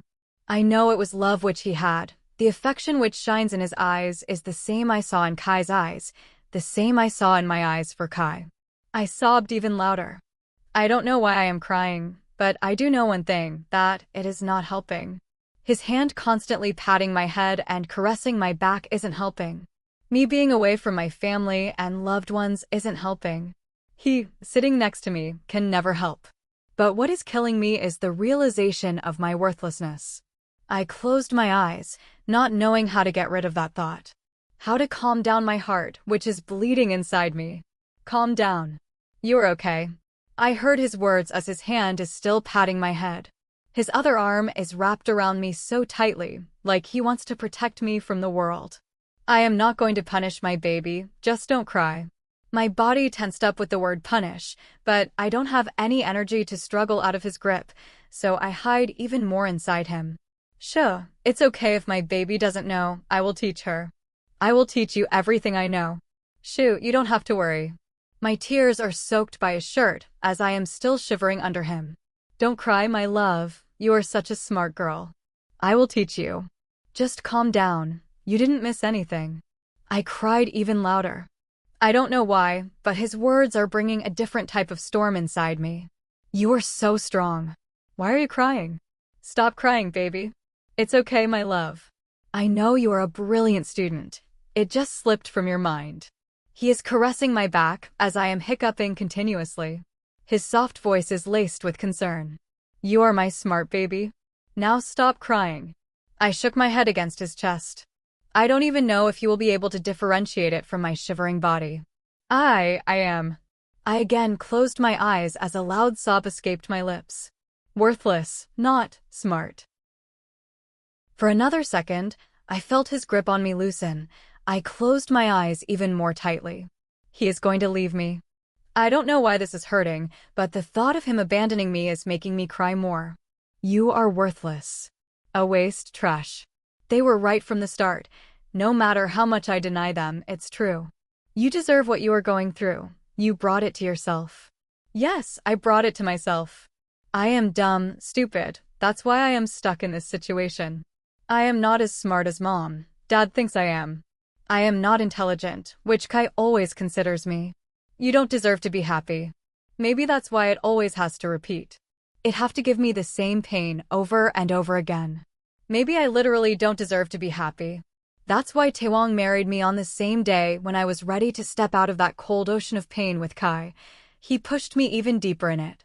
And now I am drowning in it, too tired to swim anymore. To try to fight again.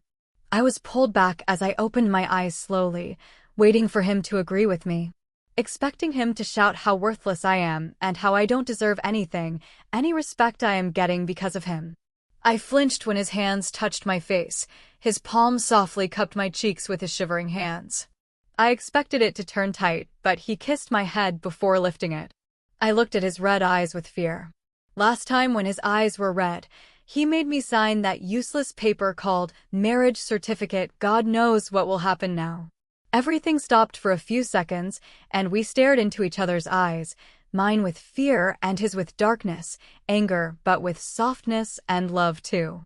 My hiccup didn't dare to escape, sobs settled down calmly, and my tears refused to release my misery anymore. Every ounce of my energy is converting into the heartbeat which is throbbing in my ears. His eyes aren't sparing as his thumbs wipe away my tears softly and travel down to my lips. I can see his eyes darkening, not because of lust but anger. Don't say that again, baby. You are not worthless. I shook my head, not letting him continue. No, Taeyang, I am good. Good for nothing. I am worthless. Shoo, baby, not even a word. My sobs are ready to escape again when he presses his thumb on my tongue. He pulled me closer, pecking my wet eyes, then my nose and cheeks. I am sitting there feeling too exhausted to even give him a response. He looked at me so lovingly, but still I can see the darkness lingering at the side. Pulling me close, he kissed my forehead. Never say something like that again. He tried to sound soft, but it came out as a command as he looked straight into my eyes. I shivered under his sight as this is different from every way he had ever looked at me. This isn't purely love, but isn't purely hate either. It's something else, something more extreme, and I don't like its presence. Even the softest emotion, if it crosses its limit, it can become the deadliest emotion. Pulling me even closer, he led my head near his heart, where I can clearly hear his racing heart thumping against his chest. Can you hear this? I nodded my head, not knowing where this conversation is going. That's what you are, my heartbeat. Every second, my heart beats for you. Every breath I take is because of you. I looked up at him to see him looking at me as his hand patted my head again. You are not worthless. You are the most precious thing in this world. I winced at his words like they physically hurt me. Thing? He doesn't consider me as a human, but a thing. His trophy, which he can show around to set an example of letting him down. Breaking his soft hold, I dropped my head, while he takes me into his embrace. God created you perfect, just for me. You are mine, made for me. My heart races with fear because of his deep voice. I still remember how Kai used to express his love, how much special he used to make me feel. My eyes brimmed with tears again, remembering him, unlike the person who is caging me in his embrace. Pulling back, he smiled widely. Let's go, I will treat my baby as she did a wonderful job. He stood up, picking me up in his arms. Silence filled the room as he walked towards the door. I calmed my confused heart, knowing he cares for me because he doesn't want me to be damaged. At the end, I am in possession of his, which he wants to keep for his lifetime, nothing else. He doesn't love me, I am just a thing for him. Where are we going? I asked, looking down at the shining floor. We are walking down a silent corridor while Taewang is intertwining his hand in mine. I am super alert today as there is no one else except us. He ordered all men to go outside the mansion. I don't know what's in his mind, but being around him, that too alone, isn't the best thing for me. But do I have a choice? To a place you will never forget, he said while I can sense him smiling at me. The dark aura of Taewang is somehow absent today. He allowed me to choose my treat. He didn't put restrictions when I gave him the list of chocolates and ice creams. Even he didn't say a thing while I attacked 5 ice cream buckets.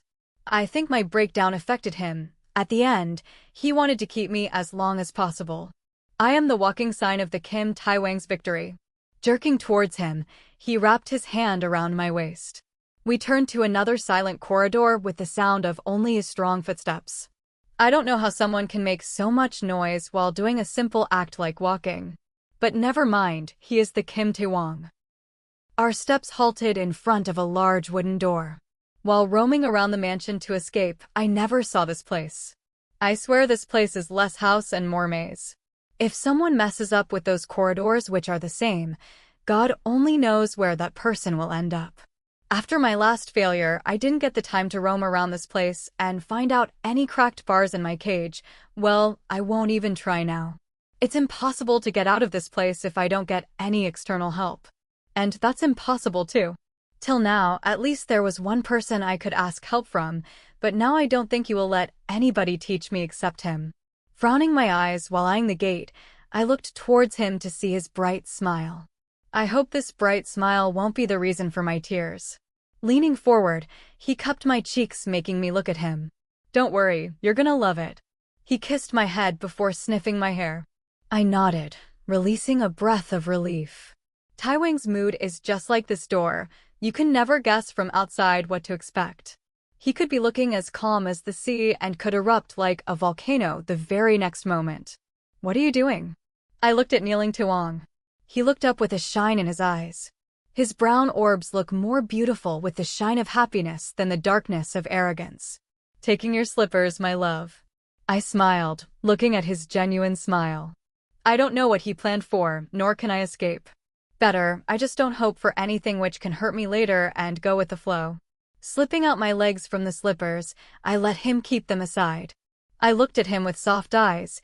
He would be such an amazing husband if he hadn't forced me and married to someone who loves him. I can just imagine how perfect the couple will be, just like Kai and me. But he fell for the wrong person. Sighing disappointedly, I diverted my gaze from him. Taewang not only destroyed mine and his life, but he snatched the love Kai and the one who is meant for him deserves. There must be someone out there who would be craving the love he is forcing on me, who actually deserves it. Excited? Being startled by his sudden voice behind me, I kept one of my hands on my chest. I took a deep breath, recovering from shock when he back-hugged me. My body tensed up, but I didn't resist. He seems in a good mood today, and I don't want to ruin it. His hot breath is fanning near my cheeks as he keeps his chin on my shoulder. Softly reaching for my hands, he started making circles on the back of my palm with his rough thumb. My calm heart started accelerating, anticipating his next move, when suddenly he kissed my neck. You should give your husband more attention, don't you think? He snuggled more on my neck. You should think about me and only me when I am around. I nodded instantly as his soft and slow voice suddenly converted into deep and demanding. I could feel his smile as he pecked my cheek. Good baby, he mumbled happily. Pushing me forward with his hard chest, he brought me near to the door, while his hot breaths on my neck diverted my mind from everything else. Bringing my hands to the doorknob, he left it, deepening my frown. I tried to look at him, but he turned my head forward while giggling. Giggling? Not creepy chuckle, dark laugh, but a giggle. Somehow, this soothes my racing heart that his evil mind is on leave today. Open the door when I say, he said softly while kissing my neck again, sending a shiver down my spine. Nodding my head, I let him continue whatever he wanted to do. He placed his rough hands on my eyes, making me even more conscious about everything. My hold on the doorknob tightened, not knowing what to do. But somehow I don't have any bad feelings about anything. My fight or flight instincts are sleeping right now. Now my heart is more anticipating what he wanted to show than ceasing it with fear. And my mind is blank, not knowing whether I should expect something good in this place or not. Releasing a shaky breath, I waited for some movement, some command or request. But nothing. The only thing I can feel is the weight of the stare. I don't know how long I have been holding my breath while the person behind me is staring, but it feels longer than a year for me. I sigh deeply when he snuggles into me again. Now open the door, my queen. He kissed my ear for the last time before backing away. The moment I pushed the wooden barrier, a warm breeze hit my face and then the sweet smell. A smile appeared unknowingly, as now I am waiting for him to remove those hands and let me see. He smelled my excitement, I guess, as he is still keeping me blind. Now walk. I obeyed instantly, wanting to find out what it is. Not so fast, baby, you will fall. He giggled softly, but still his voice contained authority. Knowing his mood swings, I obeyed him, not wanting to be deprived from the things he planned. After a few steps, I felt something warm on my face, maybe sunlight, as I could see white dots with my closed eyes too. I stepped further last week when Taewang showed me I can't run from him was the last time I breathed freely in fresh air not coated with the sweet scent of roses of room freshener, which is too artificial for me. With another step, I traded the cold floor made by man for something soft and warm, a gift of nature. I walked slowly on the lap of nature as the warm breeze and sweet natural smell were accompanied by the light chirping of birds. I covered Taewang's hands, which are on my eyes, wanting to remove them, but no use. He chuckled before leaning near my ear. Patience, baby. Good things take time. Kissing my earlobe, he backed away, leaving my heart racing with excitement. We walked a bit further before he stopped me. Are you ready, baby? I nodded desperately, wanting this darkness in front of me to vanish. Here you go. Opening my eyes, I instantly closed them to stop the bright light from hurting my eyes. Taking deep breaths to calm my racing heart, I slowly opened my eyes, with black doubts lingering in my vision. And another second, a gasp escaped my mouth. A gasp which isn't showing my fear or shock but amazement and astonishment. Can anything be so beautiful? This looks unearthly, eternal. Something which not many can imagine is right in front of me. I turned around to see the same beauty surrounding me. Same blessing which I started despising last week with the knowledge of them as my cage is now melting my heart. I looked towards Taewang, who is staring at me with his soft eyes. This is beautiful, I said again, diverting my gaze to the beauty of our Mother Nature. I know. He stepped closer, holding my hands in his. But not more than my baby. He kissed my knuckles as I smiled awkwardly.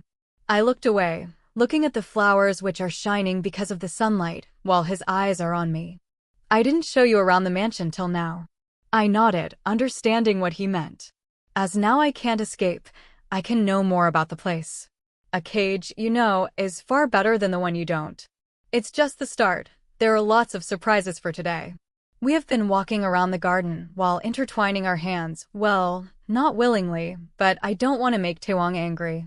He is quite calm so far, not that I am complaining. He showed me the whole place. There are different gardens, he tells. Winter is the worst, as most of the garden dies, so there is another garden for it. Nature has a different type of peace. He looked at me, smiling while I nodded in response. Can anybody imagine that the person who is always so full of himself and his legacy has a soft corner for nature? The one who owns the biggest company in our civilized society finds peace in wildlife. Still, it doesn't give the peace you provide me. I smiled. I became used to getting compliments after every few minutes. Every time words escape from his mouth end up praising me. Not that I am complaining, but it's a bit too cheesy for the person who is the main reason for my misery. But still it is far too easy to bear his cheesy compliments than soul-shaking threats. I wonder how deep the garden is. I think we have been walking for almost half an hour or so, but there is no sign of it ending. No sign of a concrete wall as a barrier to get away to escape from this place. The place which actually meant for nature, but humans claimed it too. This place doesn't have huge walls. Anyone can jump off easily, neither security system. He said, still looking in the front, while I gulped. Did he just read my mind? Can he do that? You know why? He looked at me as I shook my head, as I didn't dare to look away. Something is missing in him. His warmth is slipping. I can sense that. Because we are far safer here than out. The one who escapes from here becomes the meal of animals. I gulped hard as his words sank deep inside my heart, destroying the hope, if there was any, in the corner of my heart. How are you so sure? I don't know why I asked this question. Maybe a part inside me still wants to protect that small hope I thought died. It will take months to get out of this forest with feet. By any chance, they survived wildlife, thirst and hunger will kill them. I looked away as I knew he would be smirking. The place which was shining a few moments ago with bright sunlight started turning dark. Or its same. The aura of the person beside me is returning to its original form. I don't know if I should run from him or not. I don't know what will be more dangerous, a beast created by God or a beast disguised as a human. Why so far? I said, trying to stay in present rather than giving my thoughts a chance to torment me. I am safe with him, at least for now. He won't eat me as a meal. Oh, he will eat you better than a beast. I shuddered even with the thought. I looked towards Taewang as looking around the garden. Let me show you something, he said while his aura again lightened. Well, this is weird. Is he in his period because he is acting like that? A few seconds before, he was literally threatening me, and now we have powers many people want. I looked at him as confusion covered my face. Distance is a better warrior than men. Clever, I must say. The one who has made this place must be a genius, as it can't be Taewang. Neither can it be Jihoon Appa. This mansion talks about the generation it saw coming and going. So there weren't any attacks? I asked, curious about the capability of my species. Many, but no one able to see the mansion. He turned towards a path made from stone. No one was able to cross the first few layers of forest. Attacking us is another thing. Layers? How many layers are there? Did they set the traps out there? Curiosity runs inside me like blood. Every second, a question pops, and I can't just keep them inside me when I am walking beside the one who can answer my every query. Did you? Enough. The Queen of Kims doesn't have to worry about attacks, he said with arrogance. The only person you should be scared of is me. I looked at him with fear in my eyes. Sad, even guards can't protect you. He laughed at his humorless joke as my eyes brimmed with tears. How did I let my guard down for someone like him? How did I even think he would understand me? Understanding is the first stage of love. He is a heartless person who can never love anyone. He just knows how to command people, how to rule them. He can't rule on someone's heart. Author POV. Words play the most important role in a relationship. We can't show everyone how we feel, but we can express it with words. The person who doesn't know what to say to whom can never succeed in life. The biggest art is the word, and the biggest artist is a wise speaker. Words can be sharper than swords or sweeter than sugar. They can be colder than ice or warmer than hugs. But the question is Taewang an artist, or does he mean what he said? Did he really lack in expressing his feelings, or did he not have any?